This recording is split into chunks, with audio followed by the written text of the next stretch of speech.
Hello, everyone. This is Tom Armitage. I'm going to wait a little longer. We're still getting members joining the meeting. So I'm going to wait a little longer before getting started.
Okay, I'm going to wait one more minute and then we'll get started. We have a quorum. Just want to wait just another minute.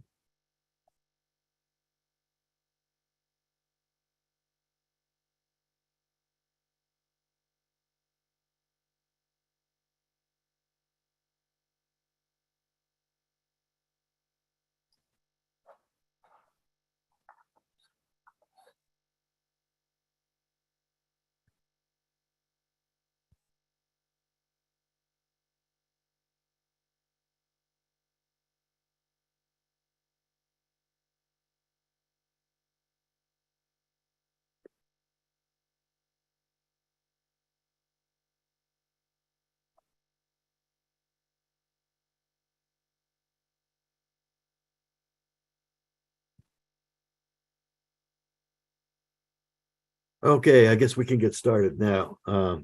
Good afternoon, everyone. I'm Tom Armitage from the EPA Science Advisory Board office. I'm the designated federal officer for the EPA Science Advisory Board, or the SAB, and I'd like to convene this public meeting of the Chartered Science Advisory Board. I'm going to just make a few brief remarks in my capacity as a designated federal officer before we get started. The SAB is meeting today and tomorrow to receive briefings from EPA, to conduct a consultation with EPA, review the science supporting a proposed EPA rule, and to discuss recommendations received from a SAB work group regarding a review of the science supporting EPA regulations. So I'd first like to note that the EPA Science Advisory Board is an independent expert federal advisory committee. It is chartered under the authority of the Federal Advisory Committee Act and empowered by law to provide scientific and technical advice to the EPA administrator. The EPA Science Advisory Board meetings and its deliberations are held as public meetings that meet the requirements of the Federal Advisory Committee Act, and the discussion of SAB the discussions and of SAB and its interactions with the public are conducted in sessions where I, as the DFO, am present to ensure that the requirements of the Federal Advisory Committee Act are met. The Federal Advisory Committee Act also requires that public meetings provide an opportunity for public comment. And I'll note that there is a public comment period on the agenda for this meeting. Members of the public who have registered in advance with the SAB office can make oral comments during the comment period. And I'll note that we've received requests from 7 members of the public to provide oral comments at this meeting. We've also received written public comments for this meeting, and any written comments received are provided to SAB members and posted on the SAB website. I'll note that the minutes of this meeting will be prepared to summarize the discussion and the action items in accordance with the requirements of the Federal Advisory Committee Act. The minutes will be certified by the SAB chair and posted on the SAB website. We're holding this meeting virtually using Zoom, and I want to let all meeting attendees know that we have also provided members of the public access to this meeting through a teleconference line and through a live webcast, and that all materials being discussed are available on the SAB website. The SAB consists of special government employees appointed by EPA. Board members are serving as independent scientific and technical experts and not as representatives of any group. As government employees, SAB members are subject to applicable ethics laws and regulations. And the SAB office has determined that all SAB members participating in this meeting have no financial conflicts of interest or appearance of lack of impartiality concerning the topics on the agenda. So before I turn the meeting over to the director of our office for some introductory remarks and to the SAB chair, I'm going to take the roll to note who's here, which SAB members are here. So please indicate that you're present when I call your name. Dr. Allison Cullen. Present. Dr. Marjorie Alion. Present. Dr. David Allen. Present. Dr. Susan Annenberg. Present. Dr. Florence Anuro. Which SAB members are here? So please indicate that you're present when I call your name. Dr. Allison Cullen. Dr. Joe Arvai. Dr. Barbara Beck. Present. Dr. Roland Benke. Present. Dr. Tammy Bond. Present. Dr. Mark Borsak. Present. Dr. Sylvie Broder. Present. Dr. Jay Chakraborty. Present. Dr. Amin Chen. Present. Dr. Amy Childress. Present. Dr. Wei Sui Chu. Present. Dr. Ryan Emanuel. Present. Mr. Earl Fordham. I think he said he was joining a little late. Dr. John Guckenheimer. Present. Dr. Steve Hamburg. He's on travel. I think he'll be joining later too. Dr. Marcus Hendricks. Dr. Celine Hernandez Ruiz. Dr. Elena Irwin. Dr. David Kaiser, Present. Dr. Mark Le Chevalier,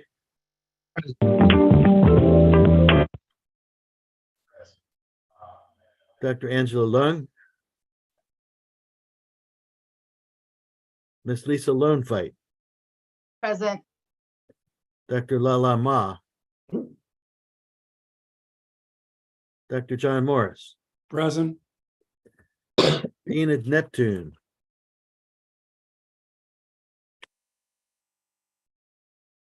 Dr. Sheila Olmsted, Present. Dr. Austin Omer, Present. Dr. Gloria Post, Present. Dr. Christy Pullen-Fednick, Present. Dr. Amanda Rodewald, Present. Dr. Emma Rosie, Present. Dr. John Samet, Present. Dr. Leanne Shepherd, Dr. Drew Schindel, Dr. Janae Smith, Dr. Richard Smith,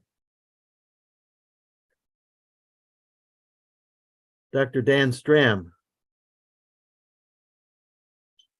Dr. Peter Thorne, Present.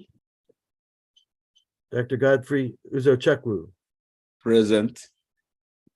Dr. Wei Sung Wang, Present. Dr. June Weintraub,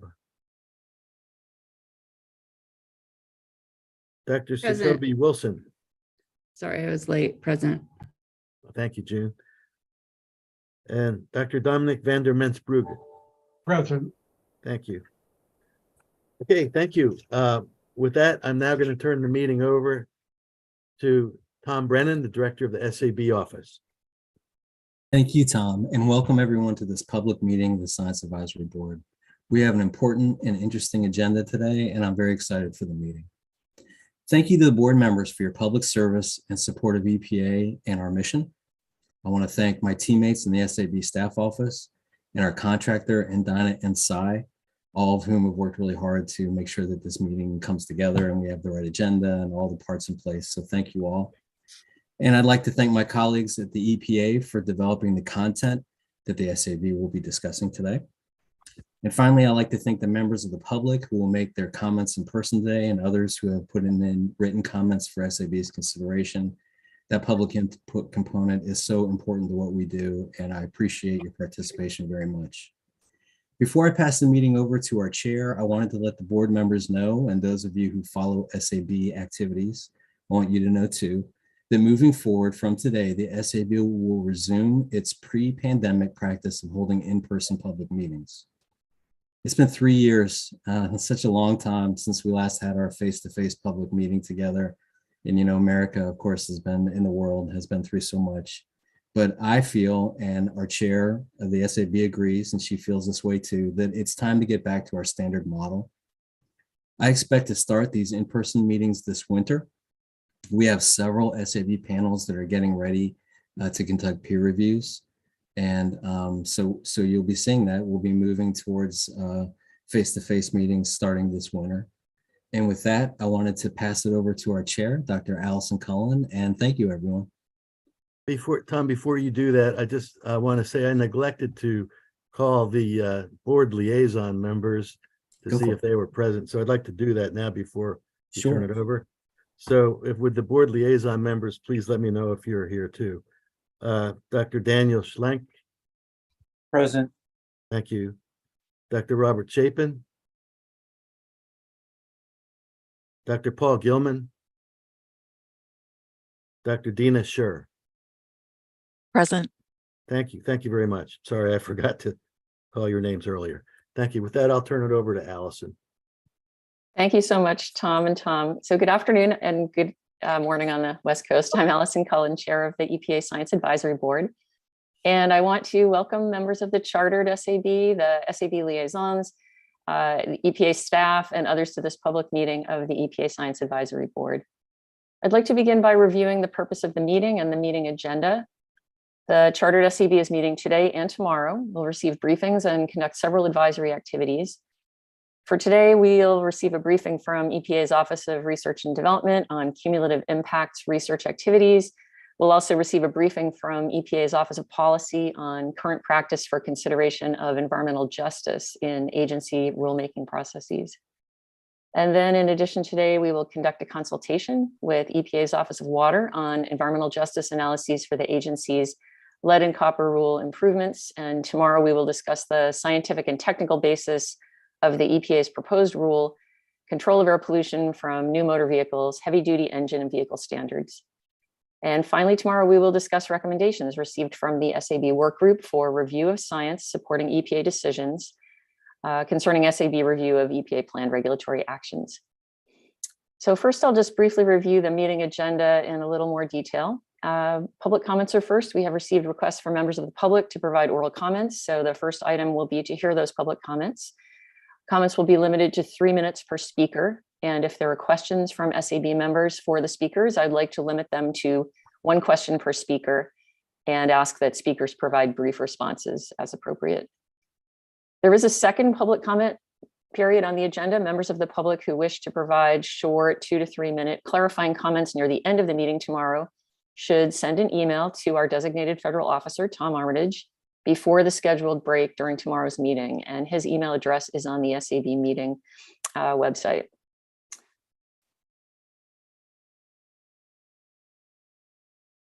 Then after the public comment period, we'll hear 2 presentations. We'll first hear a presentation from Dr. Chris Frey, EPA's Assistant Administrator for Research and Development on cumulative impacts research recommendations and plans.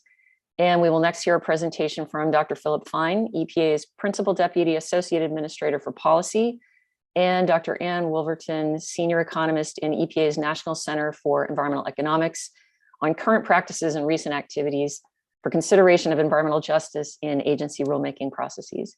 And we hope to have some time for the speakers to respond to questions from SAB members. Then next, the Chartered SAB will conduct a consultation with EPA's Office of Water on environmental justice analyses for the agency's lead and copper rule improvements.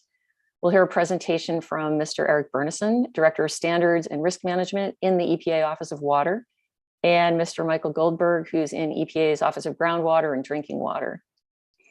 SAB members and board liaisons will then discuss our responses to EPA's charge questions on this topic.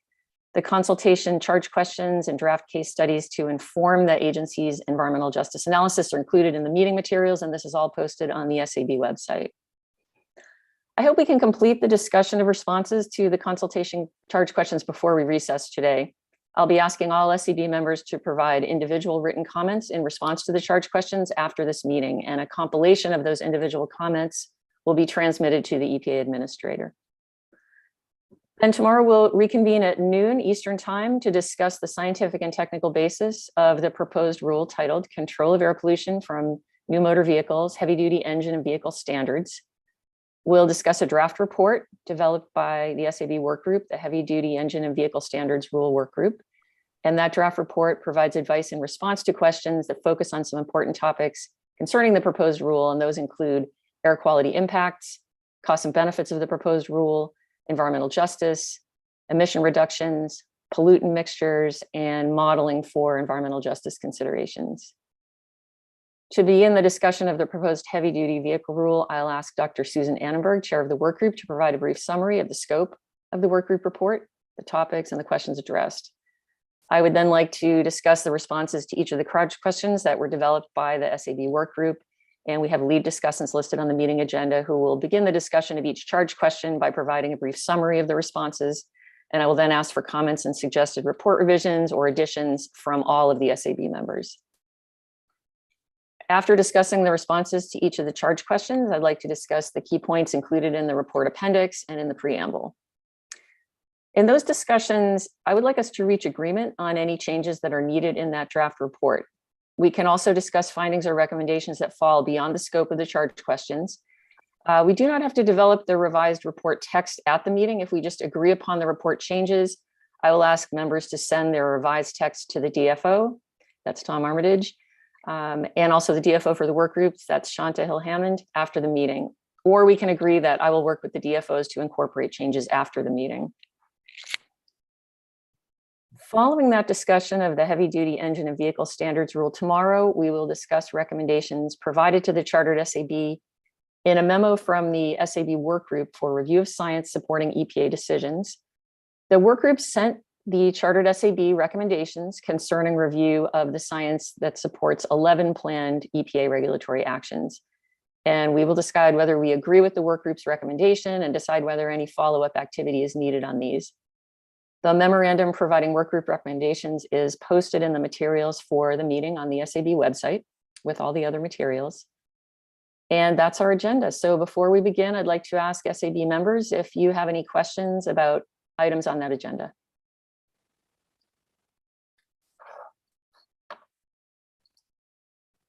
Don't see any questions. All right, then we will turn to public comments. So it's now time to hear from members of the public who've registered to provide oral public comments. Speakers will present their comments in the order in which the requests to speak were received. I ask that public comments be limited to no more than 3 minutes per speaker. And then again, if SAB members have questions, we'll allow time for a question. Please note that the SAB has also received written public comments, and those are all posted on the SAB meeting webpage, and they've been made available to SAB members. All right, the first speaker who registered for public comment is Marvin Norman, Center for Community Action and Environmental Justice. Please go ahead.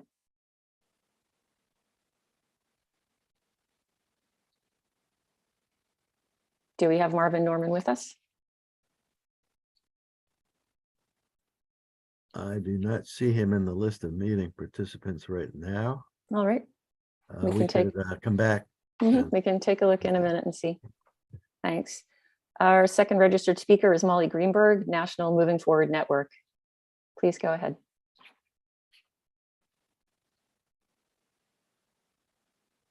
Is Molly Greenberg with us? Hi, I'm Cecilia. I'm with the Moving Forward Network. I believe there was a scheduling difference because on our calendar, it said that this meeting started at 9:25, and I actually thought that I was early. Okay. The public comment period was scheduled to start at 9:25, but yes, thank you for being here. And thank you so much for putting your time and making public comment. Please go ahead. Okay. I pinged Molly to come and speak. I hope she can come on shortly, but I do not have her comments on hand. Oh, all right. I see. We'll move to the third speaker and then we'll circle back when we get to the end of the list. Our third registered speaker is Harrison Humphreys, Air Alliance Houston. Do we have Harrison Humphreys with us? Good morning. Can y'all hear me? Yes, thank you. Great. Thank you so much. My name is Harrison Humphreys. So I'll go ahead and get started. Good afternoon, members of the Science Advisory Board. My name is Harrison Humphreys, and I am the Climate Programs Manager for Air Alliance Houston. I'll be commenting on the SAB's draft report to the EPA regarding the proposed heavy-duty trucking emissions rule. I appreciate the opportunity to provide comments today. Air Alliance Houston is a Texas-based nonprofit advocacy organization working to reduce the public health impacts from air pollution and advance environmental justice through applied research, education, and advocacy. AAH takes a strong stance against disproportionate exposure to air pollution in overburdened communities of color and lower income by focusing attention on health equity and environmental justice. In that vein, I'd like to start off by commending the board for the focus placed on environmental justice communities and disproportionate impacts in this draft report. Emissions from heavy-duty diesel trucks heavily contribute to ongoing public health and environmental crises across the U.S. Despite only making up a small number of total vehicle traffic, heavy-duty vehicles account for a disproportionately large portion of transportation-related emissions. Furthermore, environmental justice communities are often disproportionately impacted by freight emissions and transportation-related emissions overall. Our organization appreciates the board highlighting this disproportionality and recommending to EPA that EJ considerations be incorporated into this rulemaking. Either through this report's recommendations or through further EPA action, more detail, clarity, and transparency about how EJ communities and stakeholders will be included in these rulemaking processes and implementation is needed. Quote unquote, meaningful public engagement is a worthwhile goal that needs to be better defined. EJ communities cannot be adequately considered in environmental rulemaking until they have a seat at the table. In addition to EJ considerations, we appreciate the attention paid to cumulative impacts in this report. The EPA cannot consider heavy-duty vehicle emissions in isolation from the entirety of the freight apparatus and its overall emissions. Addressing truck emissions is only a small piece of the puzzle, particularly for communities in Houston who are waylaid by emissions from heavy truck traffic, rail freight, industry point source, and ship channel emissions. Failure to adequately account for cumulative impacts will only delay true environmental protections for these communities. Airlines Houston appreciates the steps made in this report to incorporate EJ considerations into this rulemaking and develop a more comprehensive understanding of heavy-duty emissions impacts on communities. We encourage the SAB to further define how EJ communities can be included in this rulemaking process, and we urge the EPA to adopt these recommendations and commit to stringent, comprehensive regulations on freight emissions. Thank you so much. Thank you so much for your comment and for taking the time to come and address us. Members, do we have questions for Mr. Humphreys?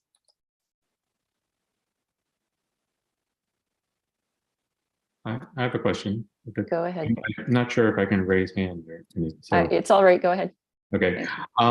So you mentioned better defining engagement, but I guess recognizing that EJ communities are often, have time poverty issues as well, and also resources in terms of being able to participate in various types of engagement. Do you have any particular suggestions as to ways in which EPA could facilitate engagement and help focus where you think that in the process that you and other communities can best engage? That's a great question, and that as a very local environmental justice organization, we kind of struggle with that ourselves. How do we engage our communities? How do we get them to engage with public processes? I think one really important piece, particularly with this rule, is education. There's a big education component. I'm thinking of Houston communities specifically. I think many are aware that there's a wide range of pollution sources and impacts on public health from the industry around them. I think helping understand cumulative impacts, that concept, and helping really delineate in specific areas, these are the sources of the cumulative impacts. And this is the totality of the impact. Helping communities understand that, define that, and help them understand their place in the process would be really helpful. Thank you. I'll turn to the fourth registered public speaker. It's Etnis Mena from Clean Air Now. Are you with us? Hi, everyone. Yes, I'm here. Welcome. Thank you. I'll go ahead and start. So thank you, Science Advisory Board, for listening to our statements, lived experiences, and reasons for EPA to be enacting the most protective and stringent emission standards that puts us solidly on a path toward 100% of these highly polluting heavy-duty vehicles being zero emissions. My name is Atenas Mena, and I am here today as a Kansas City resident, co-executive director and environmental health director of Clean Air Now, and a nurse. Clean Air Now is a climate and environmental justice organization dedicated to improving the environmental health of those impacted by environmental racism, toxic air pollution, and climate change. Our mission is to develop community-led solutions on climate health from the ground up to ultimately fulfill our vision of a world where public policies promote a just transition for zero emissions. The community of Kansas City is a hardworking class, predominantly people of color. We have many migrants who came to Kansas City for work and have been the backbones of the growing city. Although they contributed so much, they had no say in the placement of industries, highways, rail yards, and chemical facilities. I know because I was born here. Kansas City has a long history of redlining, where our community members' homes and lives were devalued, making it more challenging for them to build wealth or even to move. Our redline communities to this day are experiencing the highest exposure to toxic pollution, such as NOx and other health-depleting particles. It's no surprise that a person's zip code remains the most significant predictor of health and well-being. Nationally, low-income neighborhoods and communities of color breathe an average of 28% more nitrogen oxide pollution than higher income and majority white neighborhoods. What does this mean for my community? It means they have a life expectancy that has been robbed by 20 plus years. Any extensions, delays, or lack of strong enforcement is costing the lives of our communities and future generations, for further perpetuating inequity and racism. I demand EPA to address the cumulative burdens across the entire freight sector for this very reason. We need the whole government invested and in line with this shared effort to address the deadly pollution and public health threats impacting environmental justice communities every day. Getting the toughest criteria pollutant stringency levels in this role is a key part of this and an opportunity that should not be missed. In 2020, heavy-duty vehicles only represented 6% of the on-road fleet, but generated 59% of ozone and particle-forming NOx emissions and 55% of the particle pollution. A small number can make a large impact on the climate and the health of fellow Americans. If we transition to zero emissions by 2040, according to the American Lung Association, it could result in $735 billion in cumulative public health benefits over the next 30 years and a more equitable future. We could avoid 6,800 deaths in counties with major trucking routes like mine and avoid 1.75 million asthma attacks. This means parents can go to work and not have to miss it.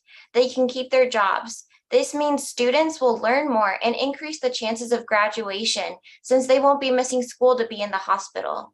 There's a clear chain reaction when you address air pollution in an equitable manner. You improve health and help communities thrive.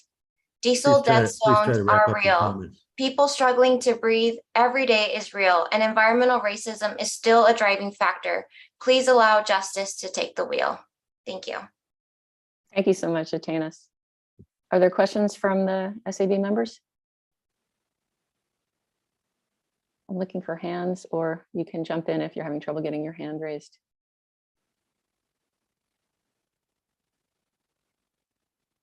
I'll just then say thank you for your time and for coming to us and bringing public comment. We really appreciate it. I'll turn to the 5th registered speaker.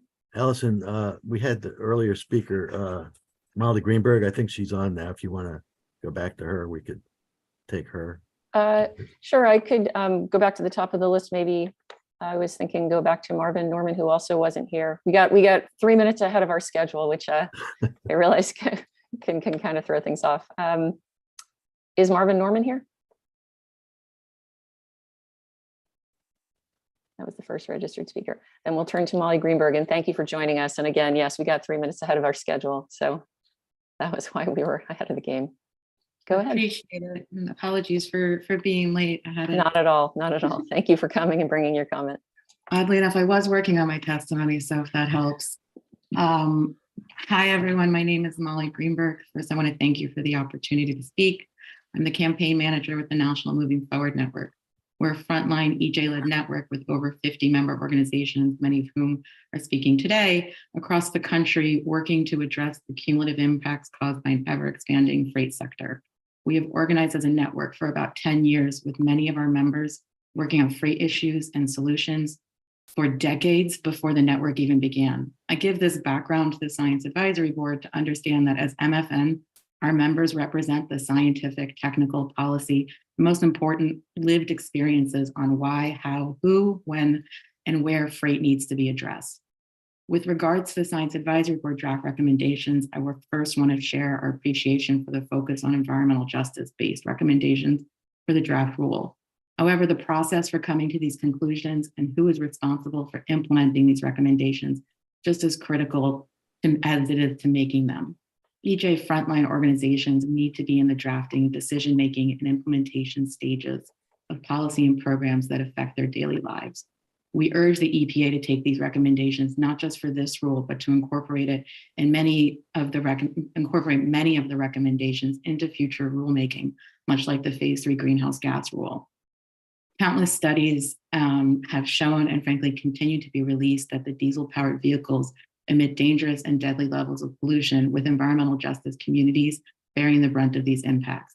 As you've heard from several of the EJ leaders, the most recent of the American Lung Association, yet again, putting out the recommendations of transitioning a fleet to zero emission vehicles could have numerous and cumulative impact benefits on public health and environment and economic. The counties that are being impacted and within the pollution from the medium and heavy duty truck sector, these are our counties, these are our communities, our families, friends, neighbors, all of whom deserve the right to breathe clean air.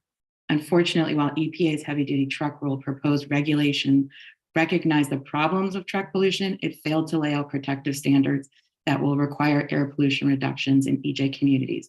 The two options within the draft rule are inadequate to address the issues from the medium and heavy duty truck sector. Our written comments on the heavy duty truck rule make the case for EPA to go beyond the more stringent option 1 that they proposed in their draft rule. There is strong scientific and technical evidence on the need for and technological feasibility of stronger NOx and global warming pollution standards for heavy duty trucks. For MFN, we argue that there needs to be the strongest and most protective standards combined with required sales mandates in order to begin to shift the port trucking sector to zero emissions. Also critical is that these programs require a scrap program to ensure that the old and dirty diesel trucks that we are working so hard to take off the road are actually being taken off the road, and we will not be left with cumulative impacts of zero emission trucks plus old dirty diesel trucks still operating. MFN knows that the solution to addressing many of these recommendations you brought forth is contingent on EJ communities and leaders being part of the decision-making process. MFN operates as a network, working collaboratively with our environmental and academic members to support these and all freight-related grassroots-led solutions. We carry that principle with our work with EPA and any other regulatory agencies whose responsibility is to protect human health from freight, but we need this commitment to move beyond words and towards real policy and measurable action to address the cumulative impacts from freight and prioritize environmental justice solutions. Thank you so much for your time and appreciate your schedule shifts as well. Oh, thank you so much for your time and for joining us. Are there questions for Ms. Greenberg?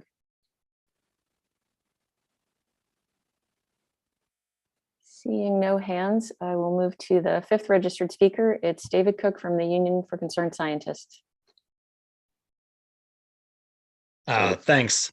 My name is Dr. Dave Cook, and I'm a senior vehicles analyst with the Union of Concerned Scientists. I appreciate the opportunity to speak with the board today on the heavy-duty truck rule. While the board's report focused largely on the environmental justice and health impacts of the proposed regulation, also raised by earlier commenters, I want to raise concerns about EPA's approach to employment and other economic impacts on the trucking industry resulting from its regulation. In its proposal, EPA listed a number of different avenues by which employment could be affected by its regulations. One example discussed is the so-called pre-buy, low-buy effect, which claims that truck purchasers will pull forward truck purchases in advance of a regulation taking effect due to perceived costs or uncertainty around the regulation in order to avoid purchasing regulated trucks down the road. It's then often further assumed that such a pre-buy, low-buy effect, if it exists, will proportionally affect manufacturing employment. Such an effect would presumably also factor into assumptions about fleet turnover under the regulation. UCS, together with NRDC and the Sierra Club, commissioned a report from Environmental Resources Management, ERM, an independent consulting firm, to look at the historical record. Prior studies from industry, academia, and even EPA itself all claimed some level of a pre-buy, low-buy impact on sales based on previous EPA regulations. However, the observed impacts varied widely, and none of the studies proved that the purported pre-buy, low-buy effect directly affected employment. In its own report, ERM noted inconsistencies in the previous studies, including around timing of the impacts. For example, some studies claimed a decrease in sales over the same period of time when another study claimed an increase. These and other inconsistencies were in part due to a simplified statistical modeling approach shared by the studies, which did not adequately take into account external economic factors. ERM used what is known as a difference in difference model to better account for macroeconomic variables affecting vehicle manufacturing writ large.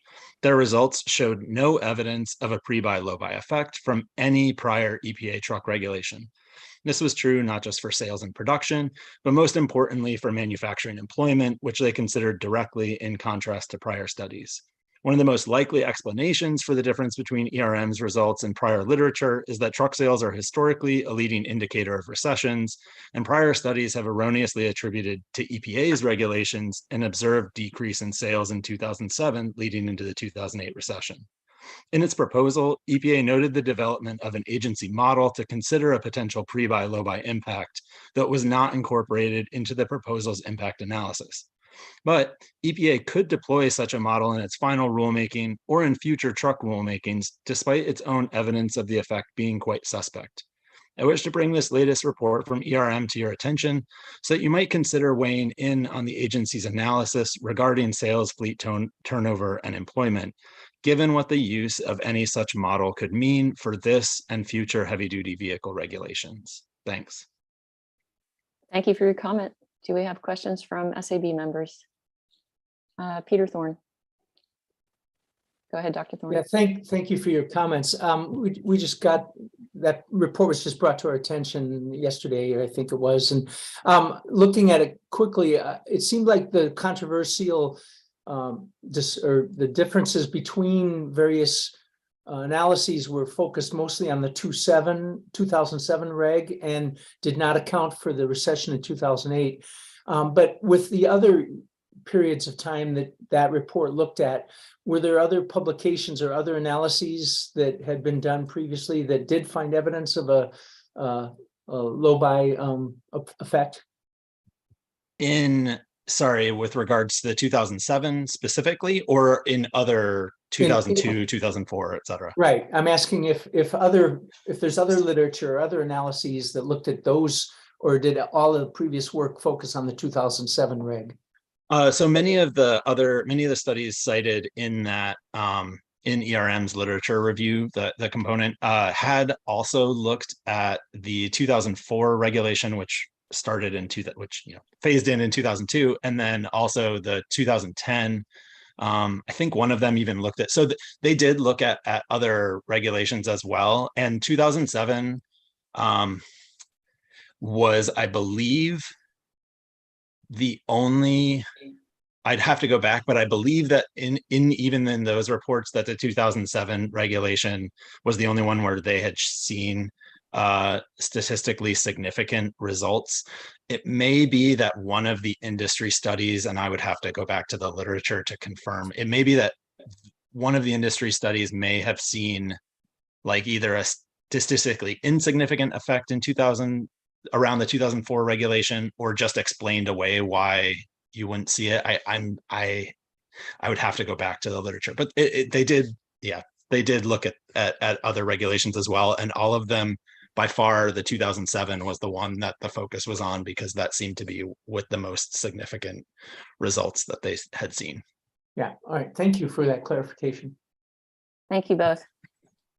I'll turn to the sixth registered speaker. It's Thural Golden, and I'm sorry if I haven't said your name correctly. Is Thural with us?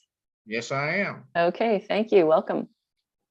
Thank you for having me this morning, and I appreciate this opportunity. We appreciate you taking the time. My name is Thural Golden. I live in Long Beach, California, on the west side, that has perhaps the most inconvenient place in Southern California to live. In the first part of COVID-19, we had a respiratory death rate 60% higher than any other place in California or the nation, as a matter of fact. And this is directly related to cumulative impacts from pollution. The impacts are from the 17 freeway, which has been known as the diesel death trap. Let me cut this off, please.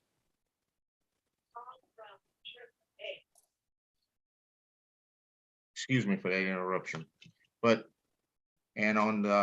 on the east side of this community. On the south side and southwest side is the ports of Long Beach and Los Angeles. And to our directly west to us is a large oil refineries, perhaps one of the largest in the United States at this time. and cumulative impacts are not appropriately, I'm gonna say, given the weight that they should be when the EPA makes its analysis. It shows doctor visits, hospitalizations, but there is no cause for the final verdict of death and the loss of life by having a shorter life.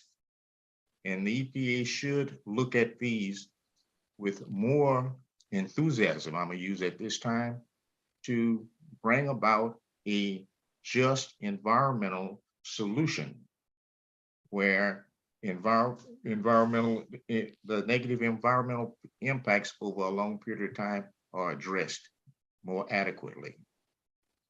Thank you for this time. Thank you for your comment. Do we have any questions?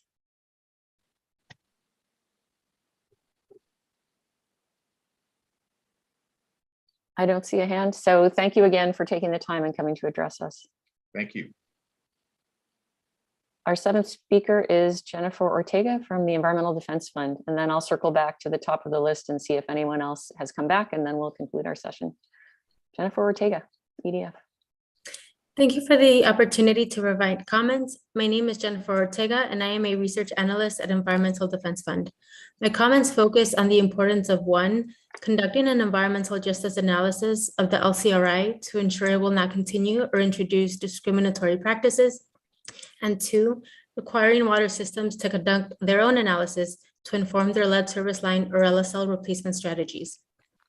The 2021 LCR revisions currently allow discriminatory practices to occur. Many water systems conduct partial LSL replacements during water main projects and conduct full LSL replacements only when customers pay to replace the portion of the lead pipe on private property. As shown through the following example, this practice can result in inequities in communities of color and low-income communities. A civil rights complaint against the largest community water supplier in Rhode Island was submitted to EPA in January 2022 by the Childhood Lead Action Project, South Providence Neighborhood Association, Direct Action for Rights and Equality, National Center for Healthy Housing, and EDF.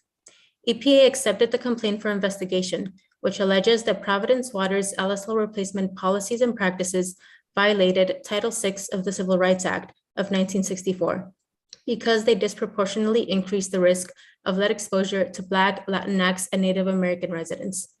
The complaint cited conclusions from SAB in 2011 that partial replacements can increase lead levels without being generally effective at achieving long-term reductions.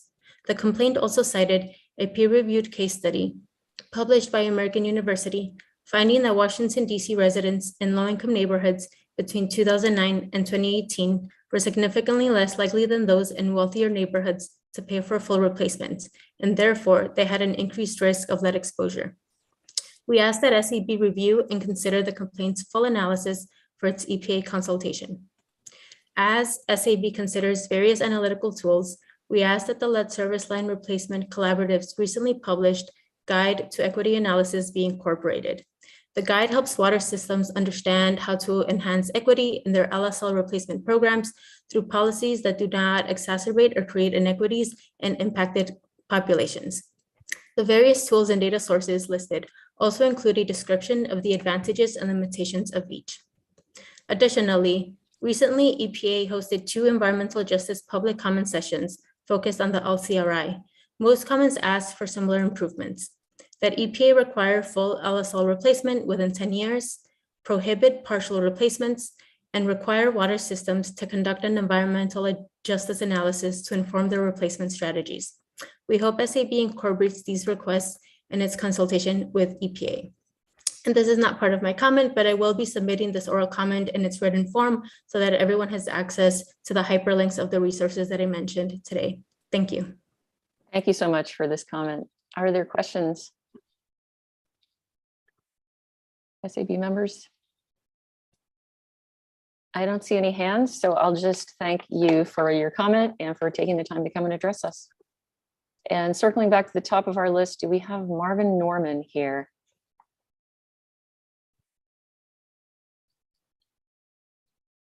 I don't see Marvin, so we can make an opportunity in our second public comment period if Marvin would like to come then. On behalf of the board, I'd like to thank all of the public speakers for their comments and their time coming to address us. It's very helpful to us in our process, so thank you. Turning now to our next agenda item, we'll hear presentations from EPA's Office of Research and Development and Office of Policy on environmental justice topics. This is in response to chartered SAB members had expressed interest in hearing more about EPA's activities related to environmental justice. And so I really thank the EPA leadership for coming and speaking to the board about this important topic. Our first speaker will be Dr. Chris Frey, EPA's Assistant Administrator for Research and Development. Dr. Frey will be providing an update on EPA's cumulative impacts research recommendations and plans, and then we'll have a time for questions from SAB members after his presentation. Dr. Frey will advance the slides for you, so please begin and call for the next slide when you are ready. Okay, great. Thank you, Allison. It's great to be here with all of you. Some of you may know I'm a former member of the SAB. I served on the board from 2012 to 2018, so I want to thank you for your public service, kind of knowing what it's like to be on your side of the table. So it's my privilege to give you an update on ORD's cumulative impacts research, recommendations, and plans. And this is a follow-up to a consultation with the SAB in March, at which we asked for feedback and advice on an external review draft of a then draft report on cumulative impacts research recommendations for ORD. And as a result of your review and comments, we revised the report and we have published it in final version on September 30th. And I wanted to share with you the changes we made to it and also how we've used that report to inform our research planning. And then I also want to share a couple of related activities. Next slide. So in January 2021, President Biden signed executive orders 13985 and 14008. Both of these deal with advancing racial equity and support for underserved communities and include doing so in the context of climate change. And these executive orders provide a framework for stimulating action across the federal government to address health inequities in the U.S. caused by disproportionate exposures to environmental pollution and environmental degradation that are exacerbated by racial, economic, and geographic factors and by changing climate. And in support of these orders, EPA Administrator Michael Regan issued an agency-wide directive to take steps to better serve historically marginalized communities, and cumulative impact assessment is a significant part of that. And as a science-based agency, the EPA invests in the development of science to address key priorities and to inform decisions consistent with EPA's strategic plan. And ensuring scientific integrity and science-based decision-making is a cross-agency strategy. And the credibility of our science-based decisions depends on the credibility of the science informing those decisions.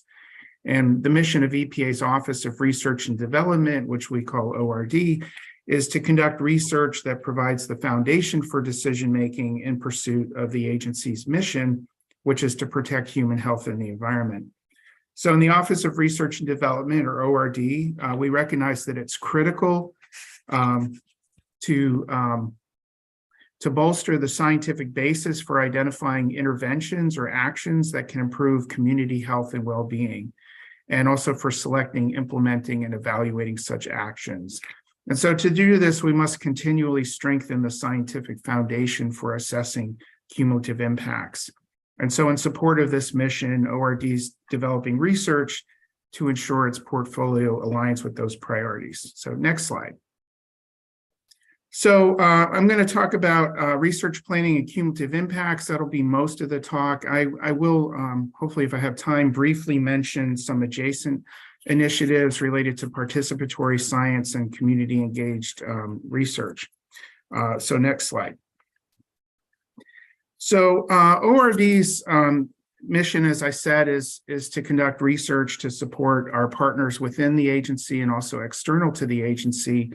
And our research portfolio includes innovative and anticipatory research, trying to look ahead, as well as what we call partner-driven research that supports the program offices, the regions, and the agency, as well as states, tribal nations, and communities. And then we also provide technical support to respond to environmental crises and needs of various sizes. So next slide, please. I don't want to overburden you with too much of our process, but it is important to mention that ORD every 4 years does a set of what we call strategic research action plans, or STRAPs. These are 4-year plans for the research that we conduct in each of our national research programs, of which there are 6, and they're listed here. And so during basically summer of 2021 through September of 2022, we were developing these strategic research action plans for fiscal years 23 to 26. Next slide, please. So with the start of the new administration, we recognize, of course, there's key priorities for this leadership team, and that we needed to develop the science to support decisions related to those priorities. And so in addition to binning our research in terms of these national research programs, we also identified cross-cutting research priorities that would be addressed by 2 or more of our national research programs. And in other words, these cut across environmental media. And so examples of these are environmental justice broadly, as well as cumulative impacts, more specifically, climate change, community resilience, children's environmental health, and contaminants of immediate emerging concern. So our goal was to make sure that our research planning accounted for these cross-cutting areas where appropriate in each of our national research programs. Next slide, please. So clearly, cumulative impacts is something that we heard early as being an important priority, and we heard it just now in the public comments, is that there is a need to more rigorously and holistically address cumulative impacts. So we know that overburdened communities face cumulative impacts from chemical stressors, which are pollutants in environmental media, as well as non-chemical stressors, including social determinants of health or the lack of those determinants of health. And all of the above are also being exacerbated by changing climate. And so it's critical that we bolster the scientific basis for in identifying and informing actions that could improve community health and well-being. So next slide. So in ORD, we take a systems approach to the work we do. And so we start with this conceptual figure where health and well-being and quality of life is at the center. And this is adapted from Tovey et al. 2016. And so in this figure, we use, this is called a radial cycle diagram, and it shows the relationship of components to a central idea. And so that central idea is health, well-being, and quality of life. And the next outward ring there includes chemical stressors, non-chemical stressors, systems biology, and factors related to exposure, such as activity, behavior, and lifestyle, that influence health, well-being, and quality of life. And then as we expand out to the next outermost concentric ring, all of those factors are influenced by policies and decision-making and services and infrastructure and historic practices, including systemic discriminatory practices that then influence the mix of stressors, systems biology, for example, allostatic load, as well as have implications for activity, behavior, and lifestyle. And then as we expand beyond that, we have the built, natural, and social environments. And so this is the total environment that influences everything within that environment. And so these environments, in terms of if we look at a community or an individual, these would be places where people spend their time, such as daycare or school or work or home and so on. And so also these provide opportunities for interventions to improve health and well-being. Next slide. So the collection and synthesis of all of this information was something that we recognized we needed to do to inform our research planning. So in the summer of 2021, we identified that we needed to develop a report on cumulative impacts research to distill what are recommendations for EPA's Office of Research and Development to inform the cross-cutting nature of this and influence the development of research portfolios for each of our national research programs. So we held listening sessions with 65 tribes, 62 state agencies, 35 local agencies, and 9 national associations. We also held a workshop with EPA programs and regions and community member panels. And of course, we came to the Science Advisory Board for a consultation on a draft of this report. And we really thank you for that input. And we appreciate that the input is based on the expertise, experience, wisdom, and diverse perspectives of this SAB. Next slide. So I want to highlight, maybe some of this is a refresher on what's in the report, and also highlight things that we changed in the report in response to the consultation. So next slide.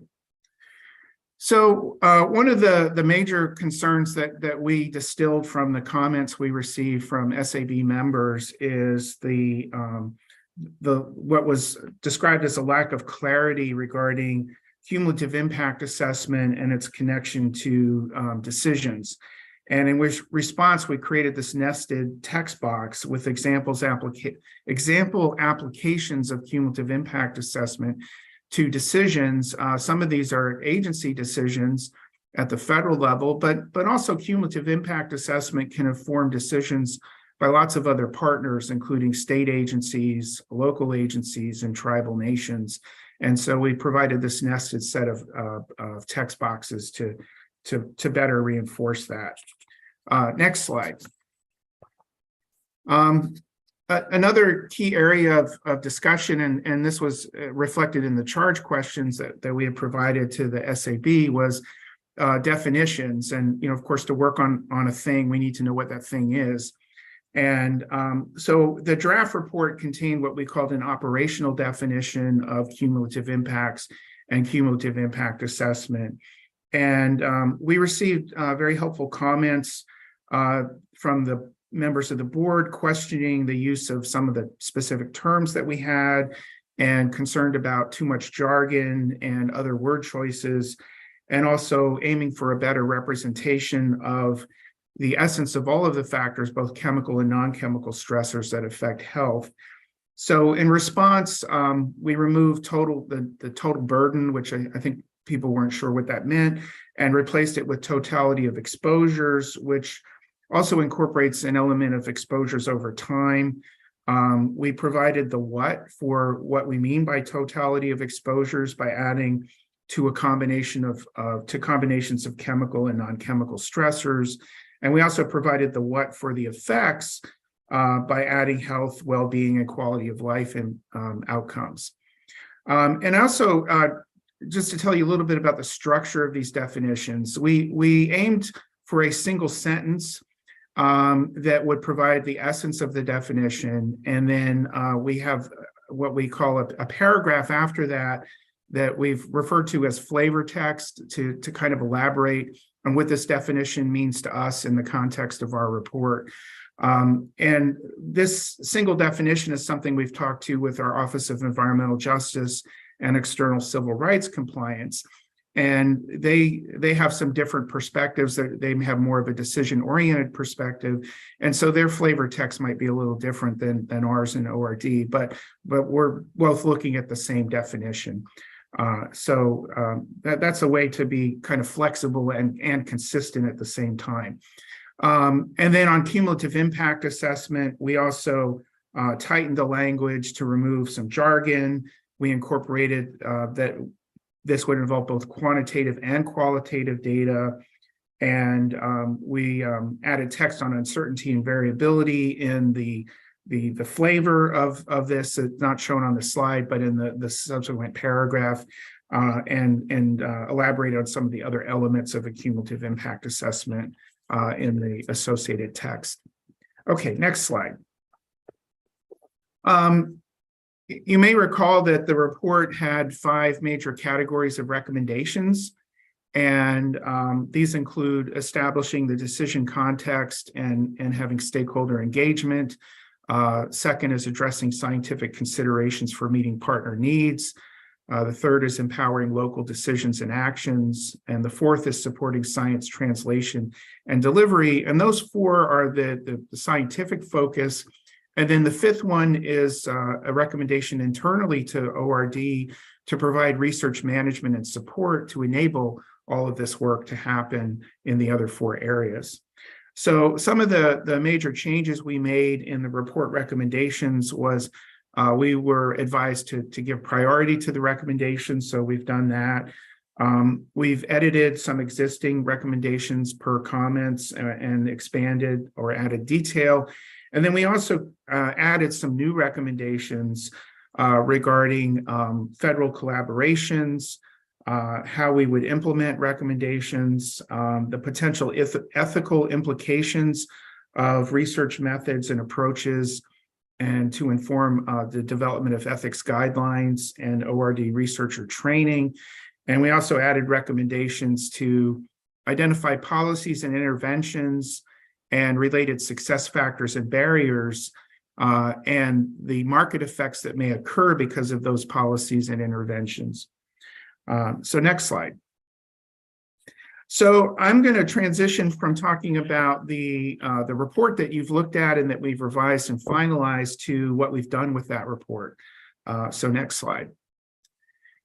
So as I mentioned, we were concurrently developing what we call our strategic research action plans. And so we concurrently were developing this cross-cutting set of research recommendations for cumulative impacts, but we wanted to make sure that that informed and influenced our research planning. And so in that regard, we had developed an internal revised draft back in June that accounted for most of the SAB comments, and then we continued to refine it, and we have to go through some clearance and formatting processes to release the final in September. But we made sure that all of those recommendations were shared among all of our folks involved in research planning. And so the result is that we have in our research portfolio for FY23 to FY26, 94 products tagged as cumulative impacts research. And this is 12% of all of our research products. And our research products span a great many different priorities and topics. 81 of these products align with the recommendations to address scientific considerations and meeting partner needs. And also talk a little bit about the management support that we're providing. So I'll hold on that until we get to a later slide. But what this graphic is depicting is we have the hexagons for the different major categories of scientific research recommendations. The size of the hexagon, the big hexagons, gives you a sense of the relative number of products in each of those areas. And not surprisingly, most of them are focused on the underlying science for meeting partner needs. But we do have work planned to address all 4 of these different types of recommendations. And we have smaller hexagons that represent each of our national programs. And the bottom line there is that all 6 of our national programs are involved in cross-cutting work on cumulative impacts in one or more of the major priority recommendation areas. Next slide. Okay, so I'm just going to briefly highlight for each of the major sets of recommendations what we'll be doing in the next 4 years.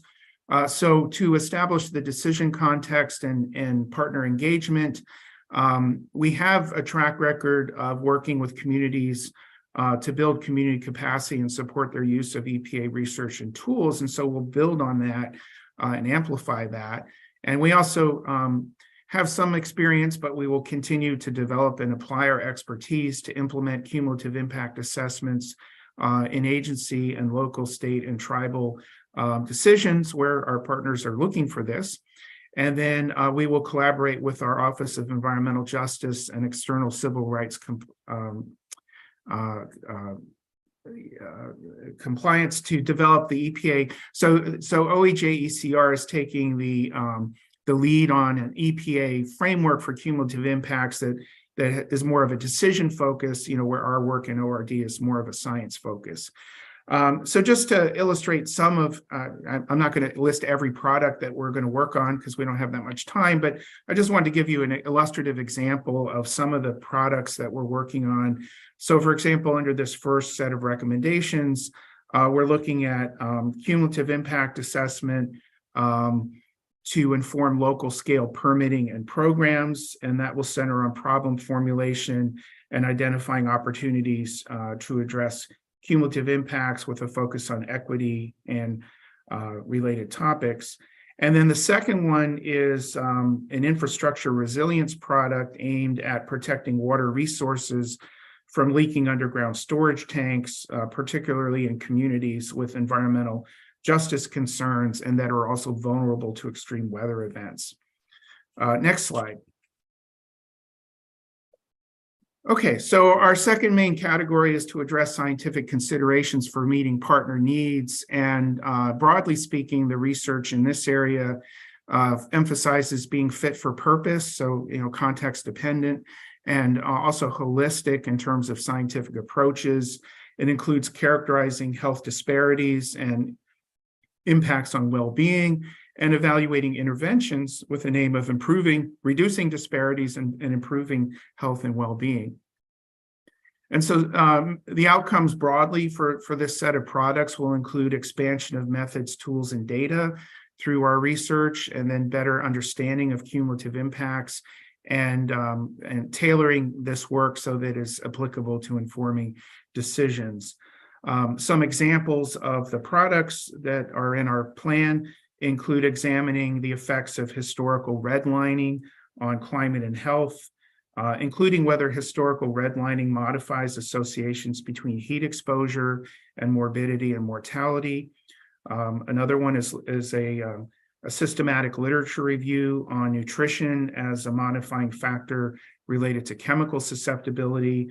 And the third is kind of a complicated one, but it has to do with looking at the use of high throughput screening data for single chemical constituents and the ability to use that to predict conservative mixture potencies to help address differential exposures across demographic groups in the US.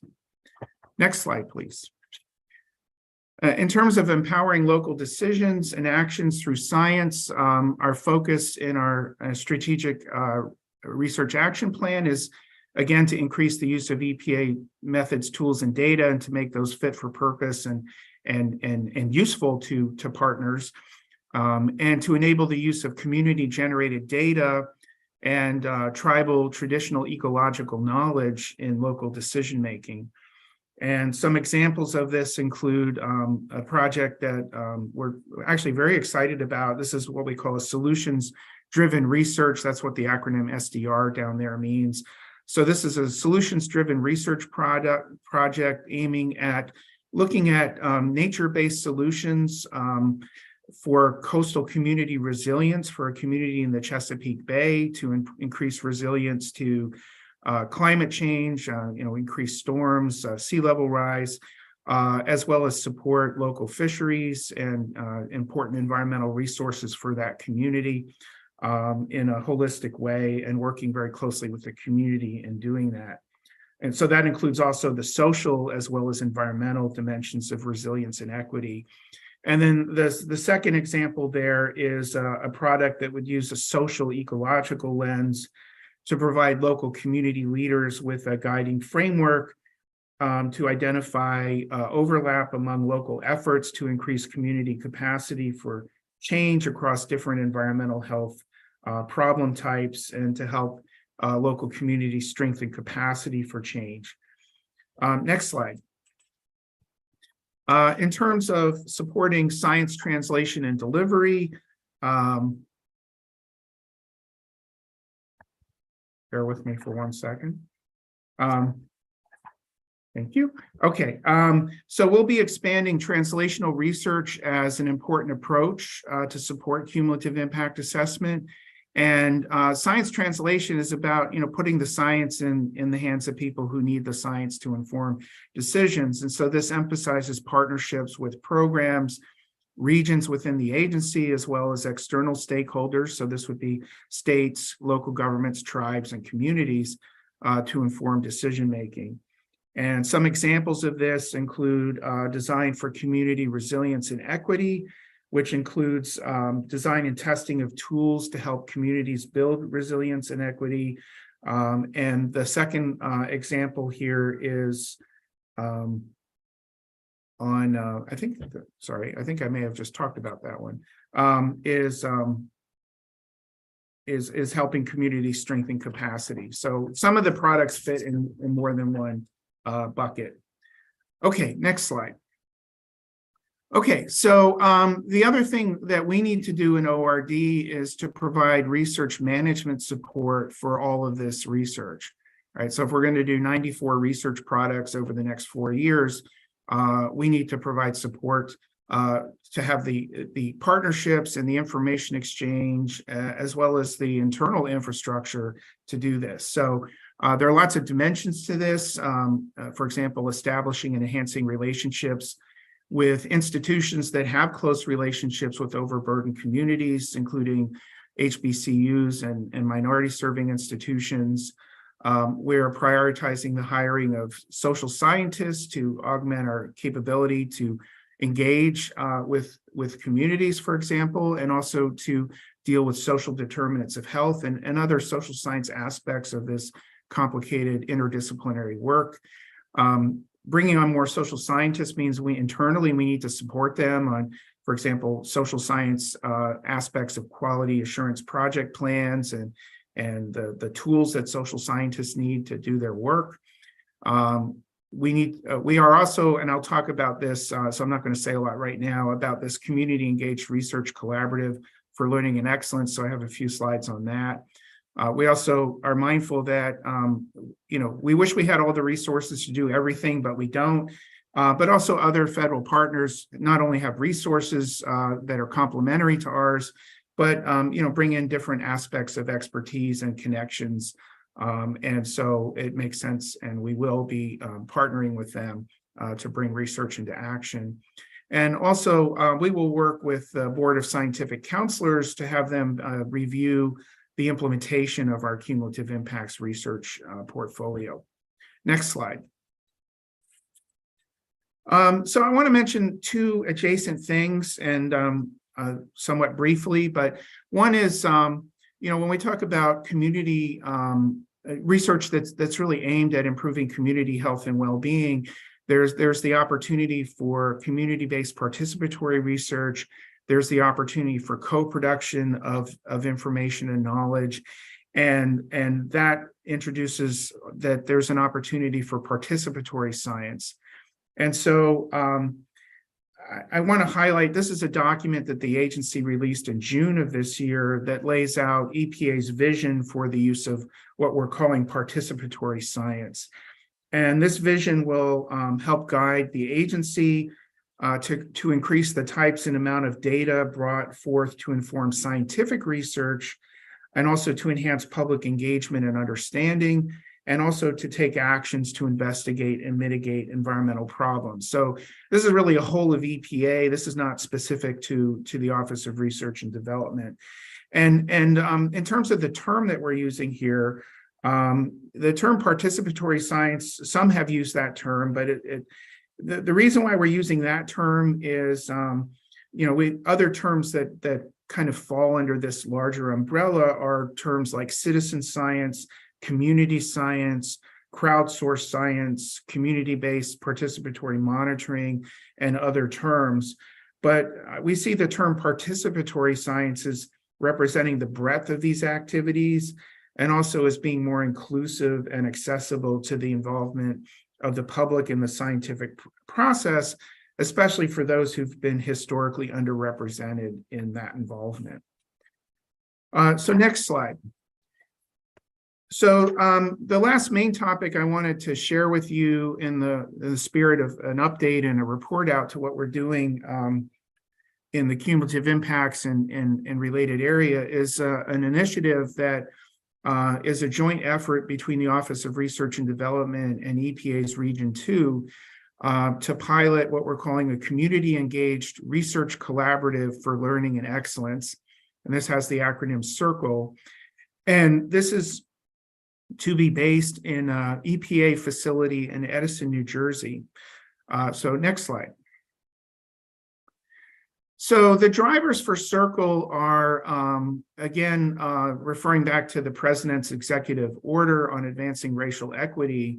It states that the head of each agency shall evaluate opportunities to increase coordination, communication, and engagement with community-based organizations. And so we want to be very intentional about doing that. And, also it's been a longstanding recommendation of EPA's National Environmental Justice Advisory Committee that EPA should incorporate community engaged research. These directives and recommendations inform the agency's equity action plan. And I just listed a few of the priority actions under that plan that are most pertinent here. Priority action number 2 is to build capacity of underserved communities to provide their experience to EPA and to implement community-led projects. Number 3 is to develop EPA's internal capacity to engage underserved communities. And number 5 is to integrate community science into EPA's research and program implementation. So next slide. So these are drivers for the concept of CIRCLE. And so this is kind of a context slide, and I know some of you are very familiar with this slide. And I'm not going to go through it in a lot of detail, but I just want to make the main point that, we're very cognizant of, historical, realities, perceptions if not realities, that the scientific community will sometimes helicopter into a community, do research that will inform a journal paper and a presentation, much to the glory of the scientist, and leave, and there's really nothing there for the community. There was no real interaction or benefit. And so, that's, I think, sometimes called helicopter science or extractive science. And so that's not what we want to do. And on the other end of the scale is community-based participatory research, which is a very meaningful partnership with a community, and it could involve the community leading that partnership, where the agency is in a supportive role in terms of research, for example. And anyway, there are lots of different places to be on the continuum, depending on meeting a community where they are, and that's another theme of a lot of input we've got is you have to meet the community where they are. And so we want to be a research partner, not just treat a community as a study participant or an observation data point. Next slide. So the mission of CIRCLE is to help address community challenges and also to serve these broader goals that I mentioned by building long-lasting, trusting relationships with specific overburdened communities, and that takes time and effort. We need to learn from communities about their challenges and not assume we know what their challenges are. We need to connect those challenges with EPA research capabilities to identify collaborative research efforts where we can bring value added to help the community. We want to support joint research studies in and with communities, and with is extremely important, and to do so in a way that will enable translating results into actions that benefit the community. And we also see an opportunity to conduct STEM engagements with communities. We've in listening sessions heard about it would be helpful to have a Science 101 to share with communities. And so this would also be an educational opportunity. And also from the perspective of a national agency, while the CIRCLE mission is very much about engaging with specific communities, we also want to explore how can we take that to a national decision-making context And I don't claim that we have the answer right now, and we certainly welcome advice and input broadly, but how do we use this to inform national decisions as well as local decisions? So next slide, please. So, why is this in Region 2? Why is it in Edison? So EPA has a really great facility. I've been there. It's really fantastic. It's a former Army arsenal, and so it's a large campus. The agency's occupied it since 1970 when it was the agency began, and it's now owned by the agency. And we have a number of structures that are large spaces that have a lot of potential. They need ideally some renovations, but there are already several hundred agency personnel and contractors on site from multiple parts of the agency, including Region 2's laboratory. And you see a bunch of alphabet soup, and I'm not going to try to go through every one of those acronyms. Another notable one there is ERT, which is the Emergency Response Team of the Office of Land and Emergency Management. And so they have lots of mobile equipment to go out and do measurements. ORD has a small lab there that's looking at sustainability of urban infrastructure. And so we already have a really great foundation to build on. And then Edison is in a location that's proximate to a lot of overburdened communities. And so we just see this as a real nexus of opportunity where we can have a good local base to work from, and to go out into communities, and also to bring communities onto that campus to work collaboratively as well. And there are other federal partners on that campus that we can bring into the collaboration. Next slide. So I mentioned earlier that in working with communities, the community will really need to be the driver of identifying problems that are of concern.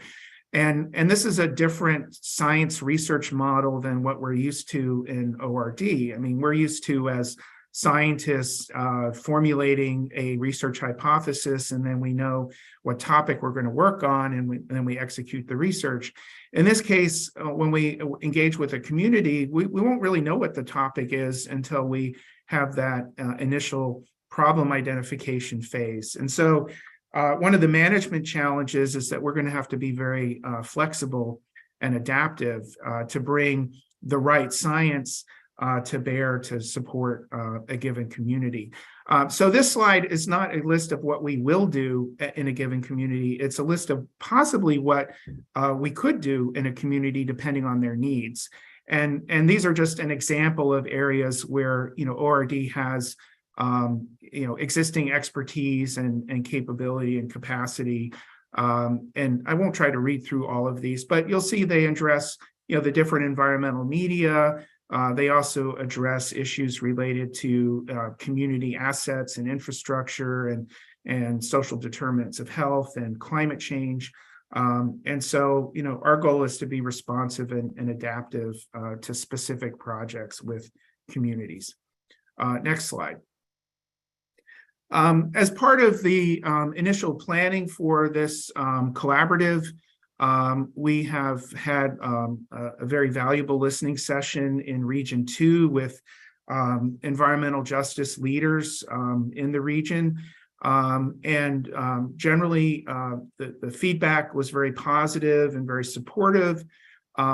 We've heard loud and clear that the importance of connecting research to inform action is crucial.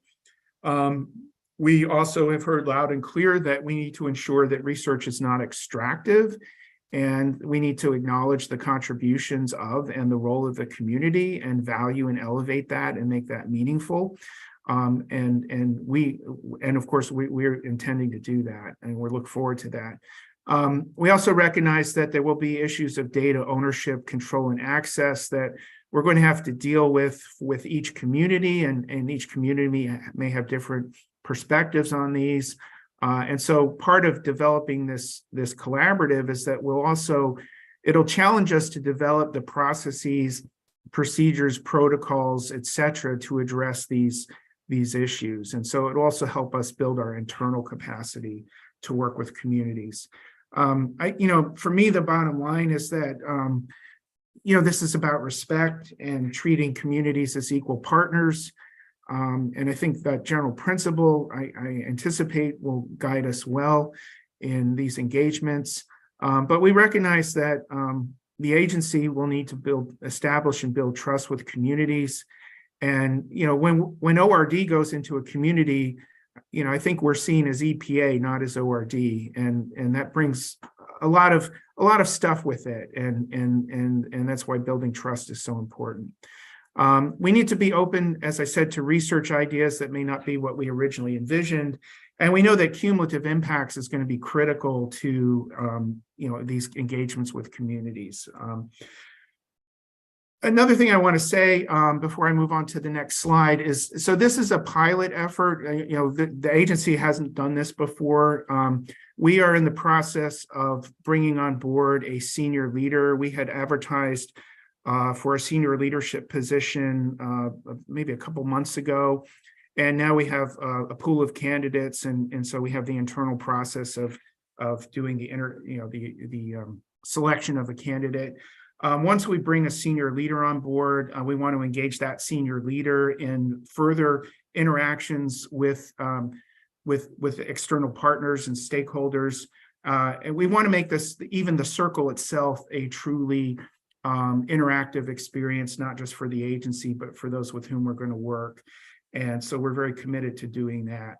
So, and then we will be bringing on board a few more federal employees with our existing internal resources to get Circle up and going. And so our goal is to have Circle become active in fiscal year 23. We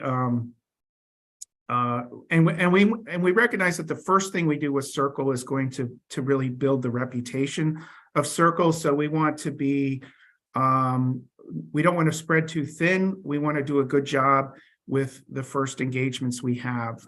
So that's another thing that we're thinking about. Next slide.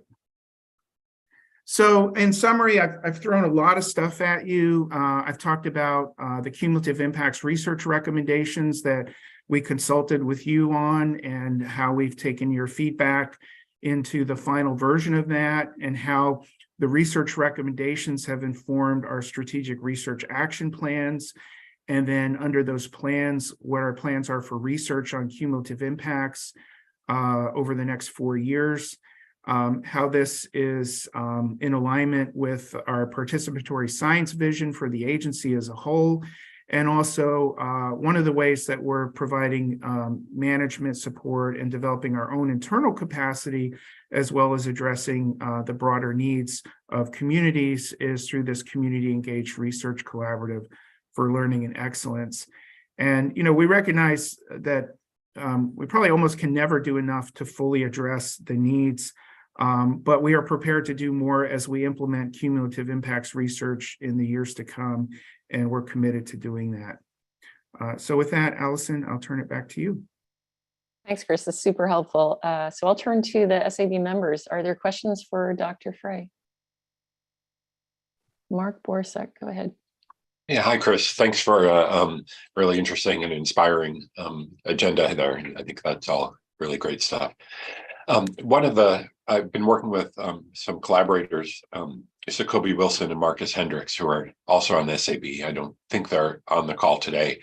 And I think one of the challenges we've found in community engaged research is some different funding mechanisms and expectations in terms of how to support communities that may not necessarily have scientific staff and yet nevertheless have costs associated with their collaborations, and trying to fit that into the kind of standard budgeting and invoicing process has been a bit of a challenge.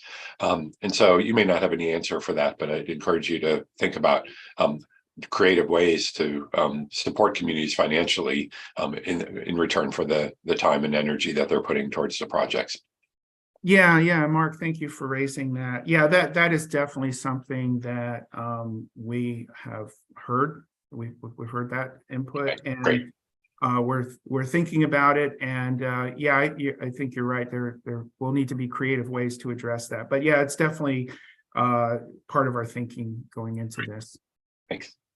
Thanks. And so we do have a handful of folks who would like to weigh in. Let's try to keep these to a minute. It's a really important topic, so I don't want to just stick to agenda, but I think we need to make time for these comments. So thanks. We have Dr. Chakraborty. We do have Dr. Jacoby Wilson on, Dr. Chevalier, Guggenheimer, Uza Chukwu, and Lisa Lonefight. So in that order. Go ahead, Jay. Thank you. Thanks for your presentation. I really appreciate all your work on this very important topic. And also what you mentioned earlier in the presentation, your efforts to address some of the issues that the SAB had identified last year. And my question is about one of your revised or final definitions of cumulative impact assessment that talked about combining both quantitative and qualitative data. I was wondering if you could clarify the qualitative part or provide examples of the kinds of qualitative data that you think can be incorporated and how they will be generated. Anything on those lines? Thank you. Yeah, well, obviously, in the interest of time, I'll have to be very brief, but you know, and I will say I'm not the expert in this field, so I have a science background. I've done science, but there are others in ORD who I would normally just turn to for this answer. But in the interest of time, so I think some of the qualitative is sort of like the scenario, like what are the scenarios of what's the problem and what, like, for example, I've heard various versions of this kind of example is that an EPA person goes to a community, a member of the community takes them to a certain spot and shows there's seepage of something coming out of the ground. And we never would have known that had we not gone to the community. And then that begins the process of identifying a problem. So some of it is recognizing what's important to the community. And some of it is, so the problem identification, the scenario building. But I think some of it is also kind of more on the social science side of how do we engage. There are different kinds of knowledge about what is the problem. Some of that initially might be qualitative and getting a qualitative data, which is a term.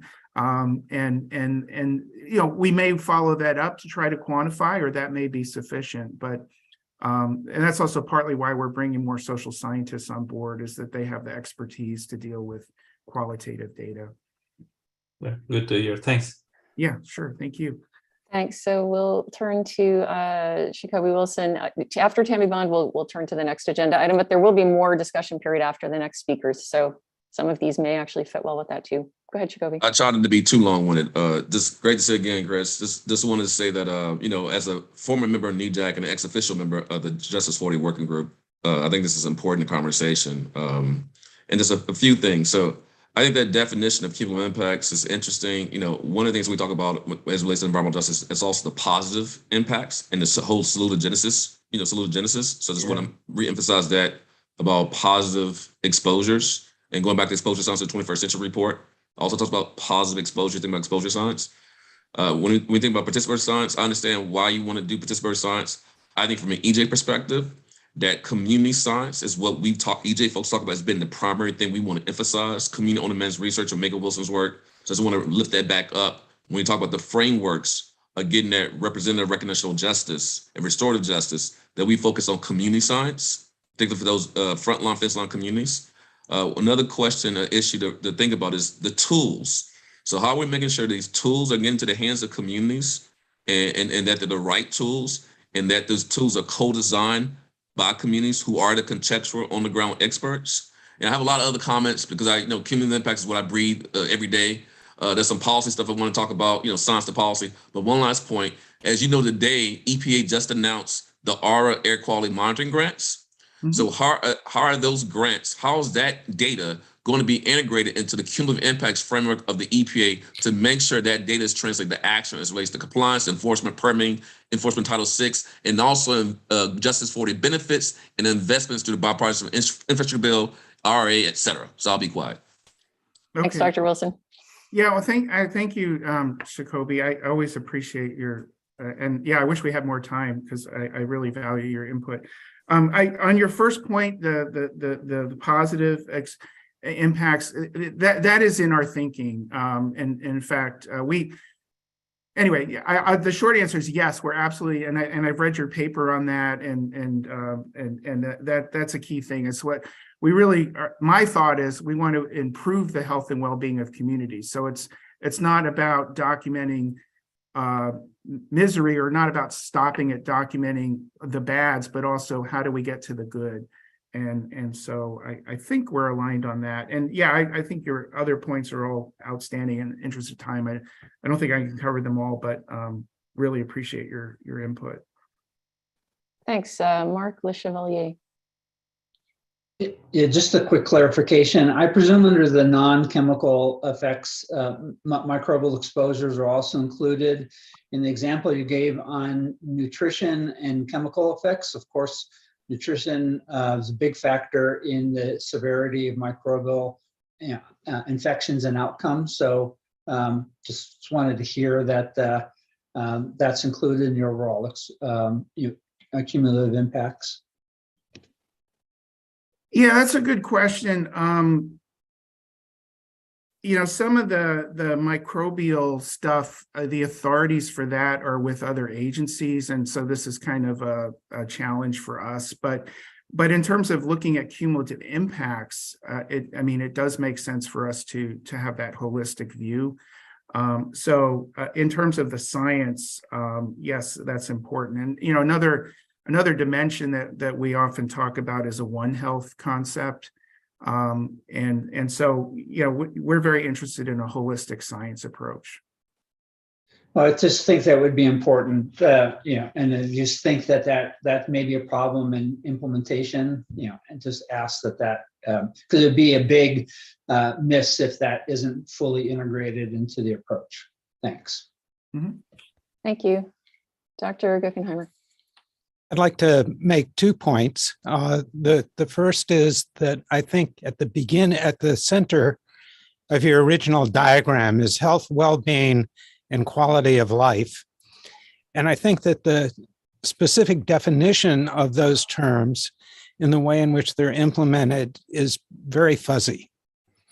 And that one thing that I'd encourage you to do as you go forward is to try to develop a sharper definition and metrics of how we go about measuring those things. The second point that I'd like to make is that in everything that the EPA does, data is central. And developing data science and databases, data standards for how participatory science can insert data into well-curated databases, and how that information can be easily disseminated to the public is something that I also think should receive very heavy emphasis in your research agenda. Part of what we're looking at during this meeting are a variety of definitions involved with environmental justice, in which there are half a dozen different databases that people are pointing to that are overlapping in what they contain. And we're being asked which is the best. There should be one comprehensive database that includes the best from all of them. Thank you. Okay, yeah, thank you for your comment. Thanks, John. Dr. Uzuchukwu. Yes, thank you, Dr. Frey, for excellent presentation. I just want to follow up on bullet 5 of your presentation, providing research management support for cumulative impacts. As you know, HBCUs should be playing a role on these EJ issues, very strong role.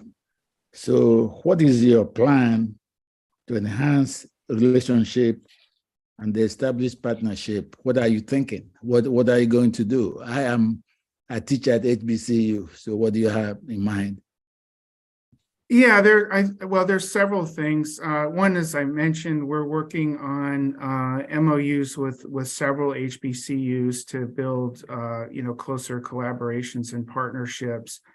We're also looking at opportunities to bring students into ORD in the summer through basically like an internship program. We are looking in our STAR Grants program to try to find ways to encourage and facilitate more participation of HBCUs and MSIs in grants. We also have other things going on in the agency, which are still evolving. But for example, with the Inflation Reduction Act funding, the agency will have substantial resources to issue block grants, and that hasn't really fully been defined, but block grants related to climate and environmental justice. And I would expect there would be opportunity there, but as I say, that's still being worked on. So I don't actually know the answer yet on that, but it's something that the agency is hard at work at sorting out. So, but we also would envision in working with a specific community, for example, that we would want to reach out to, presumably a local HBCU or MSI, or an HBCU or MSI that has a relationship with that community. I think often it might be a local one, but may not always be the most proximate one. But we definitely want to build partnerships that are inclusive. So those are just a few things. Yeah. Thank you. Thanks. Yeah. Thank you. Lisa Lonefight.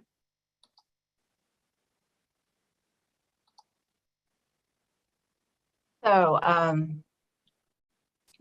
needless to say, this is an important conversation, especially for our communities.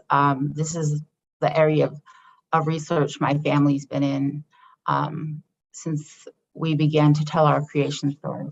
So we say we have a 10,000 year look at climate change, look at these things in this way. So that's a lot of data right there, especially when it's translated through oral tradition.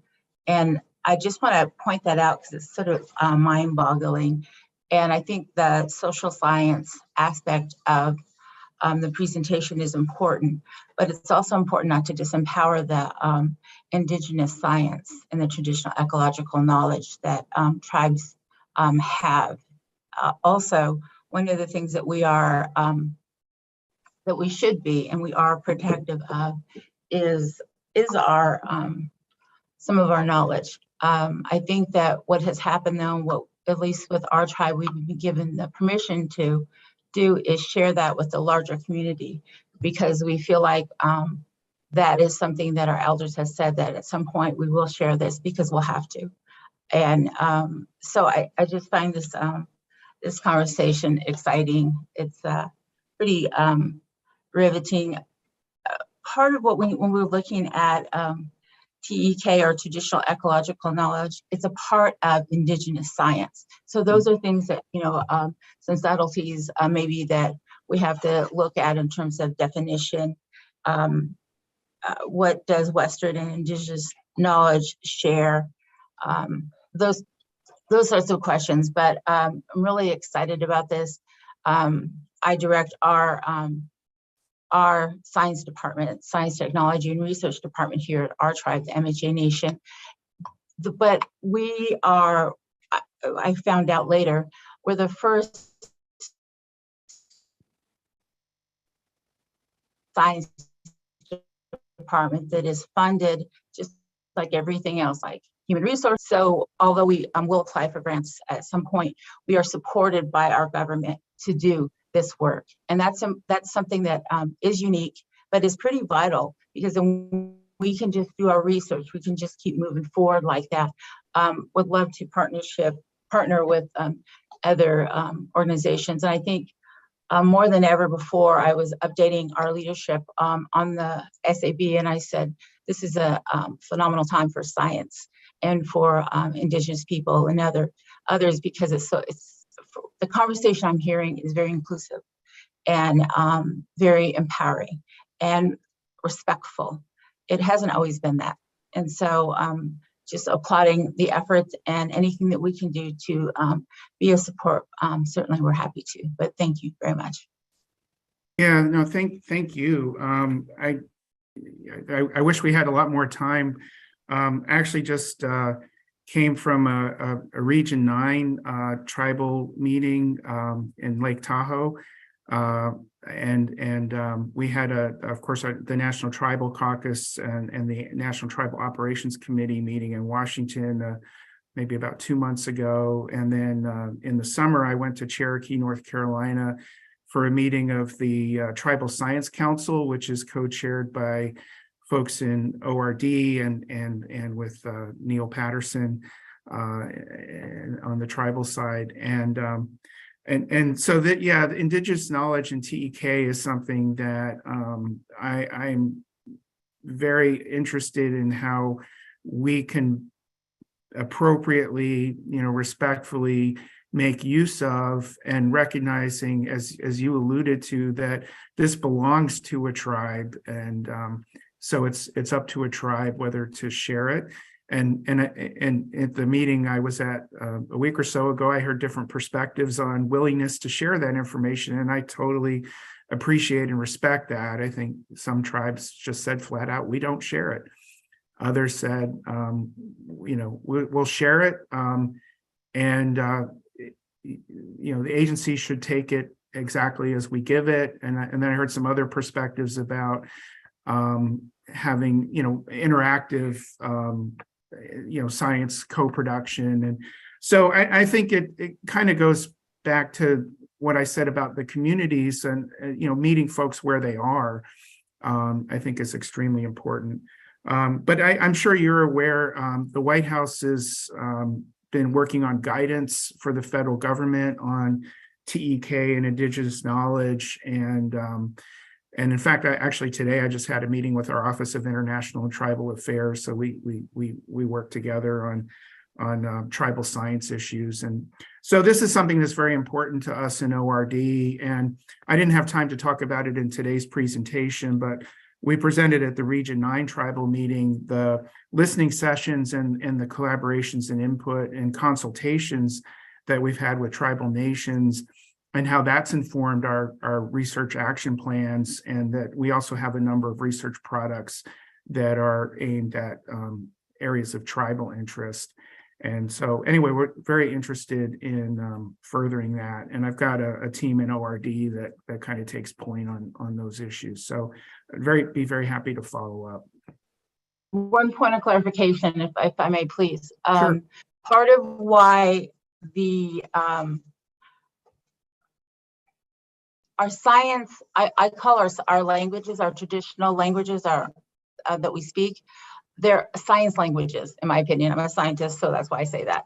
Okay. But our science is sometimes embedded in our languages, which is why it's really important we be the one that translate that, and that we're the only ones that can do that, people who are speakers. So that's just a note. Thank you. Yeah. And one example that we talked about is, one of the tribes is facing drought and has no word for drought because they've never experienced it before, right? So yeah, I really appreciate your comment. Yeah, thank you. Thank you so much. Dr. Florence Honoruo.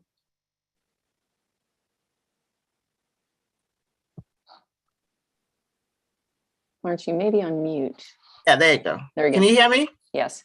Yes. First of all, I'm really excited and encouraged that at the level of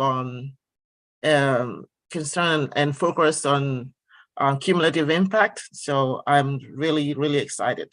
Number one, Dr. Wilson mentioned some of the areas that need to receive more attention. But in the center of that is the health, well-being, and quality of life of the communities that are being and I'm going to say studied.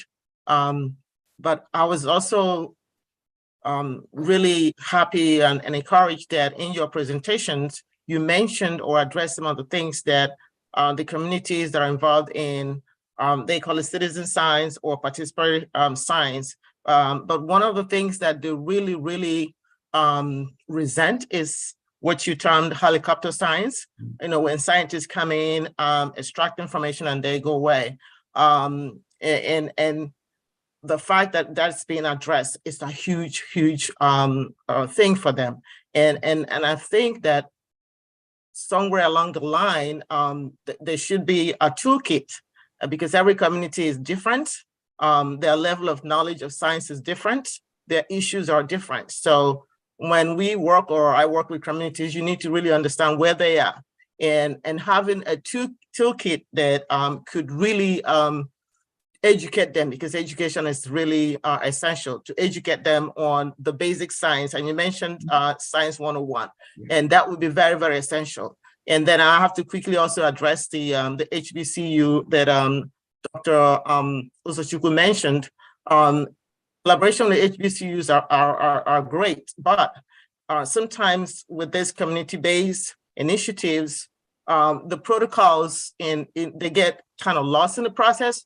So identifying the scientists in those HBCUs, which I believe you addressed, who have connections to those communities, who have either worked with them or have done something with them, and that's where the holistic impact comes in.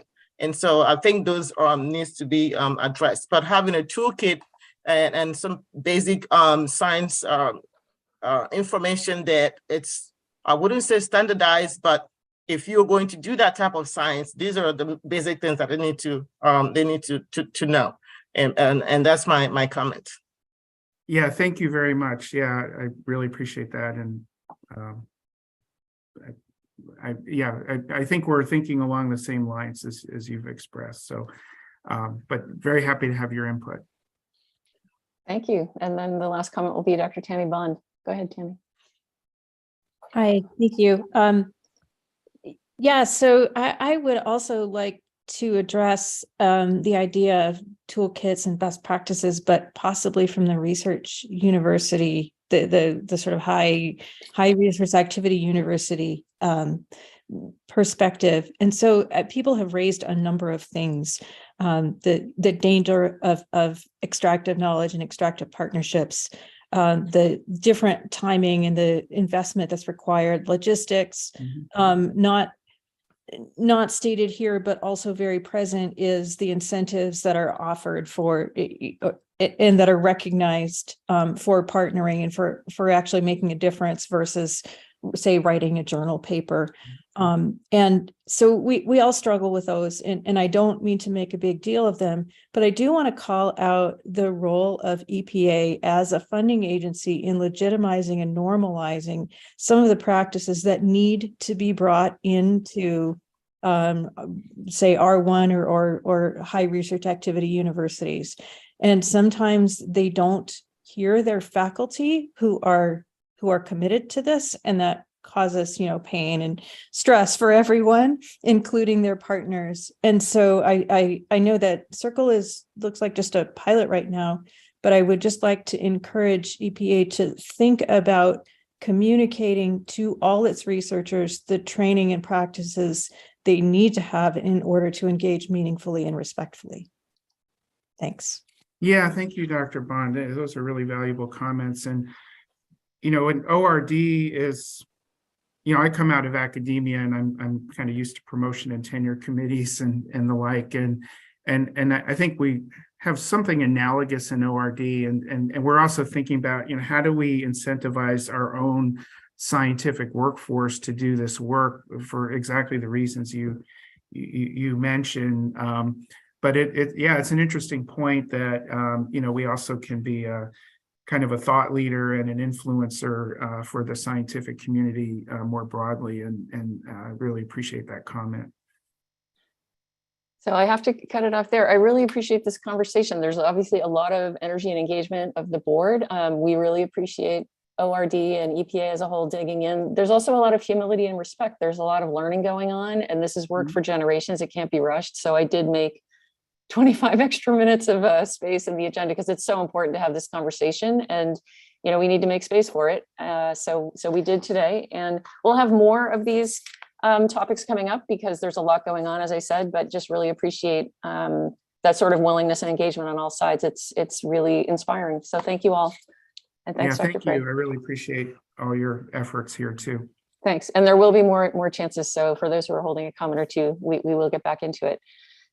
We have two more speakers coming up now. Dr. Philip Fine, Principal Deputy Associate Administrator in EPA's Office of Policy, and Dr. Ann Wolverton, who's a Senior Economist in EPA's National Center for Environmental Economics. And they're going to speak to us about EPA's current practices and recent activities for consideration of environmental justice in EPA rulemaking processes. And then we'll have time for questions again after these presentations. So let's see.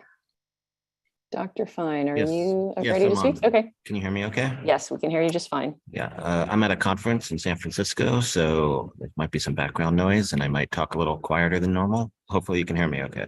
Yes. Okay, so I'm just going to talk for a couple of minutes and let Anne handle the bulk of this presentation, but I just wanted to mention a few things. Like you just heard about some of the research and science questions, and I hope you understood from what Dr. Frey was saying is that, EPA isn't waiting for all the research questions to be answered before we're moving forward in these areas. And I do know that, the SAB will see, some EJ analyses and rules. And I just want to let everyone know that's sort of the tip of the iceberg. There's a lot going on rules that you may not see, and there's a lot going on behind the scenes, a lot of other considerations that are going into this, but we want to ensure you, and I think when you see Anne's presentation, you'll agree that we're doing a lot of work to set ourselves up for success in the future. And this is really implementing all we've learned from the academia and the research community when it actually comes to regulatory decisions. So I think you've all heard before that the administrator has consistently highlighted the importance of infusing EJ into all of our actions. That includes rulemaking, permitting, grant making, enforcement, and we're in the process of doing that. It is not easy, but this in the rulemaking sphere, this is translated in efforts to conduct a better EJ analysis earlier in the rulemaking process, proactively engage communities, but also help inform the regulatory design. It's not just an after the fact analysis. We want to see what baseline looks like. We want to see the implications of our proposals and see if there's ways that we can enhance protections for the communities that need those protections the most. So today, Anne will give you some background on that broader context in which EJ analysis performed and talk about some of the activities that we have underway to improve all that as we go forward. And we're not starting from scratch here. We've been doing EJ analysis for quite some time, but now we have an added priority on it, and from the administrator, from the administration, and we're working in that direction. So we're actively engaged in a wide array of capacity building efforts within EJ, within EPA for the EJ analysis, but also EJ considerations and rulemaking. This includes new data analytics, modeling tools, exploring the use and sharing of code across offices, enhanced monitoring networks, using satellite data to augment on-the-ground data, other tools and screening tools, considering risk from multiple sources. We're working on, each office is working on their own tools. We're trying to bring all that together. There's a really exciting one from Office of Air and Radiation on air toxics called the SARA tool. So we're really excited about those. And we understand it's going to take time. We're not going to get to the finish line overnight, but we're putting ourselves on this path of continuous improvement, enhancing our tools, and from a policy perspective, making sure we're considering these analysis and how we go about our regulatory endeavor. So we're really looking forward to working with the SAB going forward, benefiting from your collective knowledge and experience. It's a critical, important topic for EPA and a difficult topic for EPA. And so we're really looking forward to work with you. And again, since I'm at a conference, I'm not going to be able to hang on for Anne's presentation or potential questions at the end, but you're in good hands with Anne Wolverton, and I'll turn it over to her. Thanks so much, Dr. Fine. Dr. Wolverton, we're ready for your presentation. Great. Do you want me to, are you going to share the screen or? Yes, we can. And then you can call for slide changes. Great. Thanks so much. So as Phil mentioned, I'm going to focus in specifically on kind of setting the scene for how we approach environmental justice analysis for national rulemakings, and then talk at kind of a high level about some of the ongoing activities we have to try to build capacity and continue to make improvements in this area. Next slide. So the administrator sent a memo to EPA staff over a year ago, kind of asking employees to infuse equity and EJ principles into everything that we do. And in the context of rulemaking specifically, the memo emphasized two things. One, the importance of assessment. We need to understand what the lay of the land is in order to be able to then consider regulatory design and options that might then translate into benefits to these communities, and in fact be able to pick maybe the best among those options. The other thing that was emphasized, which I'm going to talk about less today, but is equally important, is the need to take immediate and affirmative steps to improve early and more frequent engagement with communities during the rulemaking process.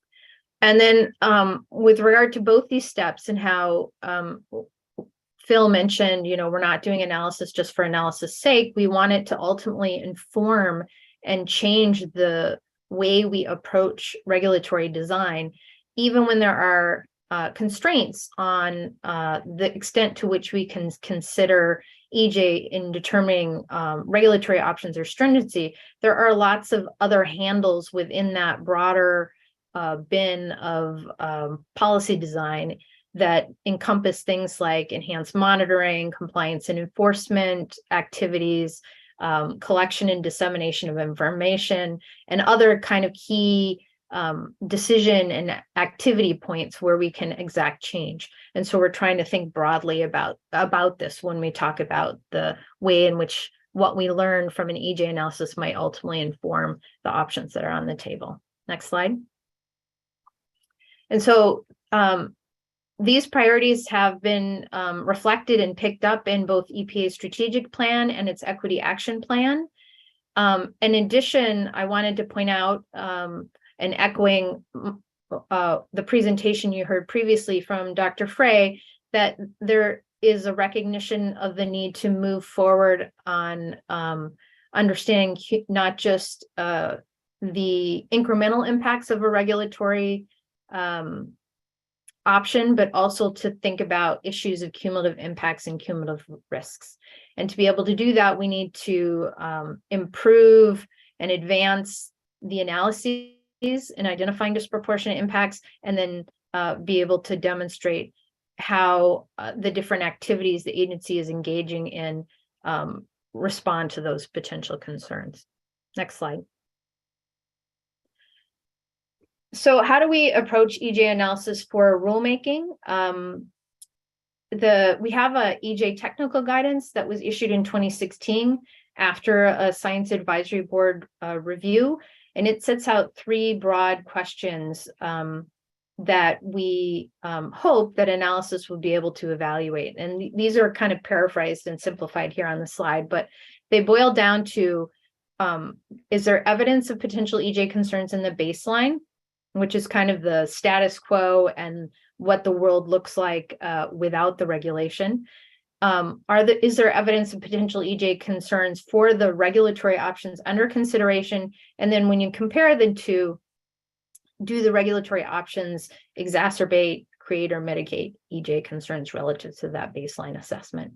Now, the degree to which these questions can be quantitatively assessed is going to vary widely, both because of the regulatory context and the availability of data and methods, as well as constraints based on time and resources and other factors as well.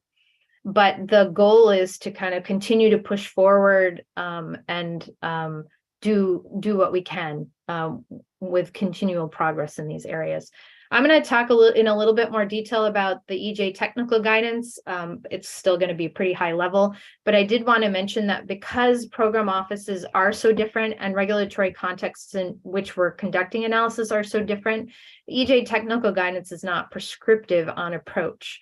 Instead, it tries to set out criteria for like a set of best practices and then a way of framing the analysis. And in particular, in two stages, the first one being a type of screening assessment, and then engaging in more in-depth analysis is warranted. And again, I'll describe that in a bit more detail later on. Next slide. Taking a step back then and trying to think about the way we approach evaluating these three questions and what ultimately is important when trying to answer them or evaluate them. This definition of vulnerability I find it a useful lens in which to think about that, and then to ultimately think about sort of what are the key pieces that we'd want to pick up. So the bolded sections of this definition, I think in particular, kind of point out some key places where we'd want to focus in.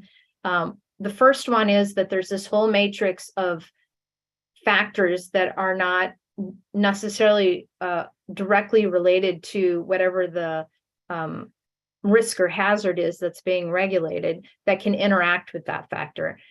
This is the bin of chemical and non-chemical stressors that Chris was talking about earlier, and here is referred to as the physical, chemical, biological, social, and cultural factors, many of which are kind of being proxied by using race, ethnicity, and income, but there's this whole set of underlying mechanisms that we're attempting to capture there.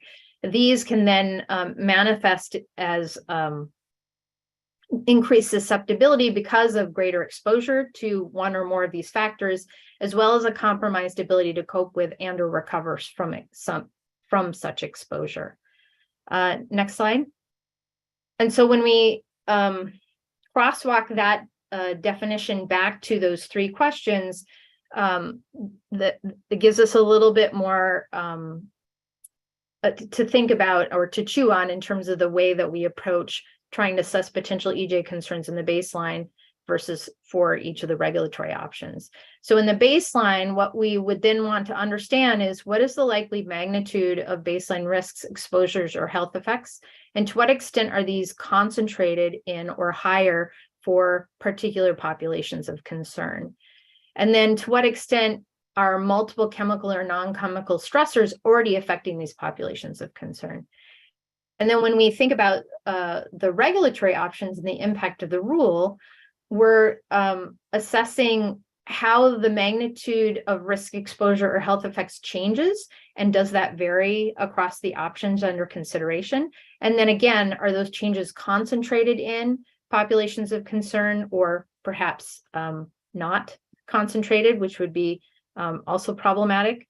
Are there unique pathways or vulnerabilities that we should really be cognizant of, and to the extent that we can incorporate into our analysis? And then how should we think about, or to what extent does the rule and its effects interact with or play into this larger cumulative concern? Next slide. So, I mean, that's just sort of the broad setup that in the way that analysts might frame the problem. How analysis ultimately informs the regulatory design is of course going to vary quite a bit. And in part, it's because there's a whole host of other factors that also are considered along with environmental justice. But our hope is that by being able to leverage both quantitative and qualitative tools more effectively, we can elevate environmental justice in that conversation so that it gets fair consideration along with all these other factors. Next slide. In addition, as I'm sure you're well aware, analysis is often constrained by time, budget, data, and methods. And so what that means is that if we're operating under a shorter time frame, for example, because we're under a court-ordered deadline, we're going to as an agency, rely more heavily on estimates we can draw from the literature, readily available data sources and screening tools, and off-the-shelf models.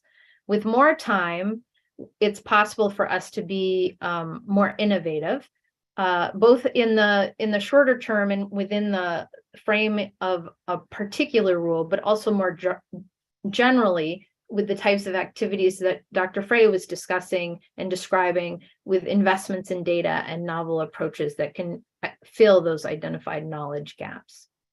Next slide. So Dr. Fine mentioned that we're not starting from zero. And I mentioned before that we have this document, this EJ technical guidance. It's, as I mentioned before, it's not a cookbook. And it has to kind of speak broadly to a variety of different regulatory contexts and situations. But there are a few things that I wanted to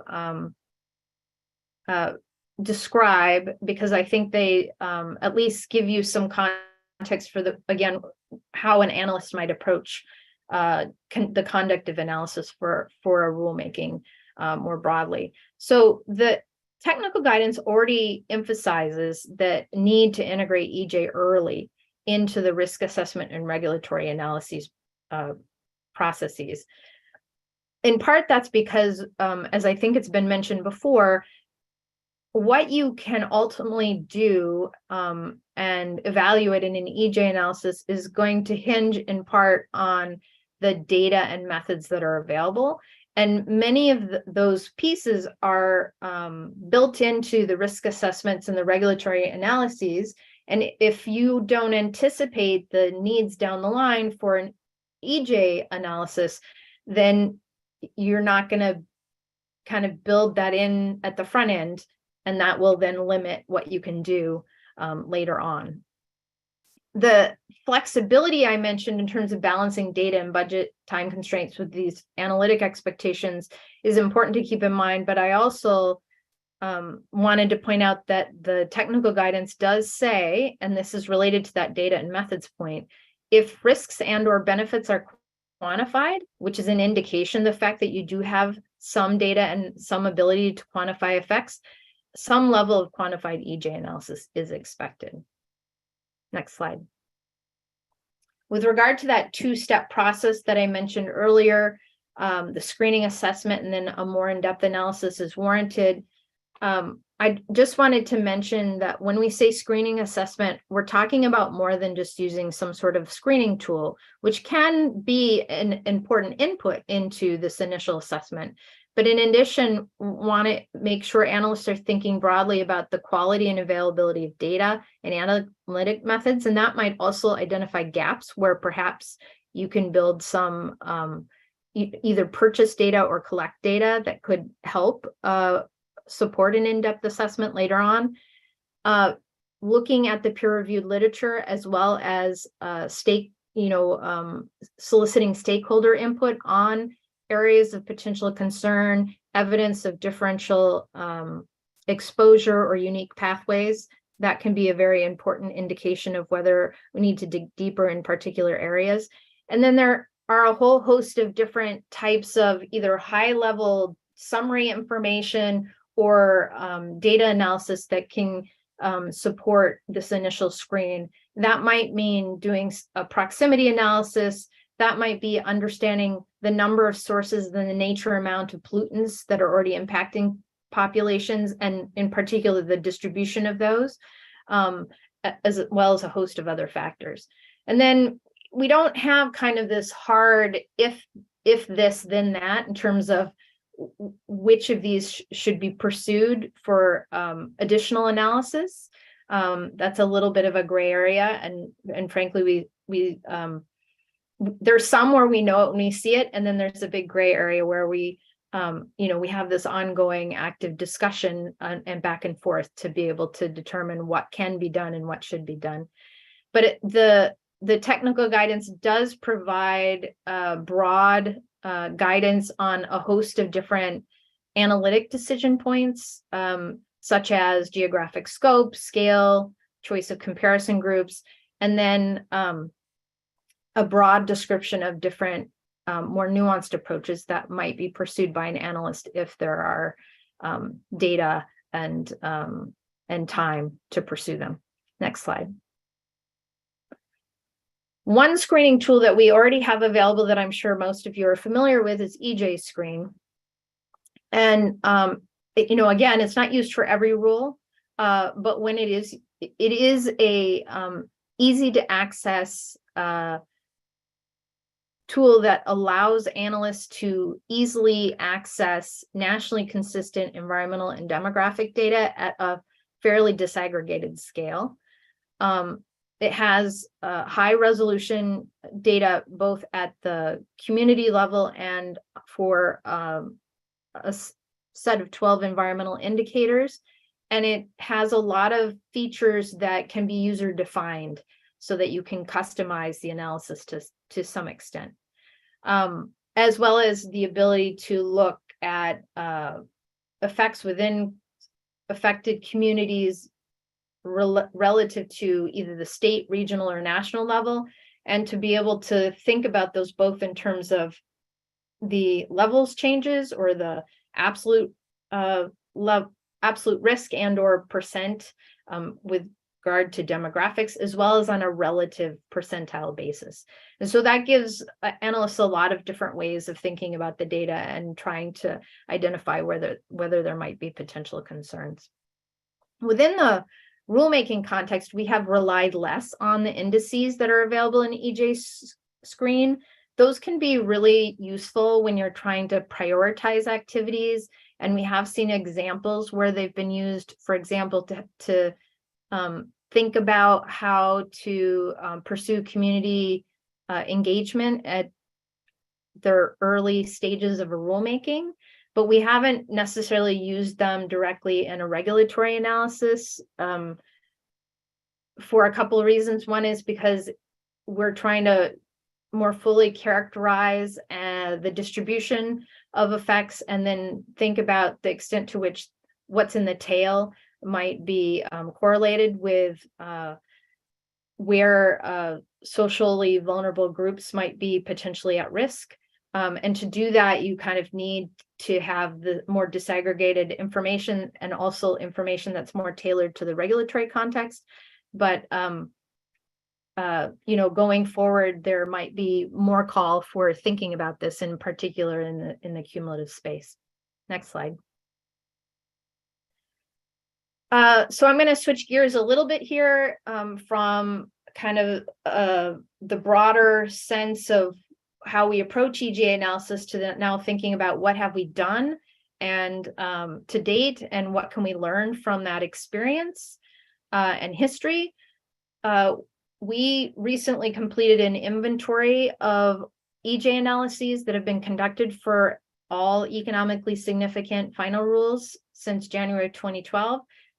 We need to update this. It's only through January of 2021. Now we have some additional rules as well, but it was enlightening, I think, for us to do it for a number of reasons. One is, of the 34 final rules that we identified, 26 of them had some level of EJ analysis. And I think the perception both within and outside the agency is that it's a much rarer commodity than it turned out to be.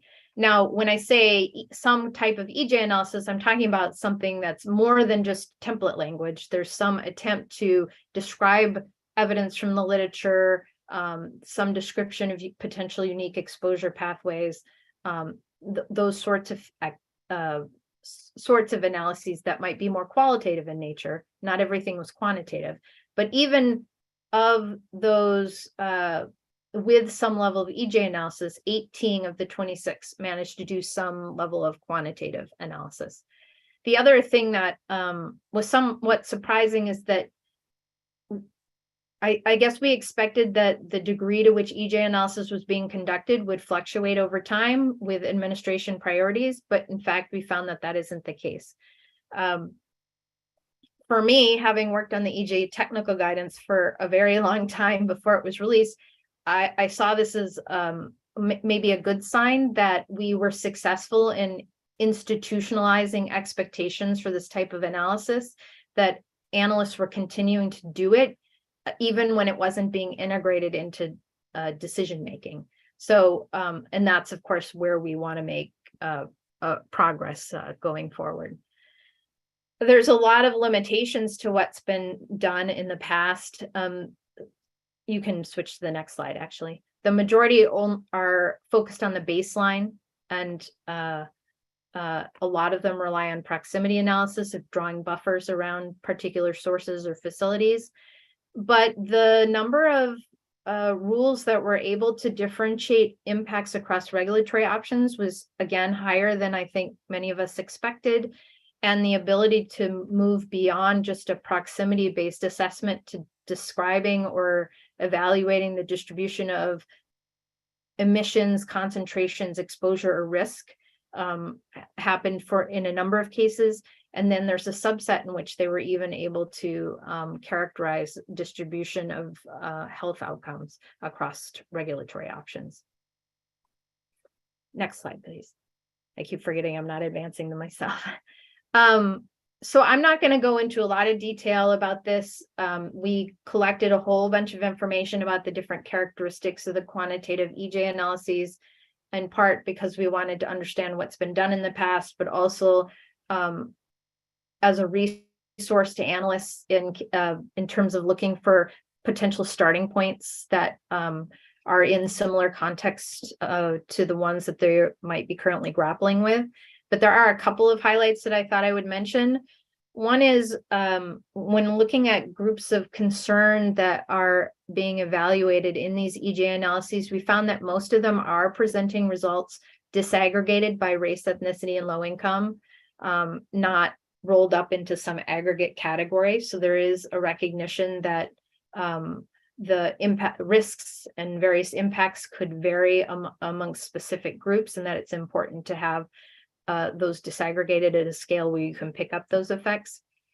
Many of the EJ analysis also included other characteristics associated with higher social vulnerability, barriers to accessing information, and or increased susceptibility to pollution exposure. And that includes things like children, subsistence fishermen,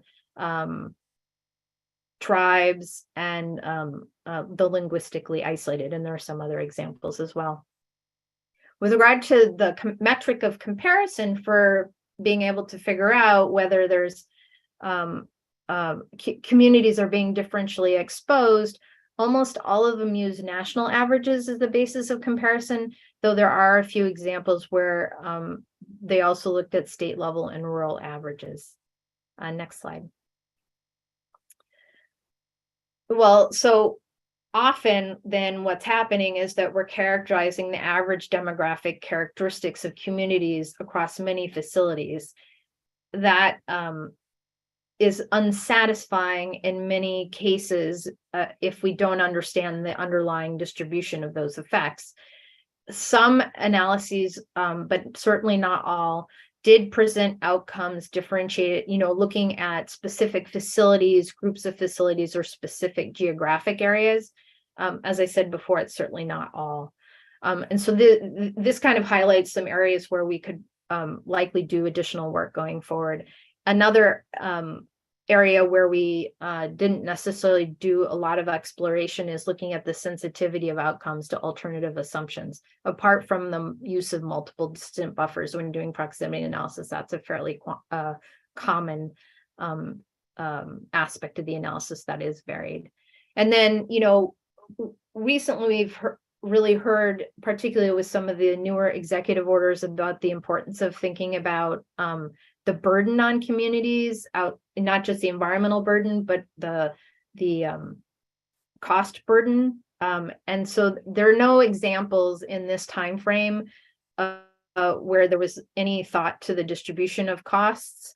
There have since been a few proposals that look at things like baseline energy burden, or another example I can think of is looking at what might happen with affordability of water bills once you put particular controls on at the utility level. And then I think importantly, there's very little documentation of whether a rule explicitly explored or considered policy design or options based on the insights that they gleaned from the EJ analysis. So at least over this time frame, one takeaway is that, it does appear that then it's not fully integrated into the decision-making process and affecting other key aspects of that rule package. Next slide. So as I said, we're planning to update this to reflect some of the examples of EJ analysis that have been performed during this administration and since those newer executive orders were signed. Just a preliminary review of them seems to indicate there have been some progress in key areas. One is that we see examples where there's been pre-proposal community engagement. Some examples are oil and gas and steam electric rules. This would not be obvious to an external audience, but it also, we're internally really trying to make strides to make that analysis available to decision makers earlier in the rulemaking process so that it can be part of these conversations about what options are on the table or what considerations we might want to pursue. And then we do see that a high proportion are including quantitative EJ analysis. 7 of the 10 proposed or final rules in 2022, for example, do have some quantitative assessment. Although what that looks like, we haven't kind of gone down that road quite yet. Next slide. Can I just jump in for just a second, Dr. Wolverton? So this is a long presentation. I wanted to see if there were any questions or comments that were kind of building up among SAB members. We'll certainly have a time at the end, but there's a lot of content here. So this seemed like a place where we could take a few. Yeah, this is a great place to stop because I was about to turn to some of the work that we have underway to expand our capabilities. Yeah, agreed. It looks like we do have a few. Dr. Olmsted and then Dr. Chakraborty. Thanks so much for the opportunity to ask questions, and thanks, Anne, for this really informative presentation. So I have a quick one, which is recognizing, as you mentioned, the diversity of program offices, rulemakings, and the need for flexibility in what an EJ analysis entails. Is the agency considering any kind of consistent systematic guidelines for, say, as you mentioned, right, economically significant rules already have lots of quantitative data analysis. Could guidelines be prepared for just those, right, where you'd see consistently from, rulemaking to rulemaking, the same kinds of analyses presented? And if that's not broad enough or not narrow enough, then, could it be done for, air quality regulations that are economically significant or something like, right? You sort of make categories of guidelines so that when the rules come through, you see, kind of similar sets of analyses and comparisons from rule to rule. Yeah, thank you for the question. Yeah, it's really difficult to come up with guidance that can apply across program offices more broadly. When I think about the data and capabilities to evaluate air toxics, that's going to be very different from the data and method and capabilities for thinking about PM and ozone. And that's going to be, there's a whole different set of issues when you think about the chemical space or the water space. I think what is beginning to happen is that within particular contexts, as analysts are getting more experience with doing these EJ analyses and what the expectations are for them, that we're just now starting to see just naturally greater consistency. We're attempting to communicate consistent expectations, but then, you have a variety of different analysts who work on different rules, and they need to be able to build up capacity and a knowledge base for how to do these things. And as that's happening, we're seeing that each program office kind of on their own is beginning to think about what are the guiding principles, what are the data, how can we approach these to both ensure greater consistency, but also, frankly, it's less work for them if they can come up with, I don't want to call it a template because the regulatory context is always somewhat unique, but at least set out a base of expectations and maybe then a series of if-then kind of statements where you're, if this applies, can you do this? Or can you use these tools? And what about these data? Whether and how that then gets reflected in broader guidance, I think is still an open question, but it is moving in that direction. Thank you. Thanks, Dr. Chakrabarty. Go ahead, Jay. Hi, thanks for your excellent presentation. I'm really excited to hear about everything that's been done to improve evidence-based EJ analysis. And regarding my question, I wasn't sure if you're going to cover this later, but the EJ analysis you mentioned, as well as the agency's EJ screen tool, are based, as you said, on high resolution data from the American Community Survey or ACS 5-year estimates. But major or well-documented problem with the ACS is the lack of data on poverty or income for block groups that are in less urbanized areas with smaller population counts. And even if poverty or income data are available for block groups, they often have such large margins of error that make them highly unreliable or sometimes practically unusable. So, but I see that the EJ indicators in the EJ screen tool or even studies conducted by the agency kind of tend to ignore that or mention missing data or margins of error, especially at smaller resolutions like the block group, and of course in rural areas. Are there any plans to address these census or ACS data problems or absence of data in terms of future screening assessments and tools?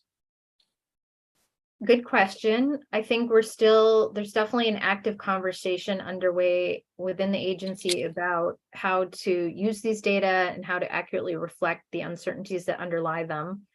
It's a good question because I wasn't planning to talk about the data in any great detail.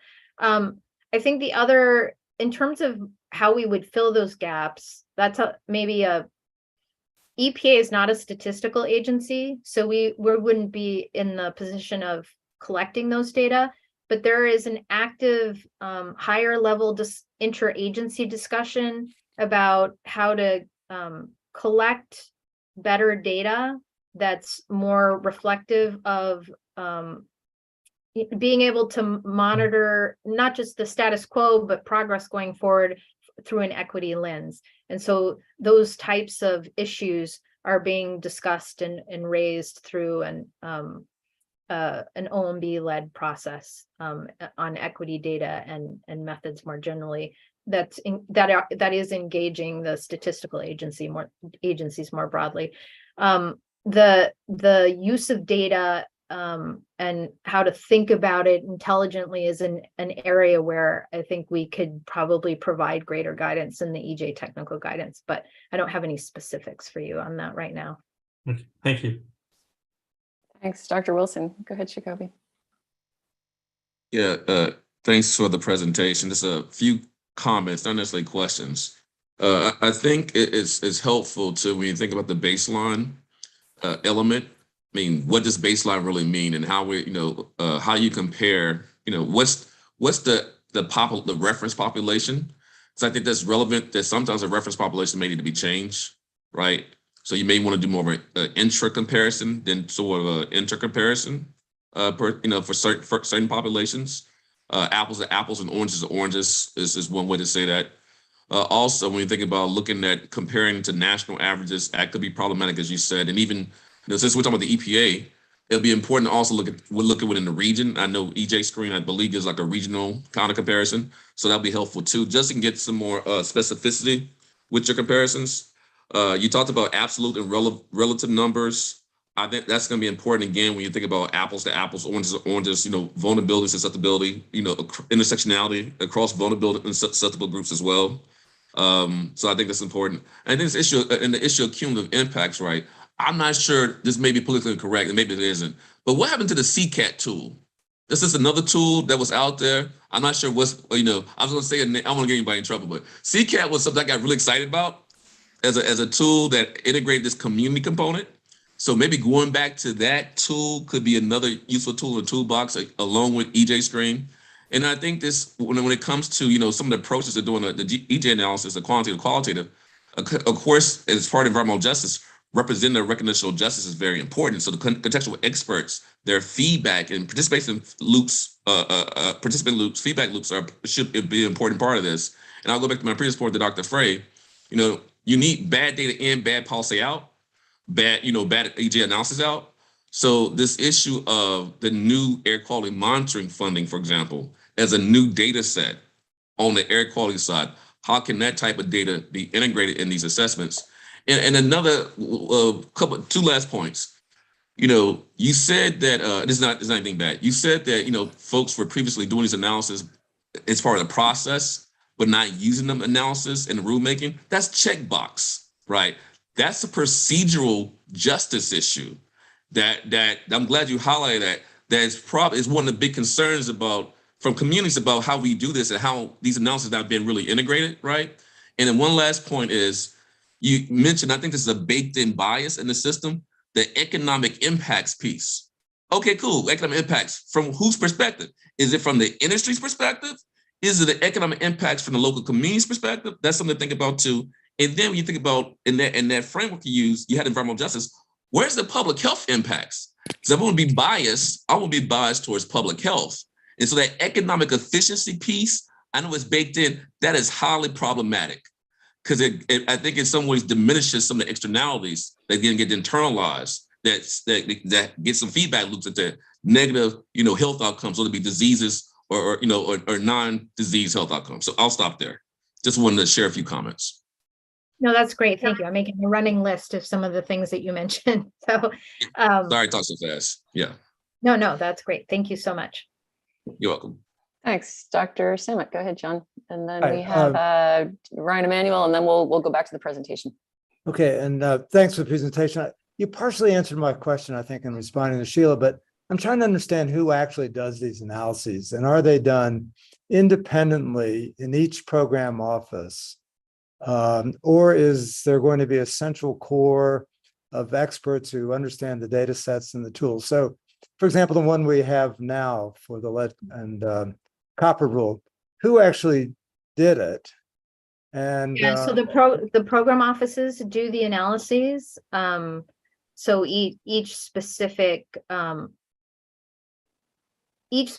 office that is promulgating the rules have a set of their own experts and analysts, an array of scientists, engineers, economists, and other folks who contribute to a whole host of analyses, right? They'll be conducting the risk assessments. They might be doing the economic analysis that's required by Executive Order 12866. They'd be doing the EJ analysis. And so and they're also, which I'll talk about very broadly in a minute, but they're also developing their own kind of set of tailored tools to help them respond more quickly to the specific kind of regular context in which they're operating. Where I sit in the Office of Policy, we are typically we serve on work groups, which have also participants from other offices. So like the Office of Enforcement and Compliance Assurance. If you're working on a water rule, there might be someone from the ERA office to look at, intersections and synergies between those. There'd be someone from the Office of General Counsel, someone from the Office of Environmental Justice and External Civil Rights. And then we would have folks both paying attention from OP to the process to kind of get through all the key pieces of what needs to be done, as well as reviewing the analysis. And so the office that I'm in would then be the one that was mainly reviewing and giving feedback from very early on in the process all the way through. In some unique cases, we are also actually more actively engaging and helping with those analyses, but that's relatively rare because the Office of Policy is small in comparison to the program offices that that promulgate the rules. And then in some cases, you even have rulemakings that are being done in the regions. So for example, if you have a FIP being done, which was recently the case for the Uinta Basin in Utah, that was being done by they were doing all of the analyses to support that rule in the region. So it's definitely distributed. EPA is organized by media, and so we end up, having things kind of stovepiped a little bit. And then there are various attempts to try to make sure that stovepiping doesn't prevent people from talking to each other and learning from each other. Sure. In terms of what they're doing, but that's what that work group process is attempting to do as well. So just a quick follow-up. I mean, I understand what you're saying, and I understand that there's domain-specific expertise within the programs is a broader set of general methodological expertise and familiarity with databases and tools that is cross-cutting. And I think the way to optimize the utilization of resources, so in a sense, everybody is not having to, I guess, develop internal capacity when there might be some overarching capacity is, and expertise is, an issue to consider. I mean, a good analogy where I think the agency is having problems is systematic review, where there are many different groups doing systematic review within EPA without really, sharing lessons across. So thanks for the answer. I mean, I think that Yeah, and some of what I'll be talking about next, I think, will be responsive. Okay, good. Yeah, Thanks. so in light of that, Dr. Emanuel, I had said we would have you as the last comment now and then go back to the presentation. Dr. Neptune, if there's something that absolutely has to follow now, then we can have it now, but we'll have more questions at the end. So just things that are pertaining to just this first part of the presentation. Go ahead, Dr. Emanuel. Yeah, thank you, Dr. Wolverton, for the excellent presentation. So I understand that EPA guidance is not prescriptive on this point, and I think I understand the rationale for that decision. But I want to point out that the technical guidance still contains sufficient ambiguity that it can lead to NEPA reviews with EJ analyses that consistently overlook disproportionately large populations of low wealth or racially minoritized people within areas of potential impact. And this is especially problematic because these analyses can systematically overlook relatively small minority populations. And I'll give you just one concrete example. The 2016 Promising Practices document from the working group suggests something like a 10% threshold for meaningful greater analysis. And that was just a suggestion. Well, some agencies interpret that advice literally, and they say, okay, we're going to use 10% for a meaningfully greater threshold. And some interpret it as meaning 10 percentage points. And what ends up happening is that very small minority groups, especially American Indians, are systematically overlooked in NEPA reviews that are conducted by certain agencies. So while I understand the need to feel like we can't prescribe exact technical methods, I wanted to point out that there's a price to the ambiguity that's built into the guidance, and that price can have systematically detrimental effects on certain groups. Great, thank you. So there's 2 points. One, the NEPA review role that EPA serves in is an interesting one to bring up. It's actually not subject to the EJ technical guidance because we're reviewing federal actions that other agencies are taking. But there is I think, really active thinking about how to integrate, better integrate environmental justice analysis into those pieces as well.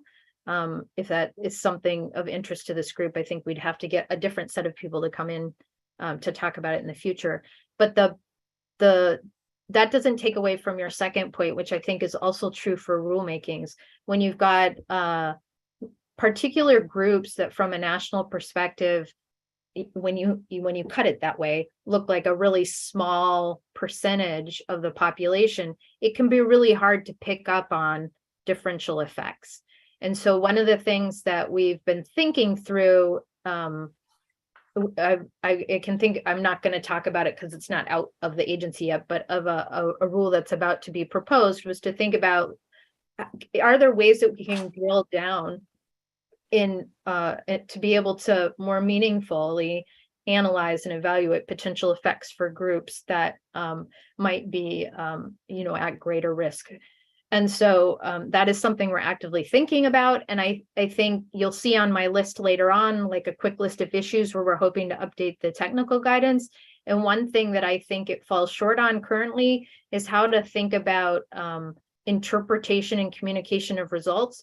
And then I think there's a feedback loop in that in terms of if it's hard to make sense of those results and understand what they mean, then you need to go back and think about ways in which you can, do analysis that would shed greater light on that and not just keep it at some sort of broad national average. So Thank you for allowing me to complicate the discussion by talking about NEPA reviews, but I think that these components need to be in dialogue with each other, just like you said. So I appreciate it. Yeah, thanks. And then Dr. Neptune has a quick one that has to fit now. And then we really do have to go back to the rest of the presentation and then questions, which will all fit in 10 minutes, which will be amazing. So go ahead, Dr. Neptune. Yeah, thank you so much, Allison. And I wanted to at least drill down just a bit on your comment that the EJ screens and the EJ kind of assessments were not integrated into decision-making. And what that makes me wonder is whether this is effectively some form of box checking and becomes pro forma. And I was wondering whether you had kind of any reasons as to why those kind of assessments have not been better integrated. Is there some confusion as to how they could be, or do you think that that's not a current priority? I think it definitely is a current priority. I think that's exactly where this administration wants to exact change relative to prior practice. So when I made that statement, it was really about the what most of the analyses that were done under previous administrations. Part of it is also just being able to push forward and make progress, right? So we've only had the technical guidance since 2016. It was right around that time that we really started to think about, like, what should we be doing in terms of an EJ analysis for rulemakings?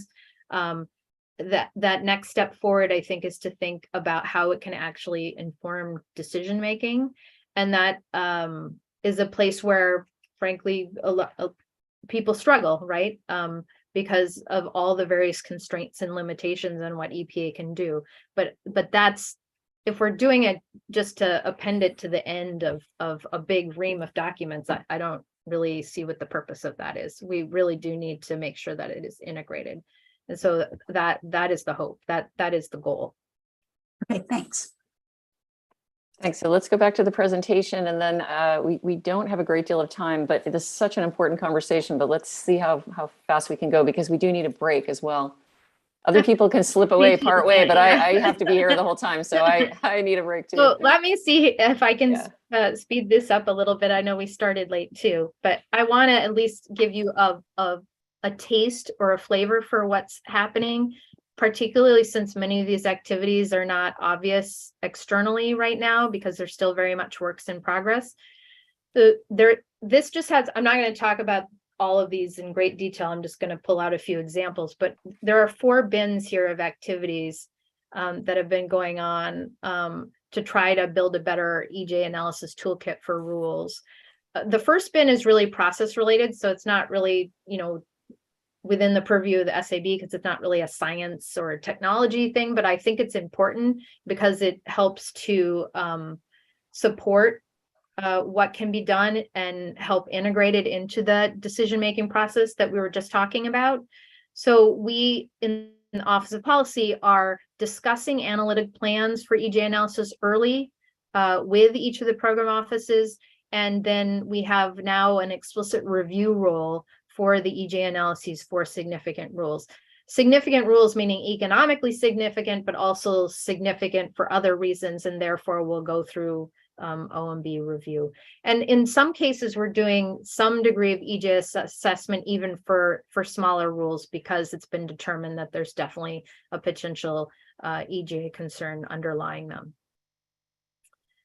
In terms of lowering barriers for EJ analyses, within the Office of Policy, as well as within each of the program offices, there is an attempt to try to come up with more readily accessible sets of tools, ways of sharing information, and also ways to build capacity and knowledge for analysts, all of which hopefully will facilitate better and more consistent EJ analyses. I'm going to talk about some of these examples in a minute on the subsequent slides, so I'll just leave that there for now and move to the third bin, which is improving guidance on EJ analysis.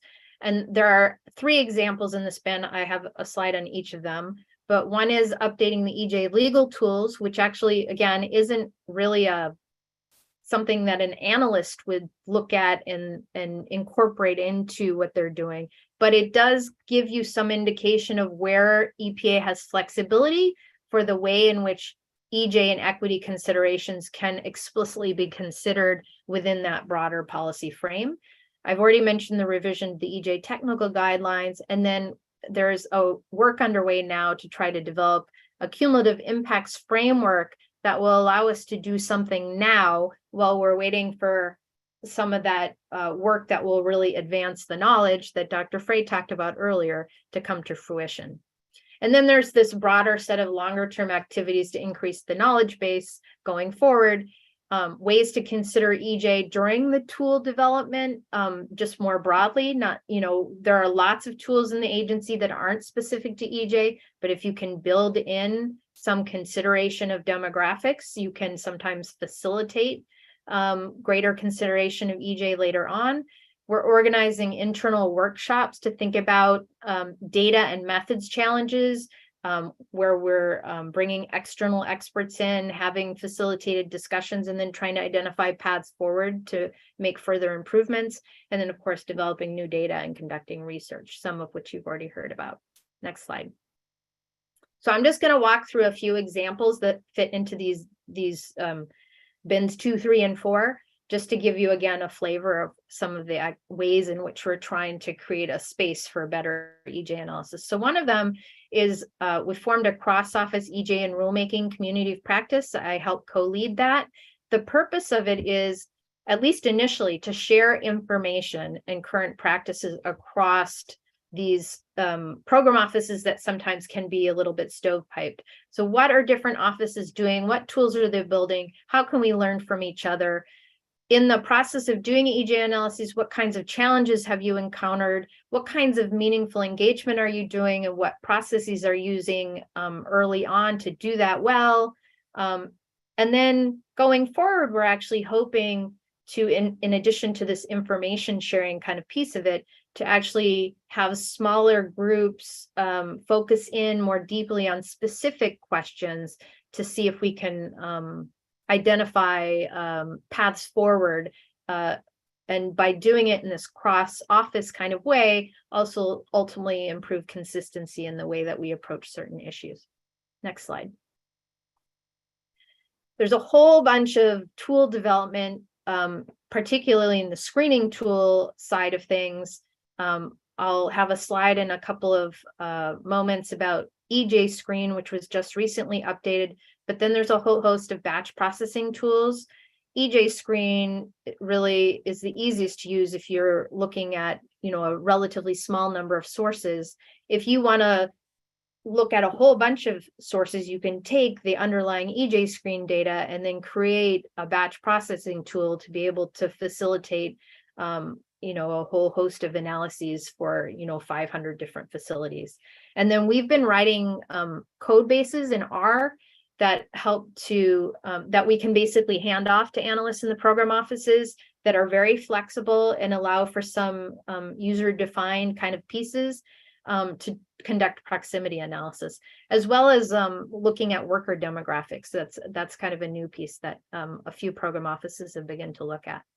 This allows us to use quantitative assessment as an initial analytic step for a greater proportion of rules. And actually, it's also facilitated in a number of cases already, the ability to tailor public outreach and engagement in a thoughtful way for rulemakings at the very, very early stages. Next slide. I mentioned EJ Screen 2.1. There's a whole host of features in the release from last month. I'm not going to go through all of these, but I wanted to mention that from a rulemaking perspective, there are certain pieces of this that are particularly vulnerable. The expanded characteristic of vulnerable communities is really helpful. The fact that we have a broader array of different ways of looking at the data, and the things like threshold maps can help, again, with the early stages and with stakeholder engagement, and the reliance on the most recent data. Next slide. As I'm sure you're aware, this is going to go in front of the SAB review. There was a Federal Register notice requesting nomination of experts. I didn't check to see if it's actually been posted yet, but if it isn't, it soon will be. The purpose of this will be to actually peer review the underlying methodology, review aspects of the calculations, these include the relative percentiles, there's different scores and indices, the way they approach the buffer analysis, as well as recommendations on the different types of indices and ways to consider multiple geographies. Next slide. I mentioned the EPA Legals tool. I'm not going to really say much here. This is mainly in there so that you can have the link and kind of check it out. Because again, it's not really something that's speaking directly to analysts, but it does allow decision makers to understand the way in which what we evaluate can affect the policy design and what's allowed under different statutes with regard to being able to directly address EJ and equity. So it is an important piece. Next slide. In terms of the EJ technical guidance, I mentioned that we're currently engaged in what I would refer to as a targeted update, targeted because we want to get it out and finalized by the end of 2023. And so we're looking for the low-hanging fruit, the places where there have been recent science advancements, or there's a need for further guidance on the technical aspects of EJ analysis. That's become more obvious to us with recent practice, which has been really, really helpful. And our intention is to have these updates reviewed by the SAB, which had previously reviewed the technical guidance. In the interim, we have developed an internal document of quick tips and advice to try to give some interim advice on places where the guidance is maybe too silent based on recent experience. Some of those aspects will be integrated into the EJ technical guidance. And then I already mentioned this inventory to try to develop a compendium of examples. Next slide. So this doesn't have everything on it, but I wanted to give you a flavor of the types of things we're anticipating we would update in the technical guidance. So in particular, recent experience indicates that we really do need greater guidance on a whole host of topics like selection of comparison groups, methods for delineating buffers or selecting distances, ways to move beyond proximity analysis, ways of measuring and evaluating disparity, how to present distributional information and not just mean characterizations, and then displaying and communicating results, among others. And then there's some topics that aren't reflected in the technical guidance currently, or could have a more fulsome discussion. Those include things like the way climate change might present unique challenges with respect to EJ, cumulative considerations, and some other examples as well. Next slide. There are also a lot of activity across the program offices to develop more in-depth tools and methods that will allow for more in-depth analysis. So with screening tools, a lot of times those can be a little bit more centralized because as long as you know where those sources are, then being able to sort of evaluate and draw buffers around them is something that we can come up with code or approaches for. But when you move beyond that to thinking about how to differentiate across regulatory options and move beyond proximity analysis, it's hard to think about a single tool. You really often need them tailored to the individual needs of the program office. This is happening in two different ways. One is trying to build demographics into existing tools. So an example of this is the HEM4 model, which is used a lot for the risk and technology reviews for air toxics, and as well as BenMap in terms of having more highly delineated demographic projections to help with the underlying benefits tool for air emissions. And then there's other types of tools that are being built from scratch, with one example being the SARA tool that Dr. Fine mentioned earlier, which is the source and receptor analytic tool in OAQPS. That is designed to look across multiple overlapping sources and across air toxics within a particular community, as opposed to thinking about it for a specific air toxic in a specific source. Next slide. There's a whole host of other activities, and in interest of time, I will try to keep this very short. I did want to mention the training, because what we're hoping to do is a very hands-on, case study driven type of approach to training, to give analysts kind of more experience for thinking through the key decision points that they might encounter along the way, and to be able to kind of understand both the criteria for assessing sort of what are your choices, and then the criteria for assessing which direction you might want to go, and what the advantages or limitations might be of those different choices. I already mentioned the workshop, so I'll skip that. And then I just wanted to mention a couple of things that the Office of Environmental Justice and External Civil Rights has been doing that have been really valuable, but are internal resources at this point. One is developing a compendium of EJ related terms to try to improve consistency and use. There's just a lot of terminology, and analysts get super confused about what are the right set of terms that they should be using and whether they're using them appropriately. And then they've also been, there are actually some existing materials that were on our website way back when, and then kind of got lost in the shuffle when we updated our intranet and also across administrations on conducting of meaningful engagement, which is a place where you'll see in a minute, analysts have really been crying out for more guidance. So they're, as an initial step, trying to collect all those existing materials in one place to make it easier to access. Next slide. I didn't want to omit mentioning this development of the cumulative impacts framework, which is meant to kind of help allow us to do something in the near term while we're waiting for some of these longer term advancements. It's really an exercise that's not just about rulemaking, that there's an attempt to think about cumulative impacts across a wide variety of different EPA policies and actions. And develop kind of core principles and approaches that are fit for purpose. And so the rulemaking context, I think, is one of the more challenging spaces to think in, because of the fact that the rigor and level of peer review and expectations are higher, but also because we are naturally thinking in a national rulemaking setting, and not, on a community, necessarily on a community specific basis. Next slide. This is my last slide. I just wanted to leave this for food for thought. We recently conducted a series of interviews, you might think of them as sort of semi-focus groups, with each of the program offices that promulgate rules or support analysis for rulemakings, to ask them to brainstorm about what they see as the key data gaps and method challenges that prevent them from doing better EJ analysis. And so this is a very high level list of some of the needs they identified, both in the short and longer term, that kind of rose to the top. And you'll see that they definitely overlap with things that I've mentioned before, and things that others have mentioned earlier in this call.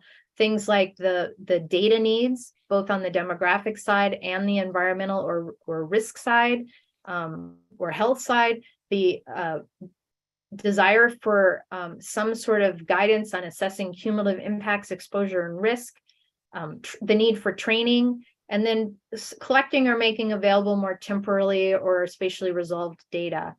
Those were common across the short and the long term. And then there are some others that are very specific, that are more specific. There's one in particular I wanted to call out just because it has come up previously, that's listed as working with less conventional data sources.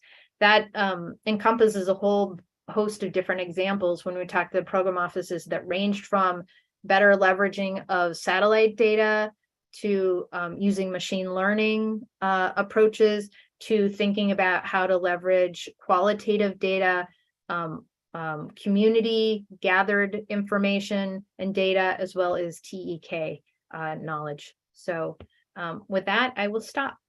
Hopefully I cut us a little bit.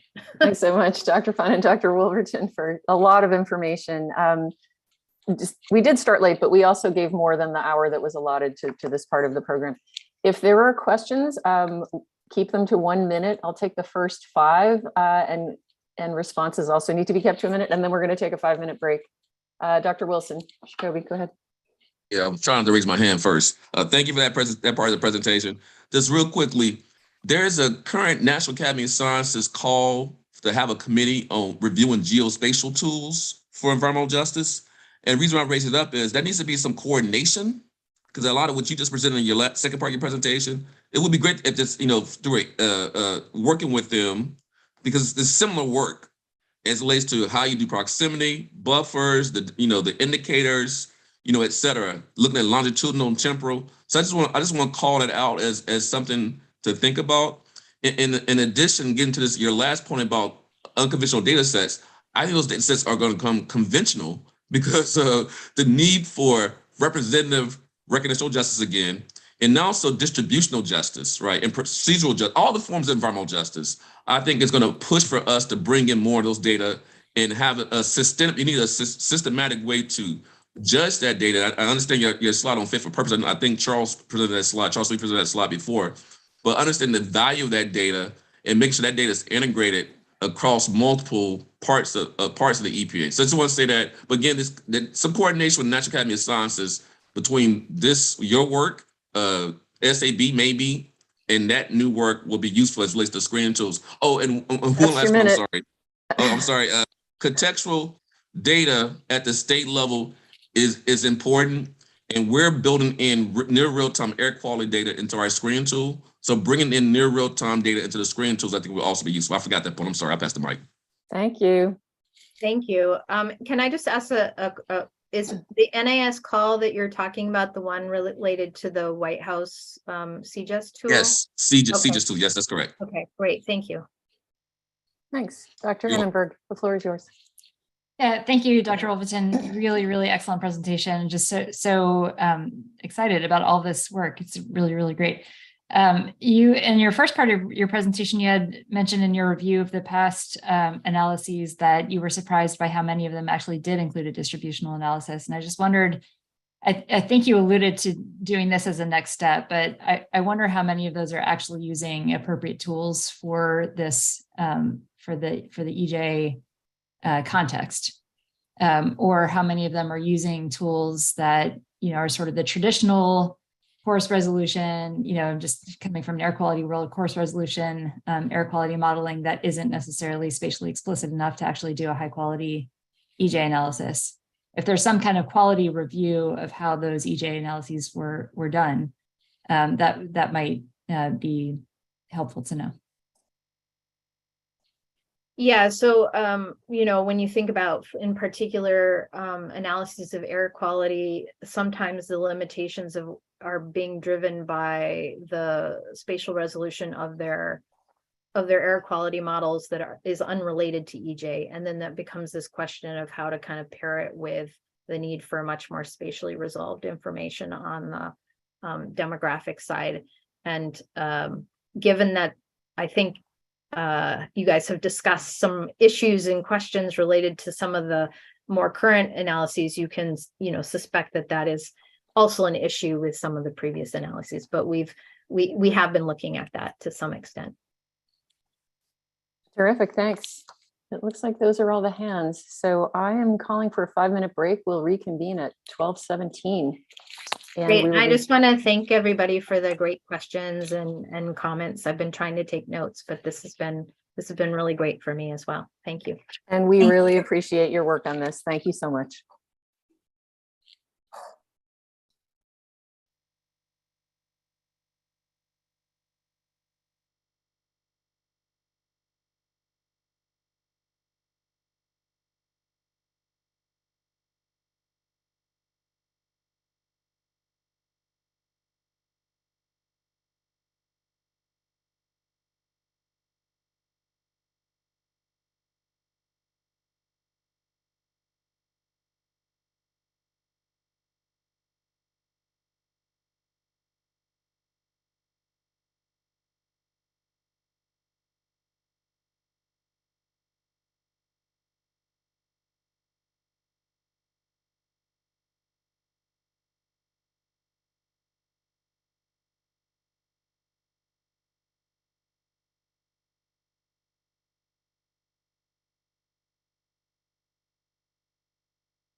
right, welcome back. We're working you really hard today. Welcome back, everyone.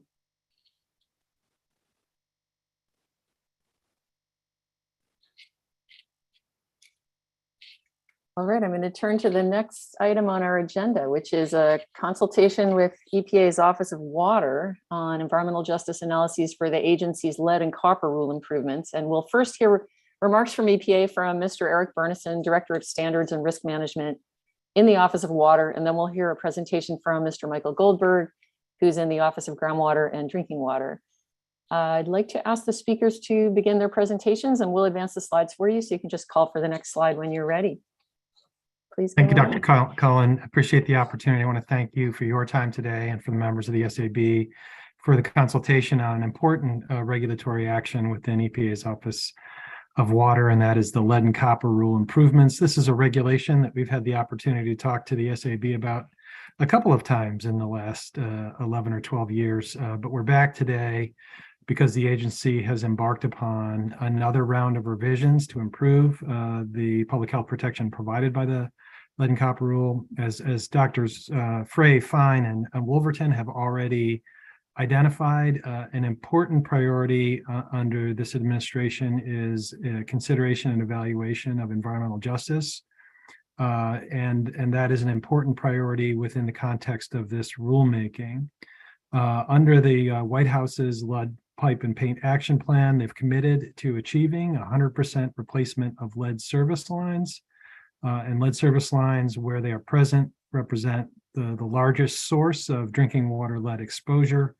And so under the lead pipe and paint action plan, we've committed to, the administration is committed to achieving as rapid as possible a replacement of those lead service lines. The lead and copper rule improvements are part of that plan. And so one of the things that we are doing is trying to structure the rule in a way that we can assure equity in the public health benefits associated with replacing those lead service lines as quickly as feasible. So we're here early in the process. I want to stress, as Dr. Fine and Dr. Wolverton has stated, we are seeking to improve the way we evaluate environmental justice in our rulemaking. So the documents that we are sharing with you are not the final documents that are associated with the proposal. We're seeking your input now. As we develop a proposal, we hope to put out in late summer of 2023. But we'd like to get your input now on how on some of the factors we're considering as we look at the data that we have to do that. So again, I want to thank you all for the time today. I think we can turn it over to Michael Goldberg, who can get into more of the details at this point in time. Thanks, Thanks Eric. very much. Thanks, Dr. Cullen. So my name is Michael Goldberg. I'm an environmental engineer and the team lead for the upcoming lead and copper rule improvements. Thanks again for your time, attention, and consideration of our charge questions today. Next slide.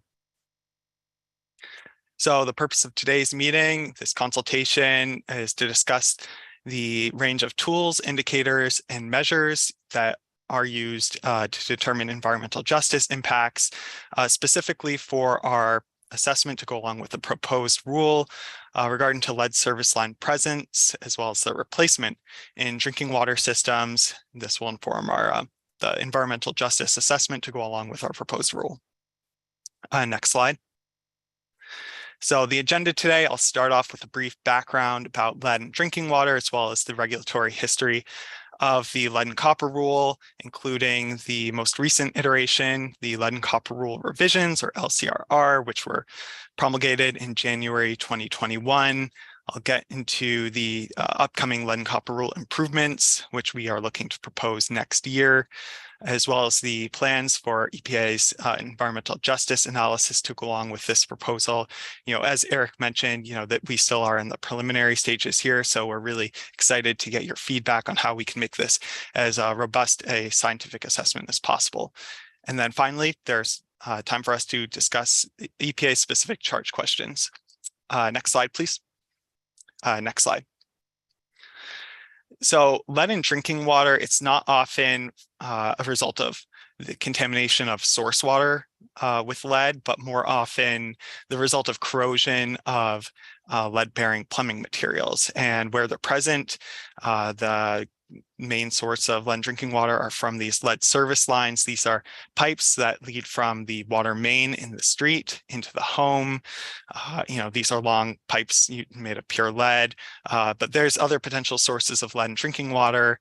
Lead goosenecks, pigtails or connectors, as they're sometimes called, are sometimes present, which connect the water main to the service line. These generally don't exceed 1 to 2 feet.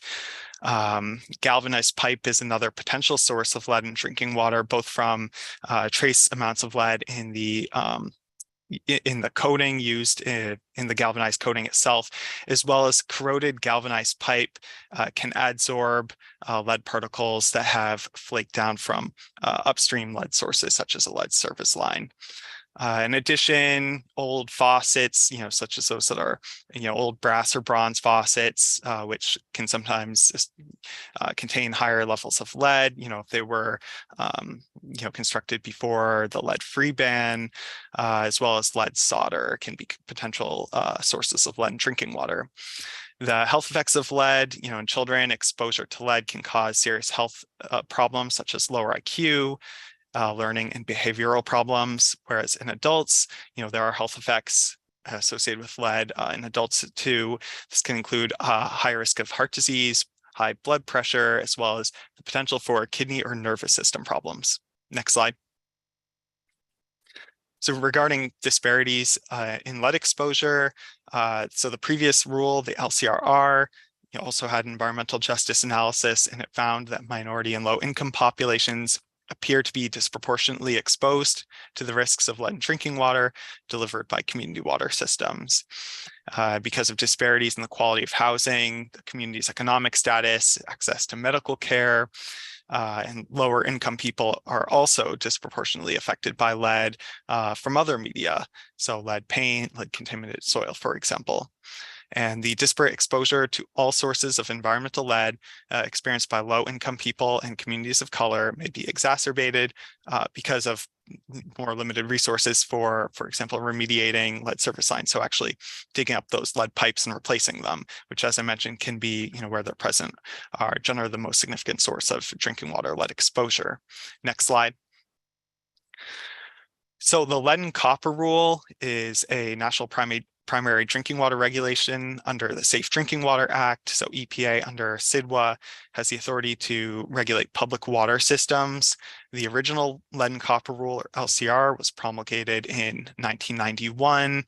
Applies to both lead and copper, and subject 68,000 community and non-transient, non-community public water systems are subject to the regulation. This equates to about, or just over 300 million people, which are served by water systems subject to the regulation. The rule requires some water systems to treat their drinking water in order to keep lead in place when lead or copper levels in water require action. This is called corrosion control. So treating the water so the chemistry is less corrosive to either metal. And when corrosion control is not enough to reduce lead levels, the LCR requires water systems to take additional actions, which can include lead service line replacement, so digging up those lead pipes and replacing them with a non-lead service line, as well as public education to the consumers. Next slide. So the lead and copper rule there is a health-based level for lead, and that is 0 parts per billion, as there is no identified exposure level to lead without associated negative health effects. But the rule does also have an action level for lead, and that is 15 parts per billion. This is a level set based on feasibility, so related to the water system's ability to treat using that CCT, corrosion control treatment, to manage drinking water lead levels. The LCR requires water systems to test water at the tap in certain homes that have lead in plumbing. So targeted sampling, where those potential lead sources are. And I'll stress that this is unique to the lead and copper rule in that the sampling is actually done inside the home. The purpose is to capture the water that has been in contact with those lead in plumbing materials and experienced that corrosion. So generally at a kitchen or a lavatory faucet is where the sample is collected.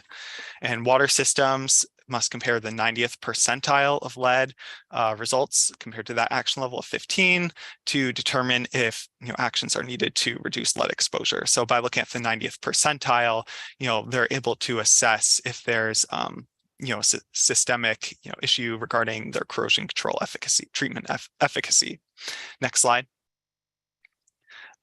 Next slide. This is just an overview of the lead and copper rule revisions. As I mentioned, this final rule was promulgated in January of 2021, and I'll just go over some of the key changes in this updated rule.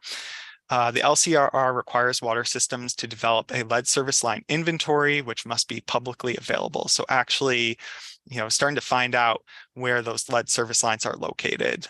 Water systems for their initial inventory, which is due October 16th, 2024, must essentially do a records check to look for any pertinent water system records that could contain information related to service line material.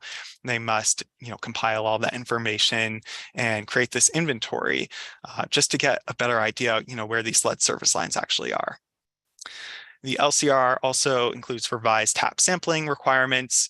So water systems with lead service lines, at these lead service line sites, don't take the first draw sample, that first liter, which is, what was a part of the original LCR, but instead take a 5th liter sample. And the reason for this is that it better approximates the water that has been sitting stagnant in that lead service line. So it bypasses the water that's stagnant inside the faucet and then getting into the home premise plumbing to that water that's been, sitting underground outside in that lead service line.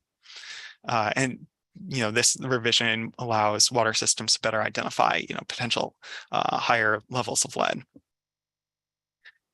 It also includes revised corrosion control treatment requirements, removing provisions allowing water systems to stop the CCT installation process if they drop below the action level. So we saw a lot of systems, hovering around that 15 parts per billion action level. They would start the CCT install and then dip below the action level and stop it. So this update requires water systems to see that process through to completion.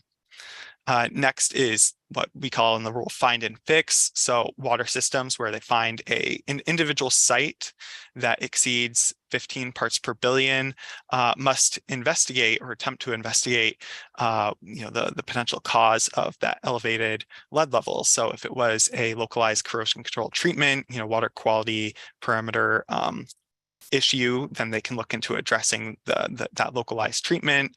And it could be that the customer has a really old faucet, which can brass or bronze faucet, which contributed to higher lead in that first draw. So in that case, the LCR doesn't require remediation requirements for that water system if they don't own that faucet. But the idea of working with the customer to identify this was the potential culprit for this higher lead level and inform them about the steps they can take to reduce their exposure.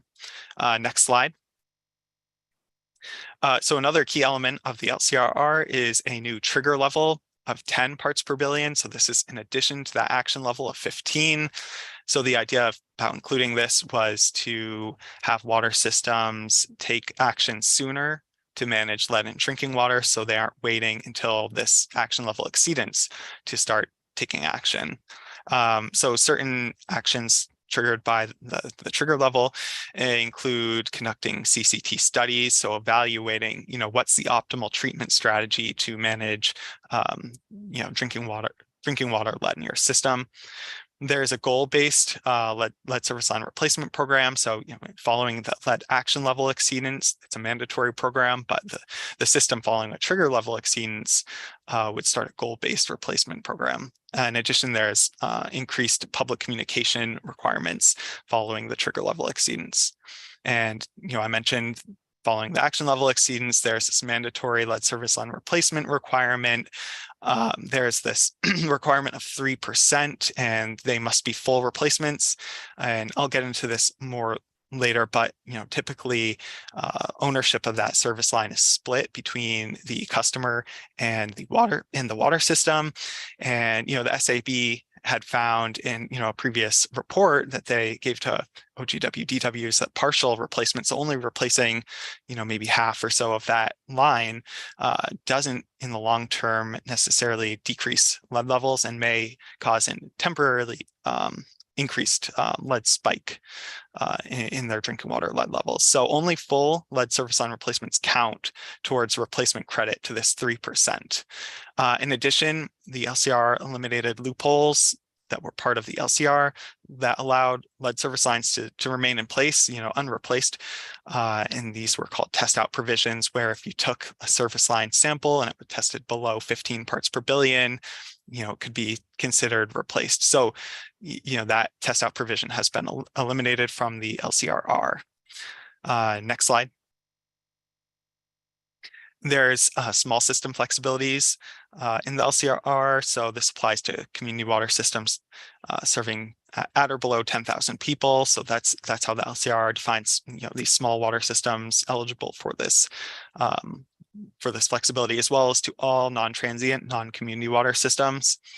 And the various compliance options include installation and maintenance of optimized corrosion control treatment, to replace all lead service lines, not to exceed 15 years. And one thing about this is the water system can't stop replacing once they've started and chosen this compliance pathway, even if they go below the action level. And this applies despite the potential for split ownership. The water system must commit and have a plan by which all lead service lines, even the customer-owned portions, must be replaced. Another option or compliance flexibility is the installation and maintenance of point-of-use devices at certain taps.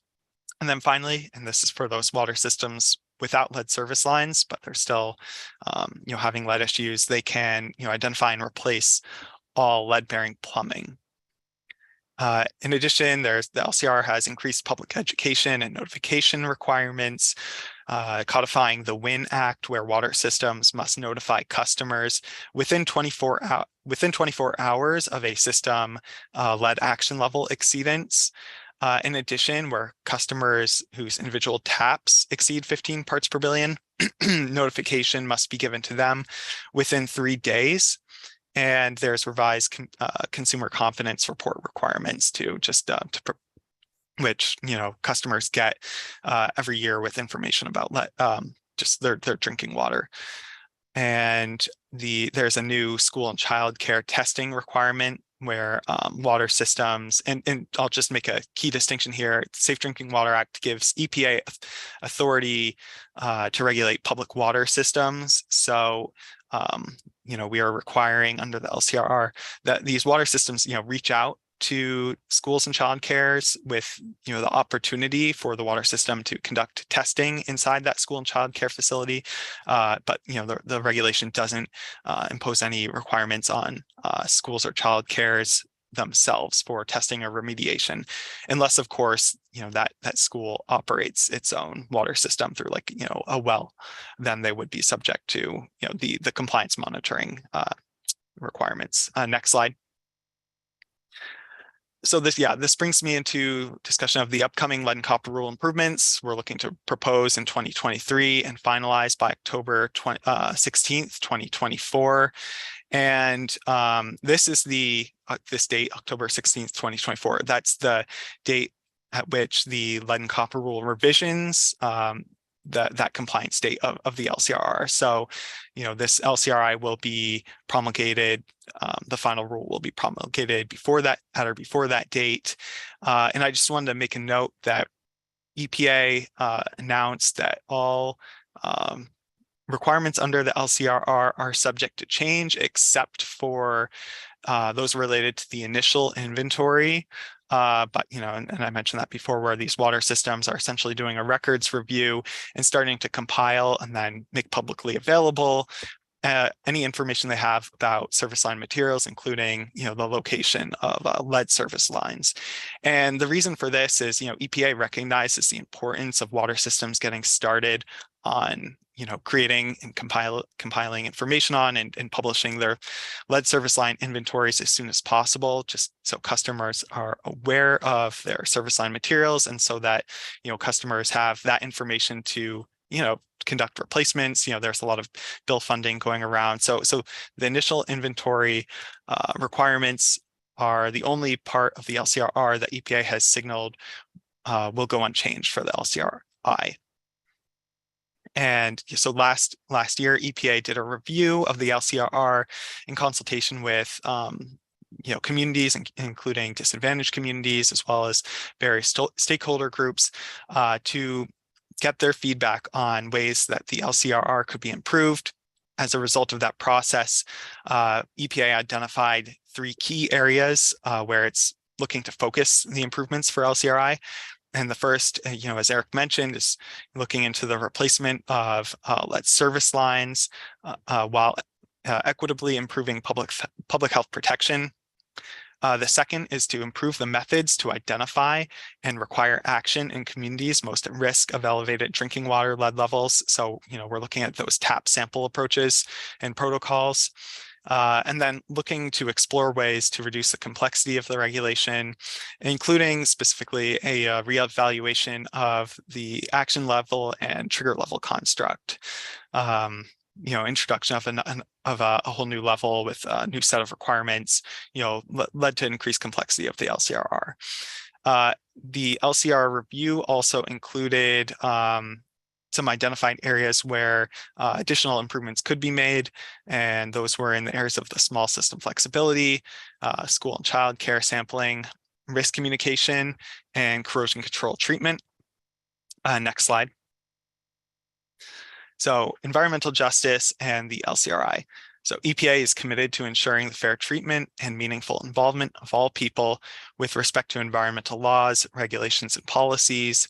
Executive Order 12898 prescribes federal actions to address environmental justice in minority populations and low-income populations, calling on EPA to collect, maintain, and analyze information assessing and comparing environmental and human health risks borne by populations identified by race, national origin, or income, and for the agency to use this information to determine whether their programs, policies, and activities have disproportionately high and adverse human health or environmental effects on minority populations and low-income populations. Next slide.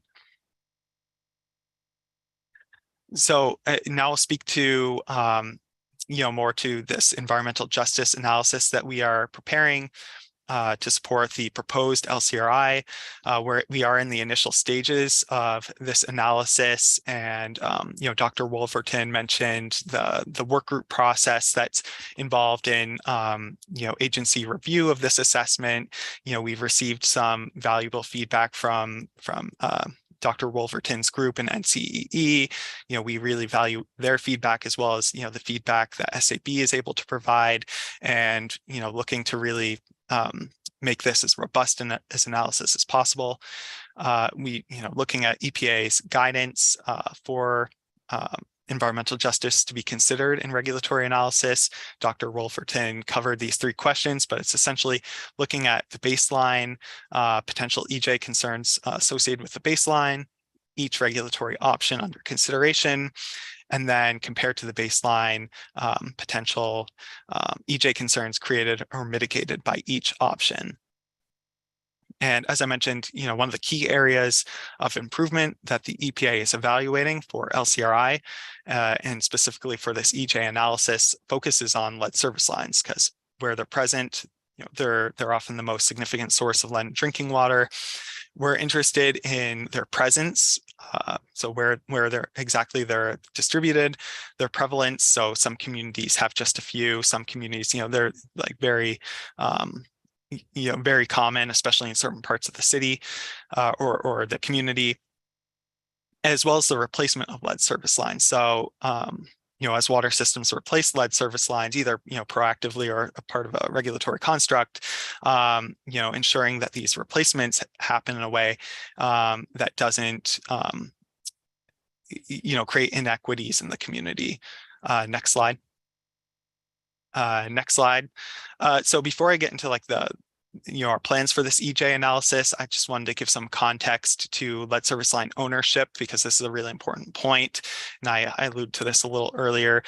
This diagram is taken from EPA's recently released guidance for creating lead service line inventories, and it shows a typical I guess schematic of a lead service line with split ownership.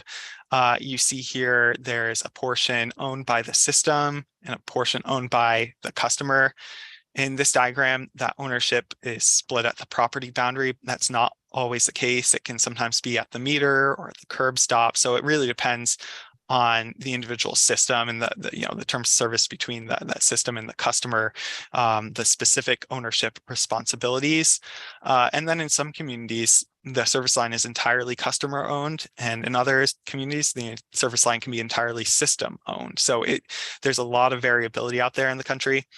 And we can move to the next slide. I think I touched on most of these.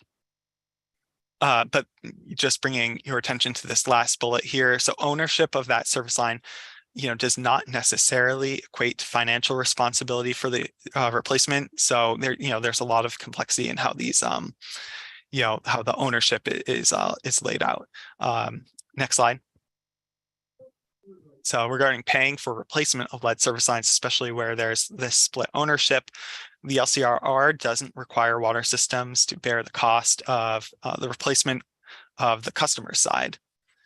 The determination of how a water system pays for lead service line replacement for that customer-owned side is often a matter of state or local law.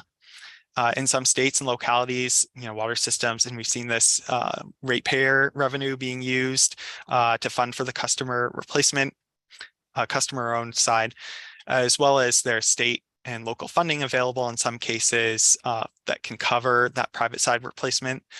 For example, New York's legislature has a fund for to contribute towards the costs of full lead service line replacement.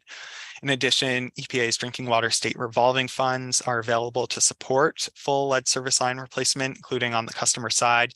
The bipartisan infrastructure law includes $15 billion for identification and replacement, full replacement of lead service lines. But just in some cases, local, state, or federal funding might not be enough to, cover replacement of all the lead service lines in a community. So there is the potential for the most vulnerable Americans to be disproportionately exposed to lead if they, can't afford to replace their portion of the lead service line.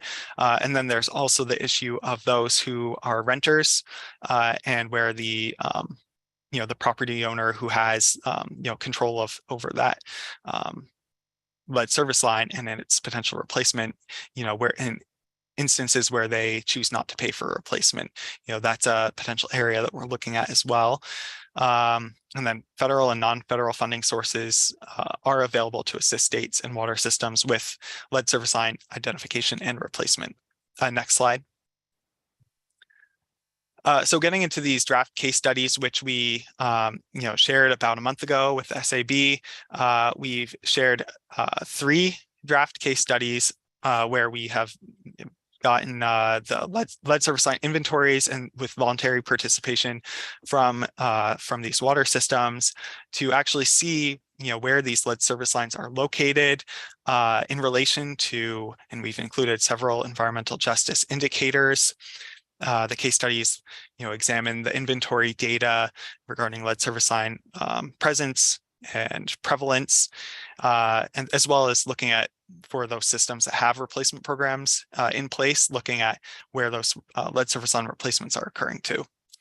So EPA is asking the SAB for input on the methodologies for the initial 3 draft case studies to ensure sound scientific data evaluation, as we go through and update this EJ analysis And I'll note that, work on this is ongoing. I mentioned, we are collaborating with NCEE and looking for opportunities, to have consistency in our methodologies, here at EPA across programs. We are also looking at additional potential data sources that have come up, so we're looking, not every community has redlining data, but there's some overlap with, the, case study cities that we have where that data are available. So this work is ongoing. Any recommendations that SAB can provide would be greatly appreciated. Next slide. And yeah, it'll help EPA understand the tools and indicators to support addressing the 3 questions in EPA's technical guidance for assessing EJ in regulatory analysis.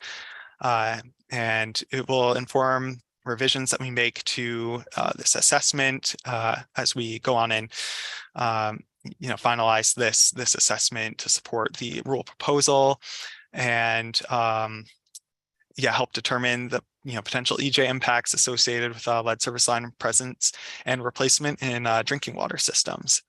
Next slide. And as I mentioned before, and as we've included in our charge questions and draft materials, we're aware of several potential tools that could be used or have been used to study EJ impacts associated with the presence of these lead service lines. Specifically in those case studies, we looked at EJ screen, the social vulnerability index, the area deprivation index. Next slide. And I'll just get touch briefly on each of these. I think most of you are probably pretty familiar with them, but EJ Screen, it's developed by EPA. It's a national data set combining environmental and demographic indicators. It features EJ indices, 7 demographic indicators, 12 environmental, all at the block group level. Uses ACS data and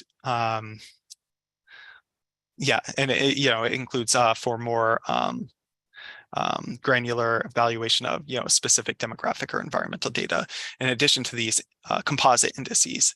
Next slide. We can get to the next slide. These list out the specific demographic and the specific environmental indicators. Next slide, please. The next is the Social Vulnerability Index that was developed by the CDC and ATSDR. It's a geospatial tool to help identify communities most likely to need support before, during, and after a hazardous event. It uses census data to rank each census tract. It's at the tract level with 15 social factors grouped under 4 different themes: socioeconomic status, household composition, disability, minority status and language, and housing type and transportation. Next slide. And then finally, the Area Deprivation Index. It was originally developed by the Health Resources and Services Administration, and it was updated by researchers at the University of Wisconsin. It measures socioeconomic disadvantage using 17 census variables. It was originally developed at the census tract level, but it was extended to the census block group level based on ACS data. Next slide. So additional EJ tools. So these weren't in the report of the 3 case studies that we included, but they, we mentioned them in the charge question. EPA is aware of additional recent EJ tools that could potentially be used to support our analysis here. The first is CDC's Environmental Justice Index, which measures the cumulative impacts of environmental injustice on health for each census tract using data from multiple agencies.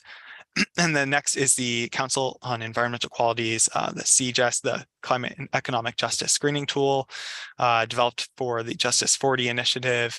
It provides socioeconomic, environmental, and climate information on disadvantaged communities. We have not yet applied these recent tools to our case study data on LSL locations. We're looking forward to receiving SAB feedback on these, as well as the previous 3 indicators that I've mentioned. And we are also aware of the recommendations that SAB gave on the heavy duty vehicle rule. recommending that the people of color category be disaggregated by race and ethnicity. So, we are looking into that as well. So working with NCE to be, consistent with other SAB recommendations that have been given as well. Next slide, please. So this leads us into the charge questions. Dr. Cullen, my agenda has you leading through the review of the charge questions. I'd be happy to walk through them, or if you'd like to, whichever way you prefer is fine with me.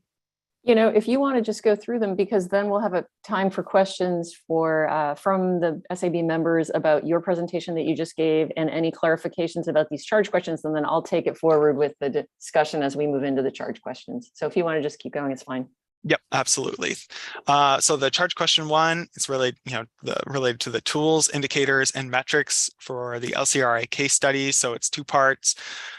Commenting on the tools, indicators, and metrics, such as those recently released, the Environmental Justice Index and the Climate and Economic Justice Screening Tool that EPA should consider as we're developing our case studies to support the proposed LCRI.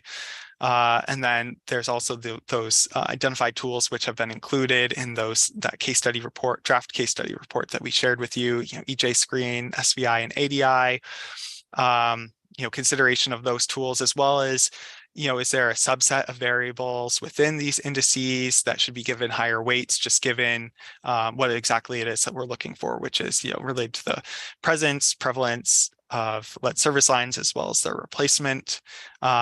Just going into the next slide, the second question here is the indicator or measure or measures most suitable for studying environmental justice impacts associated with lead service lines and their replacement. So looking for feedback on, if one or multiple of these measures is most suitable for studying EJ impacts associated with, as I mentioned, lead service line presence, prevalence, and specifically replacement too. And then SAB charge question 3, next slide. Tools and indicators to assess lead impacts from other co-located exposure pathways. So, many of these tools include, their composite indices that include potentially not just lead in drinking water, but, lead from other media such as lead paint, soil, and dust. Lead in the body doesn't care if it came from drinking water or lead in soil or lead paint. So, looking to consider lead exposure from all potential sources in our environmental justice analysis. So just commenting on whether any of these tools or indicators can be best used to inform our understanding about, lead coming from non-drinking water sources as well. And I think that about wraps it up. So I'll take questions on this presentation, and then we can dive into the discussion of the charge questions. Perfect, thanks. And a huge thanks to Mr. Bernison and Mr. Goldberg. Thanks so much. Do you want me to call the hands, or would you like to? You can go ahead. Okay. That'd be great. Thank you. All right, sure thing. Dr. Hernandez-Ruiz, and then Dr. Beck. This is for clarifications on the questions and any questions about the presentation, and then we'll move into specific discussion about the charge questions after that. Great, thank you. Thank you so much for the presentation and all the work that has been going into revising this law. Did I hear correctly that the new triggering level is 10 parts per trillion? Parts per billion. I'm sorry, parts per billion, and you're right. And so can you elaborate on that? Because that seems still extremely high for lead concentration in water. Yeah, absolutely. So, the original rule has the lead action level of 15. And of course, we have an MCLG, which is a health-based level, which is 0. We understand that there's no safe level of or level of lead in drinking water without negative health effects.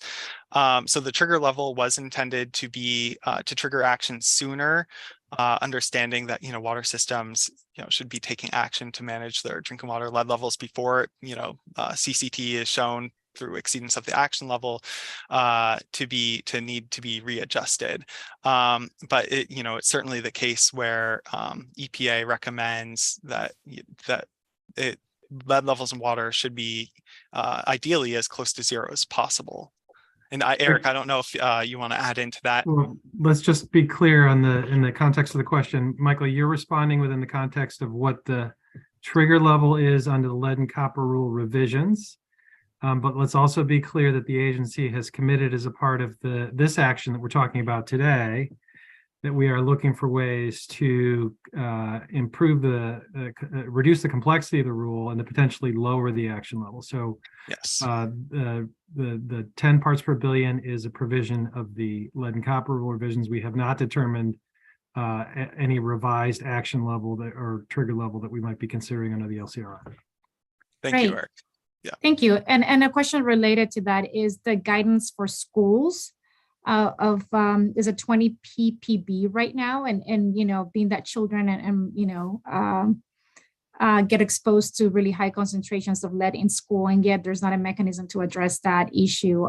Is that for consideration under this the scope of this work? Yeah. So oh, Eric, if you want to go ahead. Yeah, so this particular provision, Michael addressed the fact that we have testing requirements. What you're asking Dr. Hernandez about is the 3 T's guidance that the agency has issued. That's a voluntary guidance. There is no recommended threshold in the agency's guidance right now that would prompt action. Historically, there had been a 20 parts per billion level, but the agency has encouraged in the most recent updates to the 3 T's that schools and child care facilities consider taking action based on any levels of lead, obviously addressing the highest levels. There's no threshold in the current guidance. Thank you. Thanks. So we're continuing with clarifications on the charge questions or questions about the presentation. Dr. Beck. I have a general question. I guess I've got 2 general questions as to how the analyses really work, because we had worked on the prior lead and copper rule, and I was on the SAB then, and you had done a very thoughtful analysis in the economics analysis of the benefits of the regulation, looking at blood lead levels and looking at IQ improvements, which really relate to environmental justice issues. So my first question is that type of analysis going to be part of your decision-making here? Yep, absolutely. So, it is detailed in EPA's technical guidance for assessing EJ, these 3 questions associated with looking at the baseline, looking at the options, and then looking at the comparison of the baseline to the options. So these 3 case studies we've looked at, help inform the baseline, but, develop as EPA is engaged in the process of developing options for the proposal, we'll actually go through and do our economic analysis on those options, which include costs as well as benefits of each. So that will definitely be a part of our future analyses. Well, good. I'm really glad to hear that, because that's really the best way to, I think, to really evaluate the benefits from an EJ perspective. How does it affect the blood leads? How does it affect learning and so forth in the population? And then my second question relates to the tools that are being used. And one particular source of lead that I don't know is actually adequately addressed in the available tools relates to releases from historic air sources like smelters that have shut down or former battery recyclers, not so much ongoing ones, which can contaminate fairly large areas of a fairly bioavailable form of lead. And is there the potential for modifying any of the tools in this one example to consider a potential source that might not be considered with the available tools? Yeah, I mean, absolutely. We'd be interested in hearing the SAB's feedback on that. That seems to fall in line well with charge question number 3, which is looking at, other pathways of lead exposure.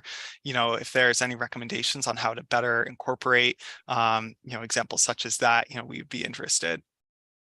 Okay, thank you very much. Thank you. So we're continuing just with questions about either clarifications for the charge questions or questions about the presentation. Dr. Benke. Okay, thanks for the detailed descriptions. 2 questions here. What's the current extent of tap sampling and water analysis before the rule improvements? What do you mean by the extent, like how many tap samples the water system takes, or the protocols? So yeah, it could be qualitative here. Is it rarely done and it's not very comprehensive presently, but would be improved? You know, this is the type of information that's being asked. Yeah, absolutely. So under, I'll describe the LCRR and then I'll describe kind of the considerations for LCRI. But, so water systems are required to take a specified number of tap samples per monitoring round, and that can be, as frequent as 6 months. There's also reduced monitoring, which is 3 years for those water systems that have proven to have, consistently lower levels of lead. But those and the LCR had some revisions to the tap sample tiering. So the actual locations that these tap samples are collected at to better prioritize lead service line sites. So going where you're more likely to find the higher levels of lead. So the original rule required, 50% at least lead service line sites, but the LCRR requires 100% lead service line sites. Where you have lead service lines, then go to those sites. And yeah, I mean, so, and then in addition to the updates to the tap sample protocol, so taking the 5th leader under the LCR to better identify, those higher lead levels. So that's a description of the LCRR tap sample requirements. Now for LCRI, you might recall from the presentation, our review of the LCRR found that, EPA, a priority for the LCRI was to better identify these communities with higher lead levels. So EPA is looking at those tap sample requirements under the LCRR and potential ways to, bolster the tap sample requirements to achieve our goal of better identifying those communities with higher lead levels. Okay, good. And the second question is, are the tap sampling data available for the draft case studies? So, water systems submit their 90th percentiles to, EPA's SIDWIS database. We haven't collected as part of this analysis, the tap sample data to go along with it. We're really, what we have prepared so far is really looking at lead service line presence and, just where they're located. Because in tandem with the replacement that we're looking at. So that's the key area that we've looked at, but we'd be interested in, any suggestions on how we can incorporate such tap sample data into, furthering our analysis. Okay. Yeah. Sounds good. Thank you. Thank you. Thank you, Dr. Thorne. Clarifying questions. Yeah, my question, I think, dovetails nicely with Dr. Venke's first question. That is, under the LCRI description, you had prioritizing distributional impacts. And I was wondering if home sampling reveals a value above an action level in a particular home in a neighborhood, I guess in the past, sometimes that was considered anomalous or was passed over. It would seem reasonable that would actually trigger further sampling in that neighborhood or that service area to identify other homes at risk. Is there any provision for that kind of a flagging of a neighborhood based on an initial sample that's above the action level? Yeah, absolutely. That's a great question. And the LCRR did introduce a new provision called find and fix, and it does pretty much what the name says. So you're trying to find, so where an individual tap sample site tests over 15, then the water system attempts to find the cause of that exceedance and then attempts to fix it as well. And as part of that, taking a nearby water quality perimeter sample to assess, is our CCT, and there's water quality ranges that are optimal for this optimized corrosion control treatment.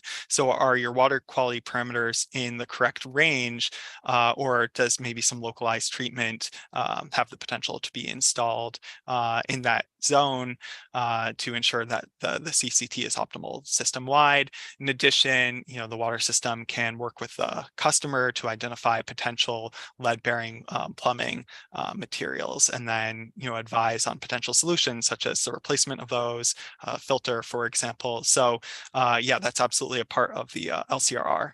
My second quick question is just to have you verify rural well water supplies that are not considered community are not considered at all under any of this that you're talking about today. Yep. So as I mentioned, the LCRR, it applies to those community water systems and the non-transient, non-community water systems. So are there any programs Eric. for dealing with lead service lines for people who are on private wells? Yeah. Eric, I saw that you were Well, I was unmuted just going yourself. to further clarify that the Safe Drinking Water Act defines the authority that we have here, and it defines public water supply systems as those that serve 15 or more service connections or 25 or more people. And so to answer your question about private wells, there are a variety of state programs that have taken the initiative to try and address water quality in private wells, but the federal program really just consists of guidance. And then, of course, there are standards for the lead content of plumbing materials, fittings, and fixtures that apply regardless of whether or not they're used in public water supply systems. Yeah, no, that's what I thought. Thank you for verifying that. Thank you. Dr. Le Chevalier, these are clarifying questions only. Go ahead. Well, yeah, definitely clarifying in that I just heard that data on blood levels and data on children's IQ are included in this analysis. So that'd be one way to apply these EJ indices, not only on lead line prevalence, presence, and replacement, but also on these metrics as well. Is that I understand your comment correctly? Regarding blood levels? Yes.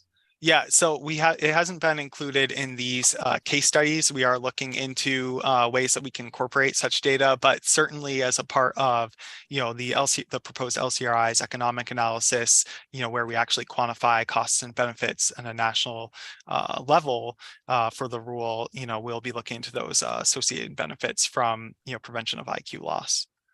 Yeah, getting back to our comment just before, having those kind of, clear benefits. It's one thing to be having the presence of lead lines, but really clearly seeing the bed gets into that equity of the benefits, which was the underlying, comment here. And then you also mentioned that the local laws, could influence the availability of funding. And I wonder, how are you overlaying this kind of confounder? Because really is the issue here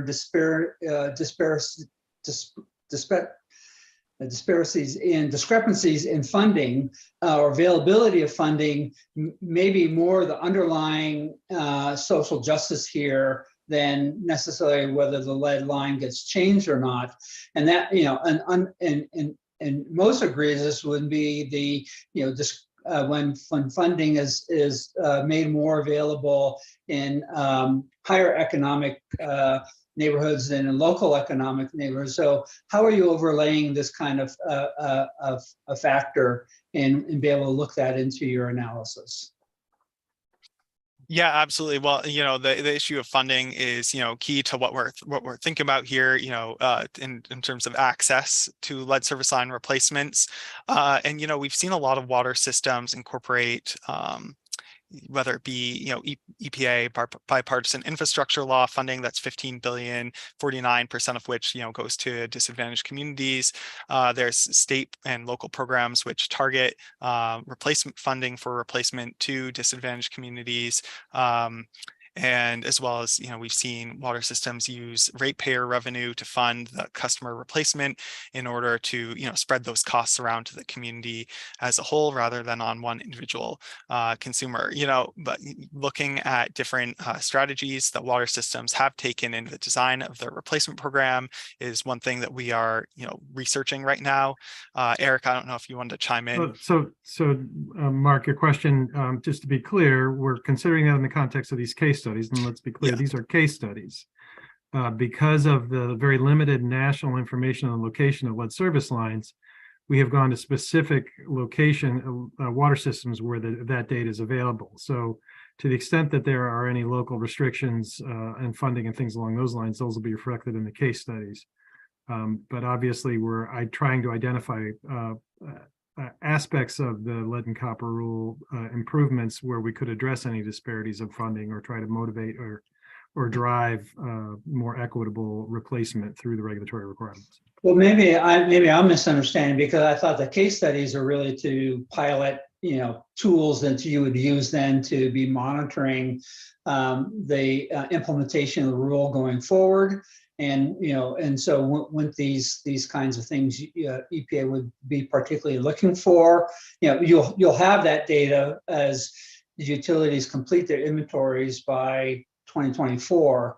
And therefore, it seems to me like one big question is, yes, there's availability of funding. There's lots of different available funding, but if it's not being equitably distributed, that's a real flag that, I think the case studies are trying to set up tools for monitoring to be able to know that, that in fact, those inequities are existing and need to be eliminated.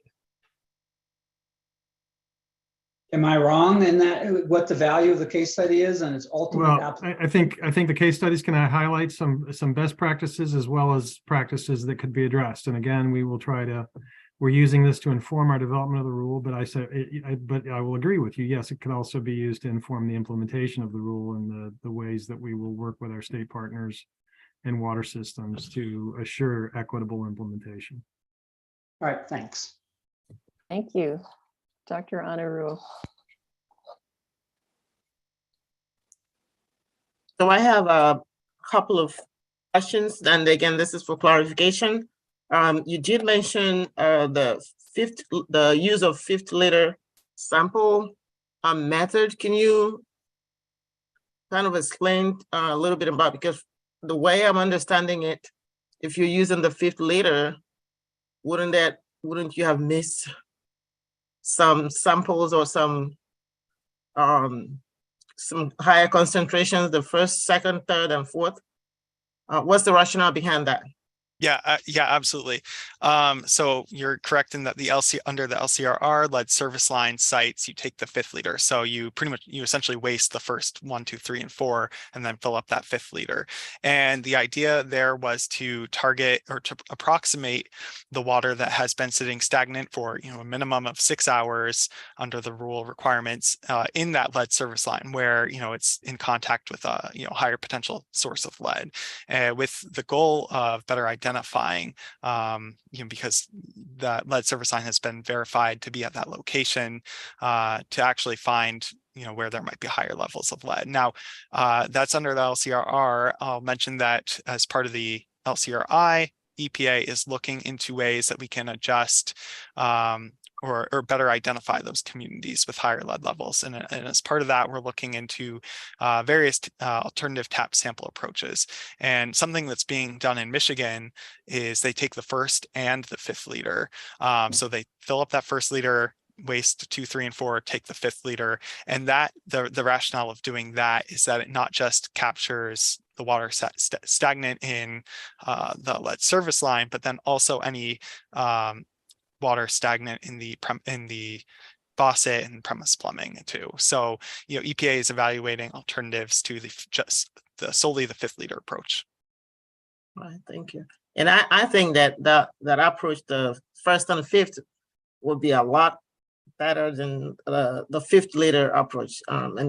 Personally speaking, because it captures that. And then my other question is about the co-location and co-exposure, and how that relates to the trigger point, the trigger level of 10 parts per billion.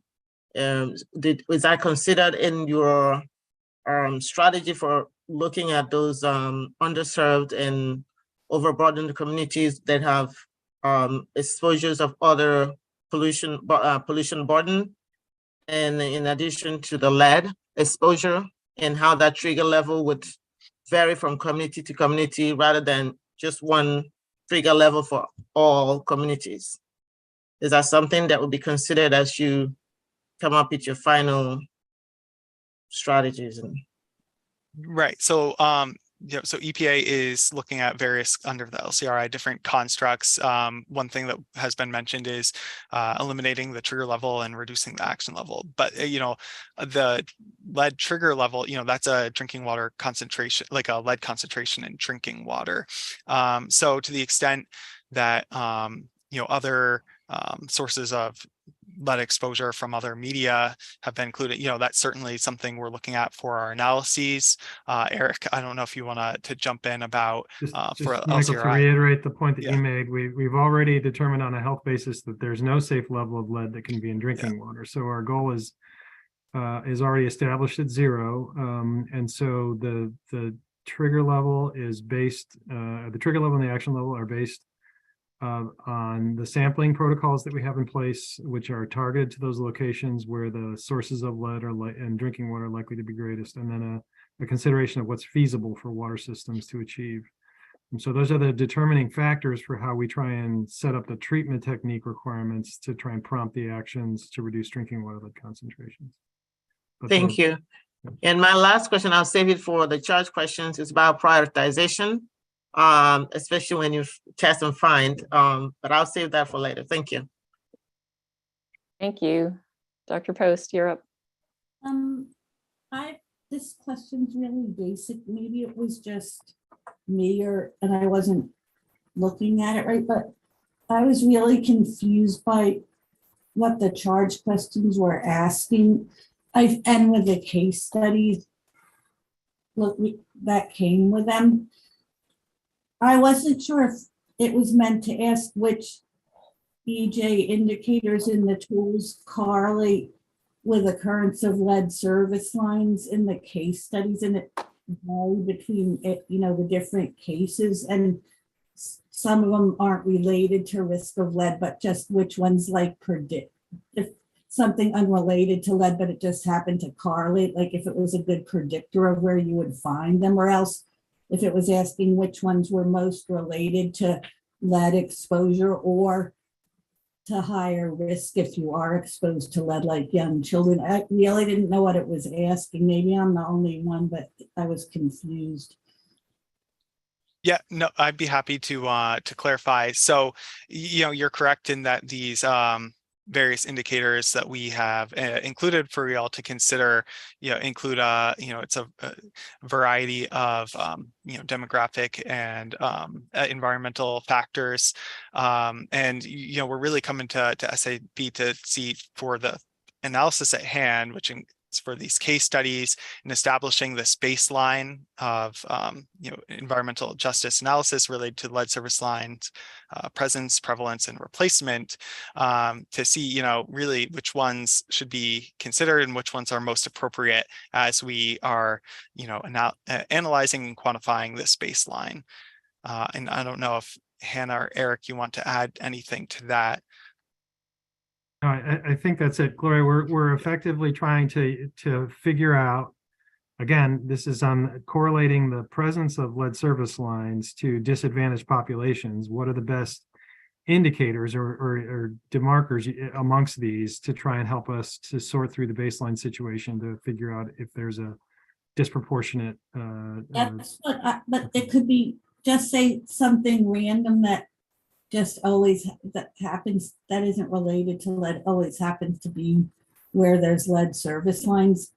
That's how I interpreted it, because it predicts where they are, but that doesn't seem like what a lot of other people's comments indicate that they interpret it that way.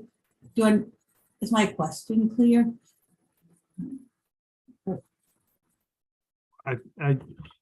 It sounds as though you're agreeing with that. So yes, I think like what I heard you just say, right? That what I was thinking sounds to me like what you just said. So yeah, okay. I think we're in agreement. Yeah. Okay. Thanks.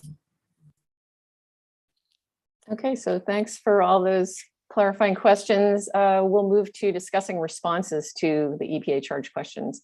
And we have 3 questions. Question 1 has 2 subparts. I think we'll combine the 2 in the discussion because there were definitely some times when folks were writing their individual comments and they combined the, what they had to say about each of those subparts. We don't have time for each question in a huge amount of detail, but SAB members are all invited to, and many have already provided written comments, and this is a consultation, so we don't have to reach a consensus. We are providing individual comments to EPA. So turning to charge question 1, and I'll just remind everyone what's in these. So we'll do the 2 parts of question 1. 1A is please comment on the tools, indicators, metrics such as the recently released Environmental Justice Index and Climate and Economic Justice Screening Tool, CJUS, that EPA should consider using when developing lead service line replacement case studies to support the development of the lead and copper rule improvements EJ analysis. And 1B is given the identified tools and indices, EJ screen, SVI, et cetera, please comment on whether there is a subset of variables within the indices which should be given higher weights in the lead and copper rule improvements EJ assessment. And I see that Christy, Dr. Pullen-Fidnick's got her hand up, so go ahead.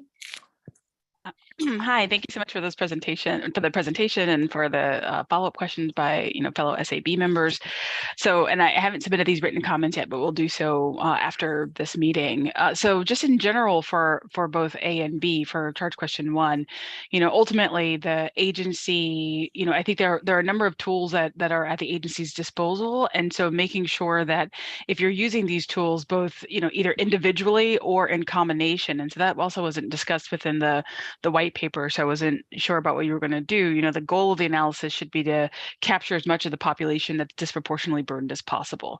And you already mentioned this during the presentation about the race indicators and the coarseness of using populations of color, so I won't go into that comment, but I'll have it in my written comments.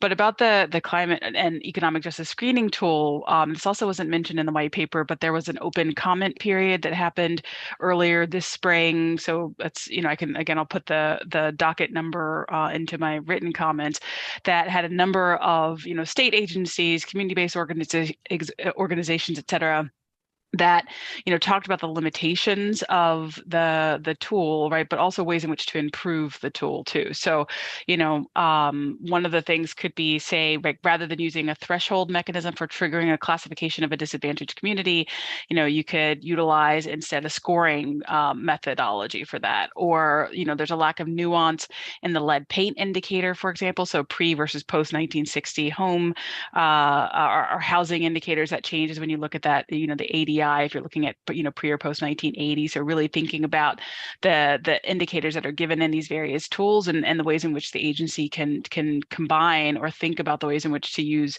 different indicators to really try to identify those communities and those houses or parcels or the census block groups or blocks that are most vulnerable to or have the highest potential for lead service lines. I also also implications of using standard income thresholds, for example, that don't take into account local cost of living. You want to make sure that you're really just trying to use the best available science in whatever indicator that you're using, if you're thinking about socioeconomic status or other things. And each of these tools do them so differently that I didn't see any discussion of the ways in which you might use some of the indicators that are better in some tools relative to others, in ways that you might do some of this analysis.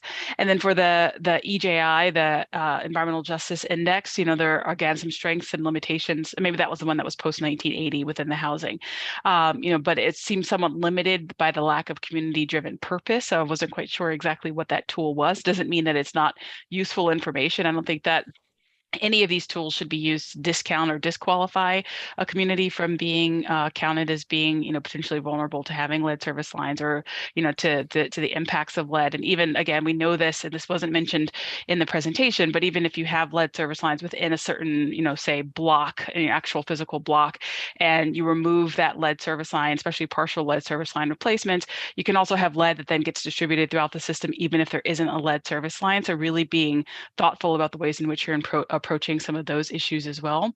And also within that EJI, again, this was the pre-1980 housing and also pre-existing chronic disease information. So, we talked about and typically tend to focus on the issues that lead causes and neurocognitive development. But, we also know that there are also potential implications for immune system involvement. And so you can see, exacerbation of asthma and other things that, occur as a function of being exposed exposed to lead as well. So for the agency to also open its aperture and thinking about the health impacts that it's looking at. And again, I think that children are certainly going to be the most vulnerable population, but as was mentioned in the presentation, adults also have health impacts that can occur. And so really just trying to look at those chronic diseases, I think it also help you really think about the populations most of concern. And then for that question B, in terms of things that, indices that should have greater weights, I think that it was difficult to tell from the analysis of the case studies. I felt kind of limited not being able to know what the locations were, any information demographically, even about the cities themselves. And so it was hard to compare between case studies without even just some higher level information about the cities themselves. So it was difficult to determine, based upon the case study, if there should be weights. But, I worked on a report in 2019 with the Natural Resources Defense Council that looked at violations to the Safe Drinking Water Act and the Social Vulnerability Index. And again, I'll include information for this in my written comments. And we found that race had the strongest association with violations to the lead and copper rule. It also had the strongest association with lack of enforcement or returning to a compliant state. And it also didn't look at, lack of compliance with the Safe Drinking Water Act overall, not with the lead and copper rule explicitly. We also found that socioeconomic status and living conditions also had significant associations. And so, really going through not only the case studies, but also other literature that has been published that have looked at some of these issues might help guide the agency in thinking about those weights. And I don't think weights are a bad idea. So that was for charge question 1. Spoke really quickly. Oh, that was great. Thanks, Dr. Pullen-Fednick. Deanna Scher. Hi. I guess with question 1, I'm still kind of confused within these case studies about how the intersectionality between children's environmental health and environmental justice is coming together here, and how in these case studies we can keep children at the forefront of these EJ analyses when you're really looking at children specific, and children vulnerability for an issue like something like lead in drinking water. With the tools that I saw in the case studies, there's sort of a crude demographic indicator of children less than 5, or maybe it was children 5 or less. And we know that, bottle-fed infants are going to be the most highly exposed to lead in drinking water and the most vulnerable to adverse effects. So, for example, in EPA's own exposure factors handbook, the mean community drinking water ingestion rate for a 1 to 3 month old is 136 milliliters per kilogram per day, even compared to a 1 to less than 2-year-old of only 22 milliliters per kilogram per day. So you really have this really high exposure in formula-fed infants. In EPA's own exposure models, looking at contributions of different sources and pathways, do show that if an infant is formula-fed, the water pathway really dominates. And the other aspect of this is that children aren't screened for lead until they're a year old. So the damage is already done from bottle feeding for that first year of life. So I guess when I look at these case studies and I see less than 5 years old, I don't know if that metric in EJ screen is really adequate. Maybe something like pulling vital statistics on births, or pulling more finer details of age categories from the US Census would be useful in these case studies. So I guess I'm still struggling with how children's vulnerability fit into these types of case studies, and maybe the EPA folks can kind of expand on that. Any comments now from EPA about how to keep children at the forefront in the case study exercise? Yeah, no, well, this is Mr. Goldberg. Oh, wait. Oh, yeah. Yeah, Hey, sure. yeah, that great feedback so far. And, we can absolutely look into that. And, we welcome any recommendations for, specific data sources to look at. And we can also, do some research ourselves. But if you're aware of any specific data sources that you recommend us looking at, we'll gladly take a look. Thank you. Thanks. Dr. Beck.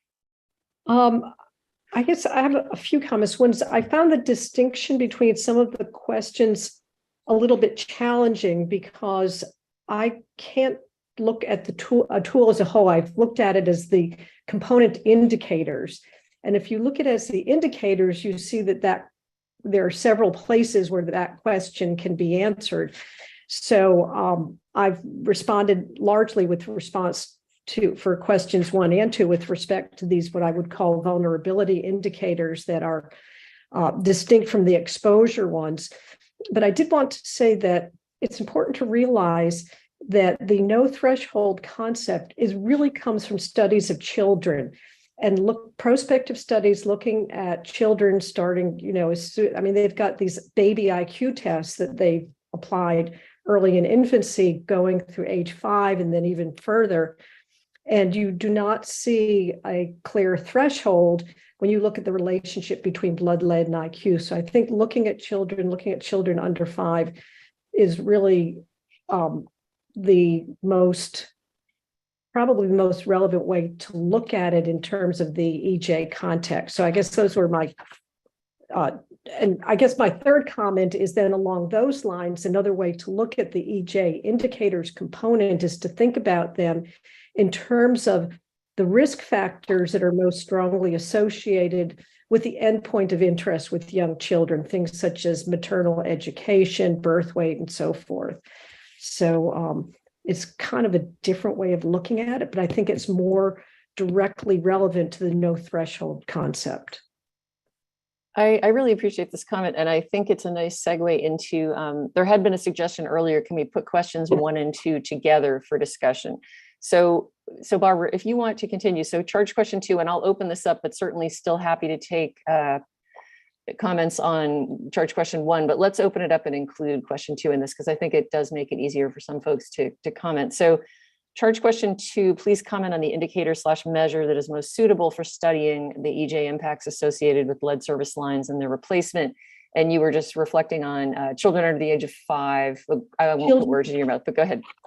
And I just, looking at some of the EPI studies, it includes factors such as maternal education, socioeconomic status, birth weight, quality of the home environment. And that's often used, they often use this metric called the HOME score. But I think that perhaps looking at some of the metrics that go into the home score may be useful in terms of understanding indices that are most relevant to looking at neurocognitive effects. So I'm going to go back and provide some more specificity as to the indicators that have been proposed that we can best map to what's been used in the EPI studies as factors that affect children's vulnerability independent of lead. But since we're looking at the same endpoint for both lead and these others, you might expect at the very least an additive effect. Yeah, that's terrific. And that'll be in your written comments as well. So thank you.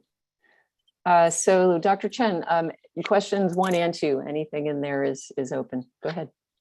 Yeah, I'm actually mostly talking about the question 2. So I also do want to comment on, we talked about the home score and maternal education. So I think being epidemiologists, and we do research on lead and other chemicals in child neural development. So home score is interesting, and certainly it's related to child development. However, given the EPA's data access, because that is, you have to go to children's home to do really observation and measurement. I doubt, so you have that kind of data for a large swath of the population, that could be an issue. But overall, and if you capture the education that's related to some of the home score. And in some of the studies, we do maternal IQ assessment, which is also related to child IQ, but it's unlikely you would measure maternal IQ in this setting. So my real comment on the question 2 is actually when I look at this question, certainly they are trying to find the best indicator or a combination of indicators. But the way we look at this, this case study is looking at each individual indicators and comparing that. However, in real society, probably more important is a combination of a few EJ index or social vulnerability index. So that I'm just not sure how to do that. With EJI, you could do it. However, EJI is sort of like weighted by different factor with different weight. So it may not be the best for this lead and copper rule, especially related to the lead service line. So I was thinking maybe EPA need to think about picking a few more critical indicators and do a combination, maybe around some modeling, or with more than just like 3 case studies, maybe do a little modeling to figure out what's the best combination that could predict the service line, presence and the replacement. I'll just stop here. Thanks. Thanks, Dr. Chen. Dr. Pullen-Fidnick. Yeah, I also think that something that wasn't talked about, at least so that I didn't see it, and I wasn't clear as to whether or not the agency could even utilize the information and the scale at which you have the information. I know it's available, at least at the county level, is looking at levels of lead that are below the trigger level or below the action level as well. So, if we have if we know that, FDA, regulates drinking water, lead in drinking water at 5 parts per billion, then, looking at levels at 5 parts per billion, or if the American Academy of Pediatrics recommends, again, there's no safe level of lead, but, recommends a threshold, for example, of 1 part per billion. You're looking at the 90th percentile samples and identifying the locations that do have lead exposures. I think thinking about this both from the exposure point of view as well as the susceptibility point of view, I think would also be helpful in the absence of the lead service line information overall. I also think that renter information, again, like these are going to be households that are less able to, provide for, especially, lead service line replacements, I think are also going to be a really important variable. Again, it was difficult in some of the case studies, and even though it went to, the state level comparisons and showing how, each of the case studies, how they compared at the national level versus the state level, even within city variability and variation, I think could be interesting to be to look at within these case studies as well too. So, but if a single city is served by a single community water system, that might not be necessarily as relevant. It might be, but I think that being able to look at these different types of the relative risk essentially associated within those cities would also be really helpful. Great, thanks. Dr. Uzo-Chukwu. Yes, I just want to chime in on use of demographic data and census data. When you look at how these things are done, how reliable are they? And more important, demographic data changes. Yeah, depending on population shift. Then how about undercount? Because sometimes the areas they think that are impacted by lead and some of these other toxic chemicals may not exactly be portraying the clear picture. And also the EJ tools is too busy. It has so many things in it. And that itself is overwhelming. But I just want to comment on the use of demographic data and census data to really determine where the cumulative assessments can apply to. So I want some experts from EPA to help me with this. Because one thing is to have large volumes of data. It looks good. But the other thing is it working? Thank you, Madam Chair. Thanks for raising those points. Dr. Chu. Hi, I have a couple of slides actually that I had sent to be shared, if that's okay.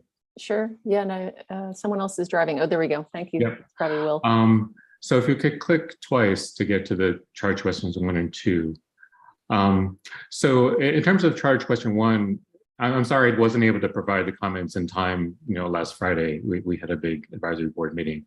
It will still be open until I think it's November 21st. We need to get them to Tom Armitage. So we're still definitely receiving them. Thank you. Okay, great. So, first, many of the tools, as someone has mentioned, have many overlapping data sources. And I don't think that any of them are actually directly applicable to the LCRI. So I don't think they should be used as is, but relevant indicators should be selected and extracted. And that gets at the 1B, which is the recommendation to select a subset of indicators that are specifically related to issues for the LCRI. And in terms of charge question 2, I feel that the case studies are somewhat narrowly focused on sort of very descriptive or observational statistics on the disparities in terms of whether there are or are not lead service lines, or on the implementation of the replacement. And I think there needs to be a more systematic approach to addressing EJ for this particular rule. I must admit, I'm a little bit new to the EJ area. Only last couple of years have I been starting to delve into this. So so I apologize if I'm repeating things that have been in the literature already. But I really think there sort of a conceptual framework could be useful in selecting and weighting indicators in this particular case. And I'll show on the next slide this framework that I drew up based on sort of the source to outcome continuum for lead service lines. I think the different factors that are affecting this source to outcome continuum can be divided into 2 broad groups. One is disparities in implementing the mitigating interventions that we're talking about in the lead and copper rule. And those could include both barriers to implementation as well as secondary effects of implementation. So barriers being, there's the economically or they don't have the financial resources to pay for the lead service, things like that.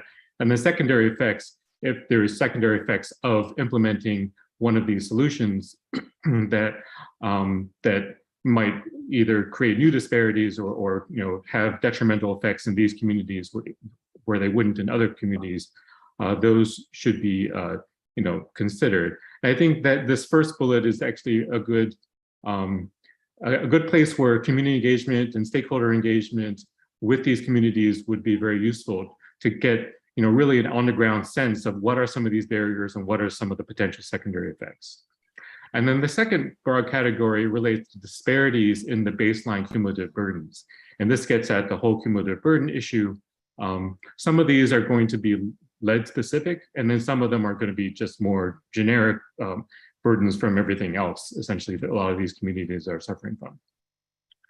And so I think, we can try to identify factors that cause or exacerbate these disparities within these 2 groups, and then select indicators or search for indicators and data that inform each of these factors, and thereby create some sort of customized EJ index for this particular regulatory context.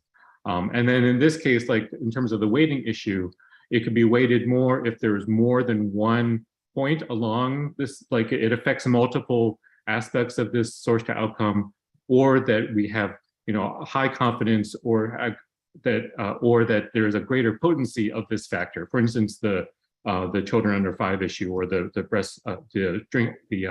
bottle-fed infants issue. And so these are just evidence-based judgments that we need transparency in terms of justifying them.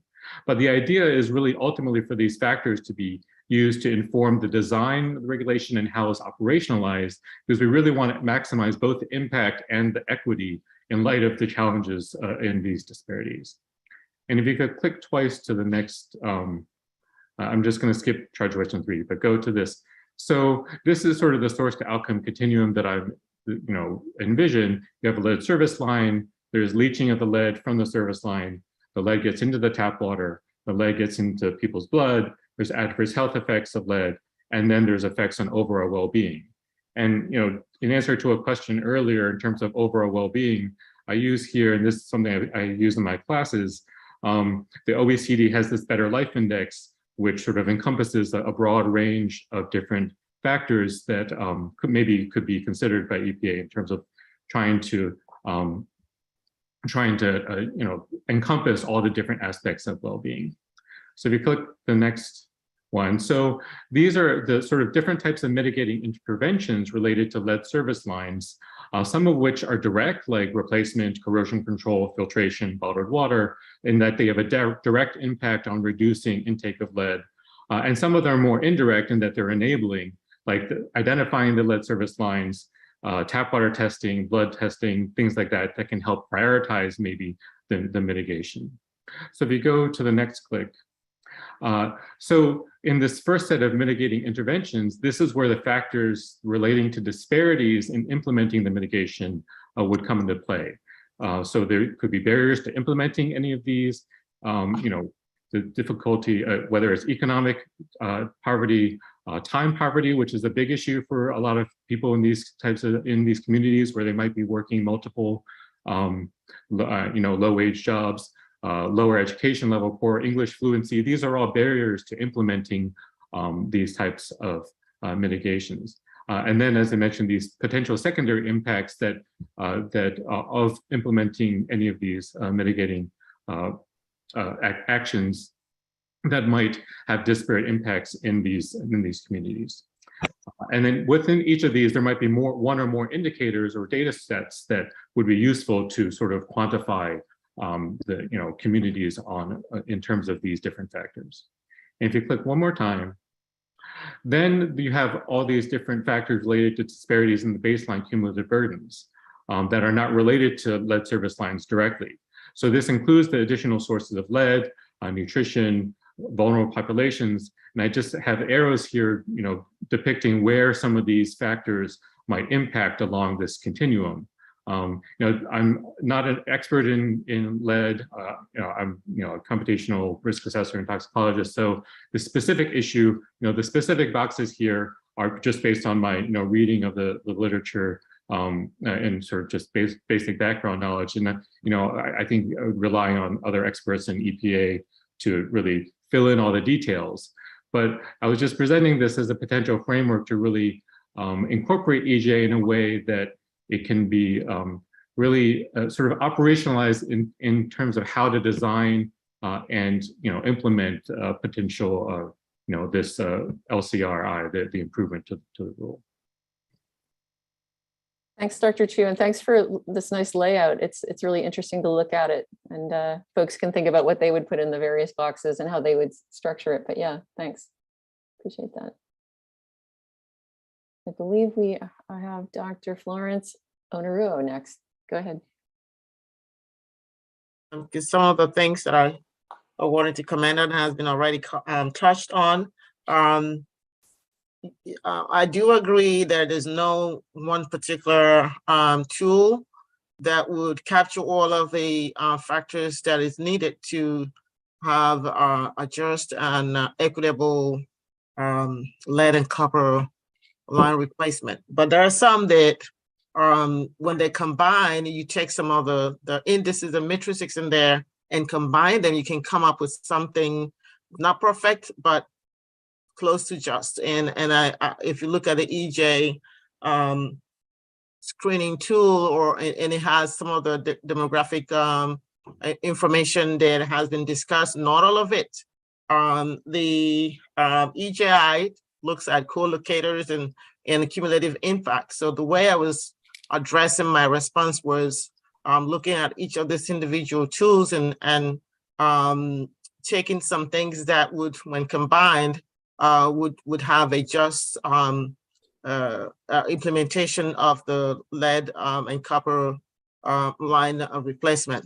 But there's something also, sometimes it sounds simple and crude, but in a lot of EJ assessment and our implementations, zip codes really tell a whole story.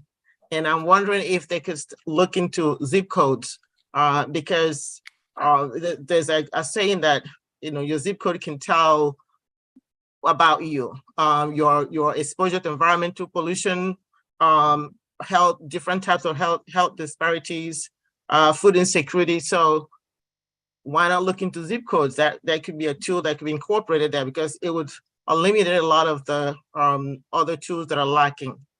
Because in any region or community, your zip code can tell you the demographic nature of those people, and then even if it didn't tell you what type of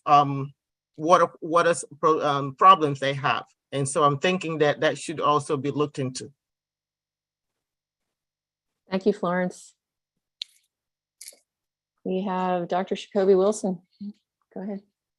Yeah, a lot of great comments. I think it's this when you look at some of the issues around these exposures, I think looking at historic patterns.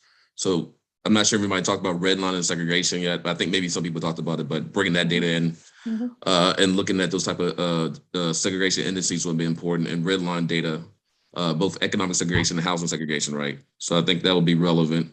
Looking at historic records as it relates to blood lead levels and water lead levels, and looking at a snapshot and over time, so looking at changes over time, right? Because I think that'd be informative, and looking at compliance indicators, Safe Drinking Water Act compliance indicators would be relevant, and also investments of dollars. I'm from Mississippi, so the whole Jackson water crisis, you see parallels in some ways with the Flint water crisis, and you see parallels with the Baltimore.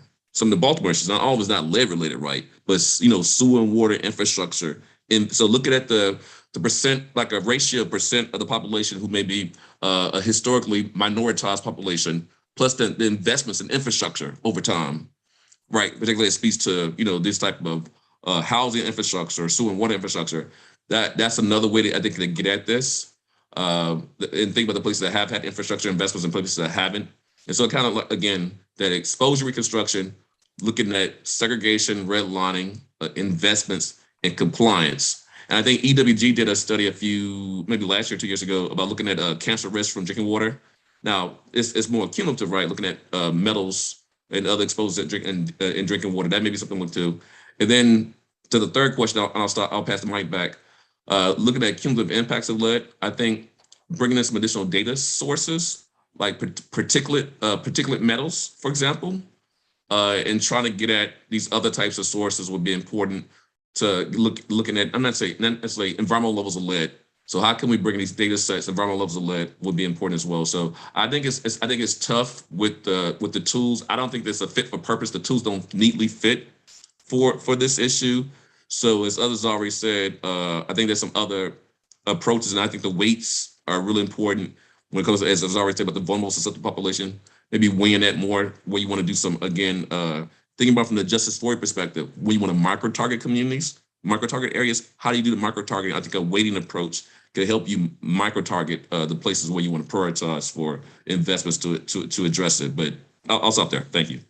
Yeah, thanks for that contribution. And I don't see other hands on 1 and 2 right now. We can always circle back, but I think I'll raise charge question 3 because I believe it was Florence started going to the question of co-located exposures. So charge question 3 addresses tools and indicators to assess lead impacts from other co-located exposure pathways. And I'm going to open that up now. And I don't know, Florence, you might want to hop back in again. But so the question reads, please comment on whether any of the tools or indicators under consideration for use in the lead and copper rule improvements assessment of the drinking water environmental justice impacts can help us to better assess lead impacts from other co-located exposure pathways, for example, lead paint, soil, dust, to inform EPA's understanding of lead exposures from non-drinking water sources. So I'm opening up question 3. And Florence, as I say, I know that you did start to talk a little bit about co-located exposures and spatial zip code, other factors.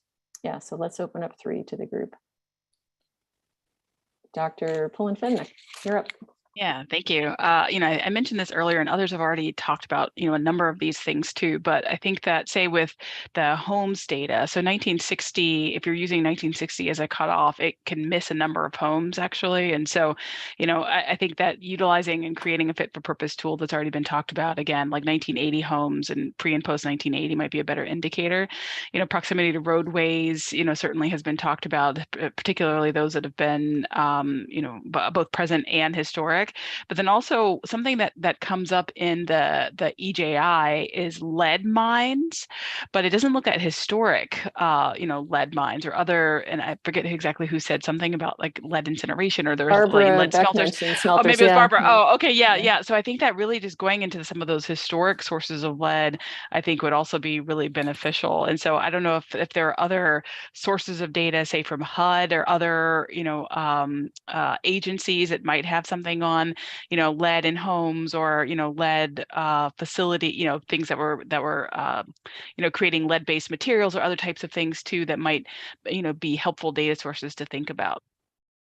So just wanted to bring that up again here too. Yeah, no, thank you. And it's fortuitous. So Barbara Beck does have her hand up, and I think you did mention smelters earlier, Barbara. Oh, you're on mute. Sorry about that. That's I all guess right. one thing I also, I'm unmuted, right? You're fine. We can hear you. I guess it was Dr. Chen said earlier.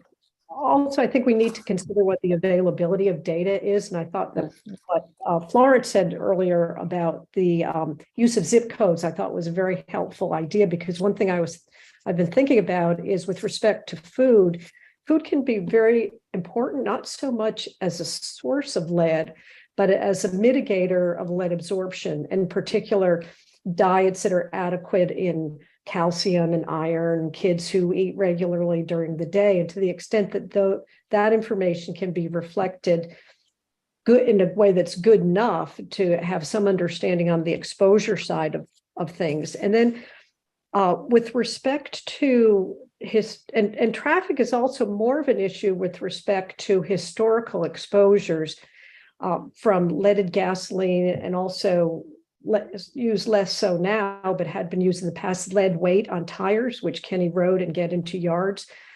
But from that perspective, a lot of the issue as to whether that is an important exposure pathway, or even leaded paint has to do with housing density. Because with respect to lead getting into soil from house paint, it's what's near the perimeter of the house that's important. With respect to historic traffic release, it doesn't go very far into the yard. So I think housing, to the extent that there's information on housing density, I think that can really give a better, be a good surrogate for other sources, for looking at other sources of lead exposure.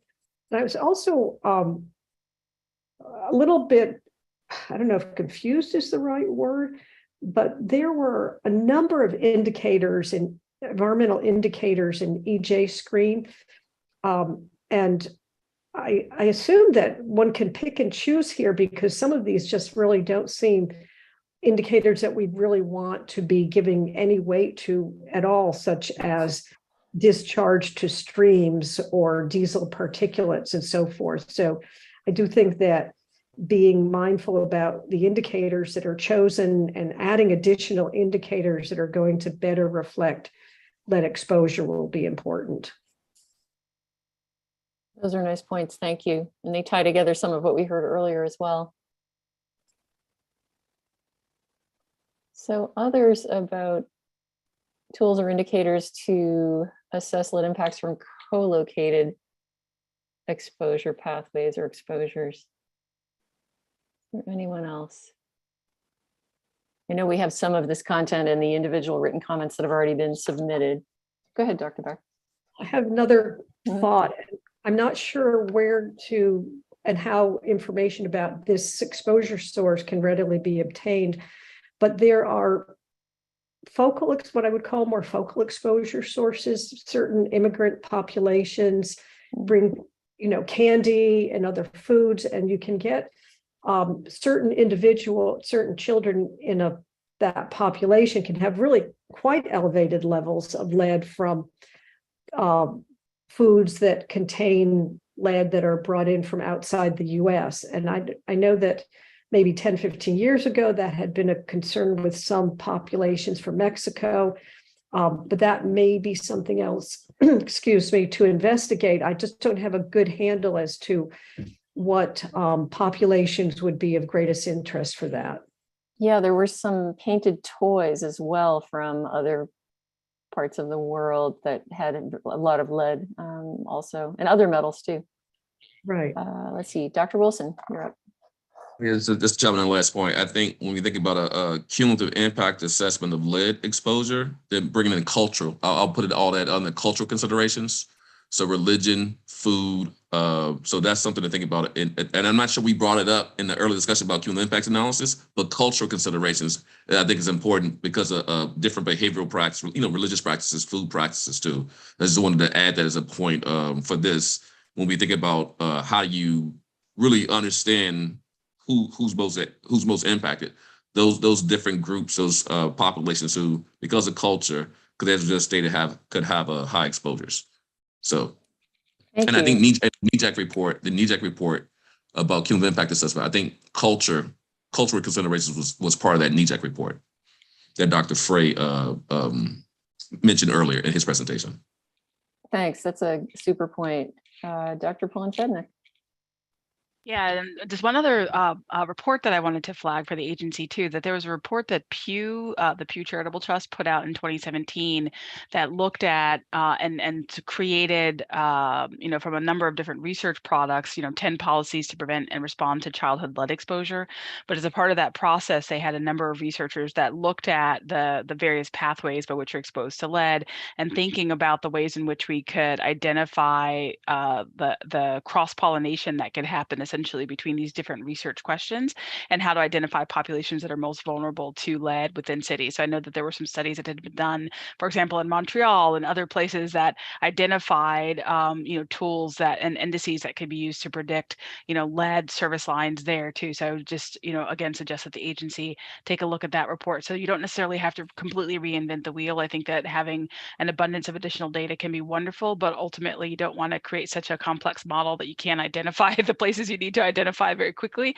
And so, using the tools and metrics that get you to the best possible outcome as quickly as possible, I think is also going to be really important. And then also knowing that many of these communities that, again, are suffering from issues of lead, it wouldn't be difficult to identify them if you were driving around the city, right? It wouldn't take the highest level and most sophisticated data and tools and analysis to be able to identify the places that are going to be most vulnerable to these issues. And so, really trying to find ways to, most effectively and efficiently identify the communities most in need of investment, particularly with the EJA money. Thanks, valuable point. Dr. Weintraub, and then Dr. Onaru. Thank you. And just thank you everybody for this really deep discussion, and including EPA staff. I think everyone's done a really great job being thoughtful about this.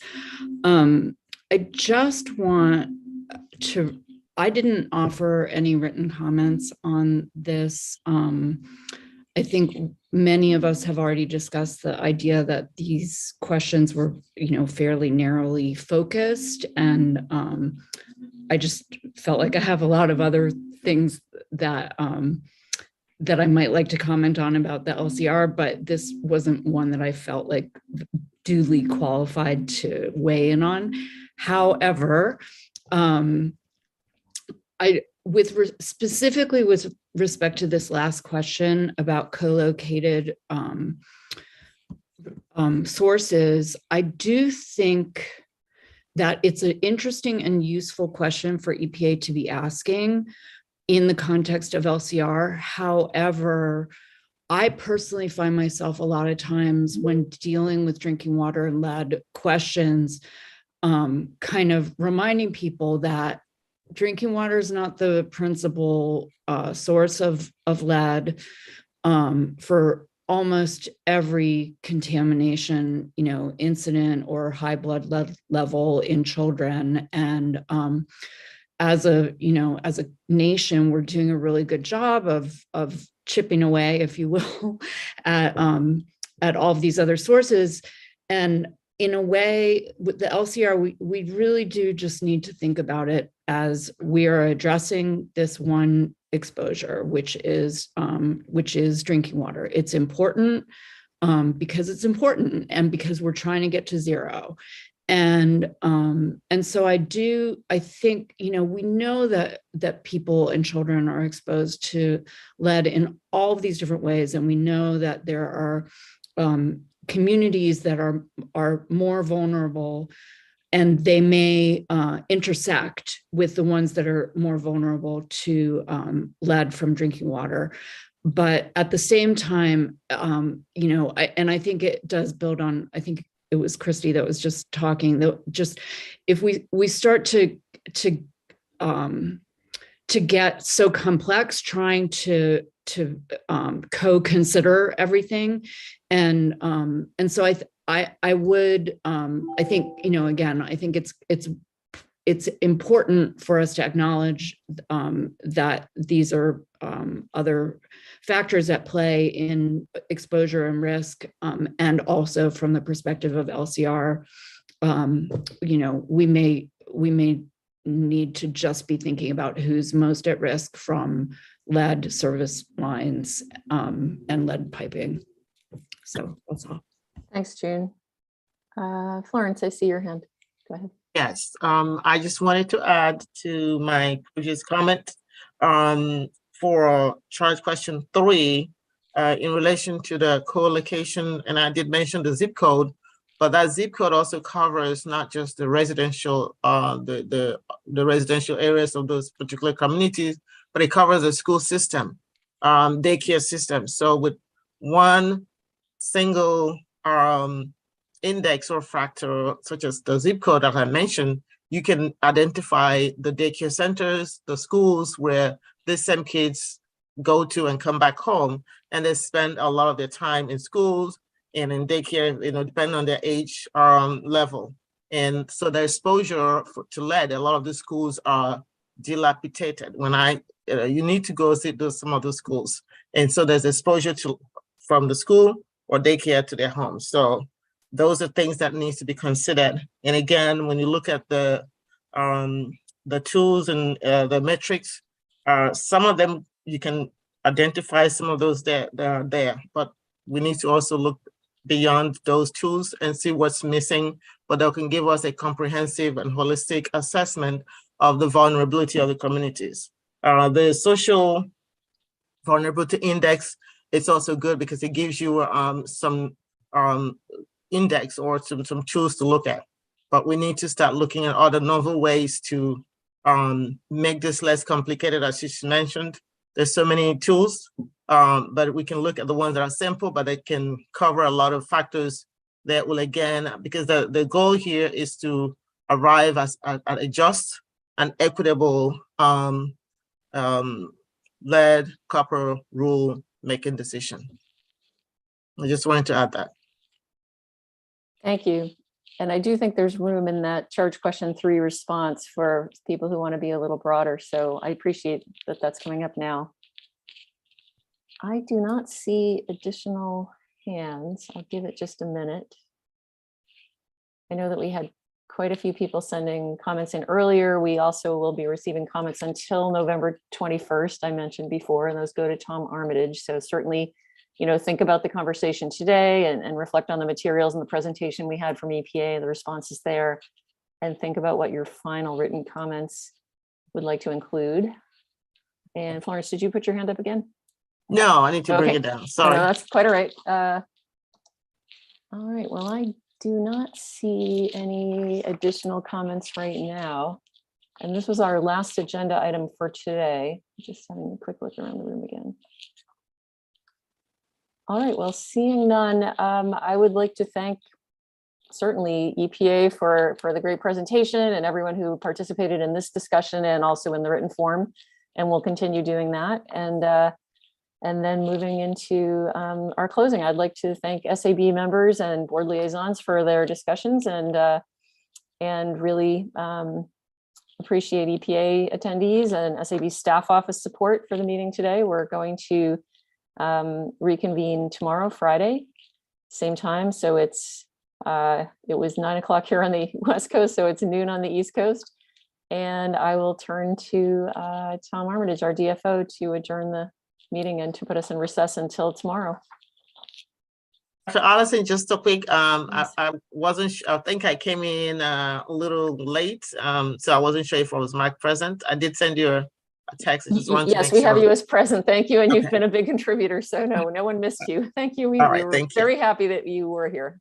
Yeah, Right, and there thank were a few other people as well who we had notes from. If anyone's concerned about that, they can send a note to Tom Armitage and just reiterate that they were present. So thank you. Yeah, good point. Tom, I think we're ready to adjourn. Thank you, Alison. I just wanted to reiterate, I think you mentioned it, but we would like to get, final written comments for the consultation. And I think you mentioned the date, the 21st. Was that? I had a date that came from you, which was November 21st. Is it too late or is that all right? I suggested that date, if that's acceptable. I'd like to get people to submit those by that date. Earlier is better. Thank and you. then to let you all know, as we always do for these consultations, we will compile all of the comments and we will send a final report to the administrator with your individual comments attached to a letter. So, but with that, thank you all for today, and I will recess the meeting and we'll reconvene tomorrow at noon Eastern time. Thank you all very much. Thank you so much.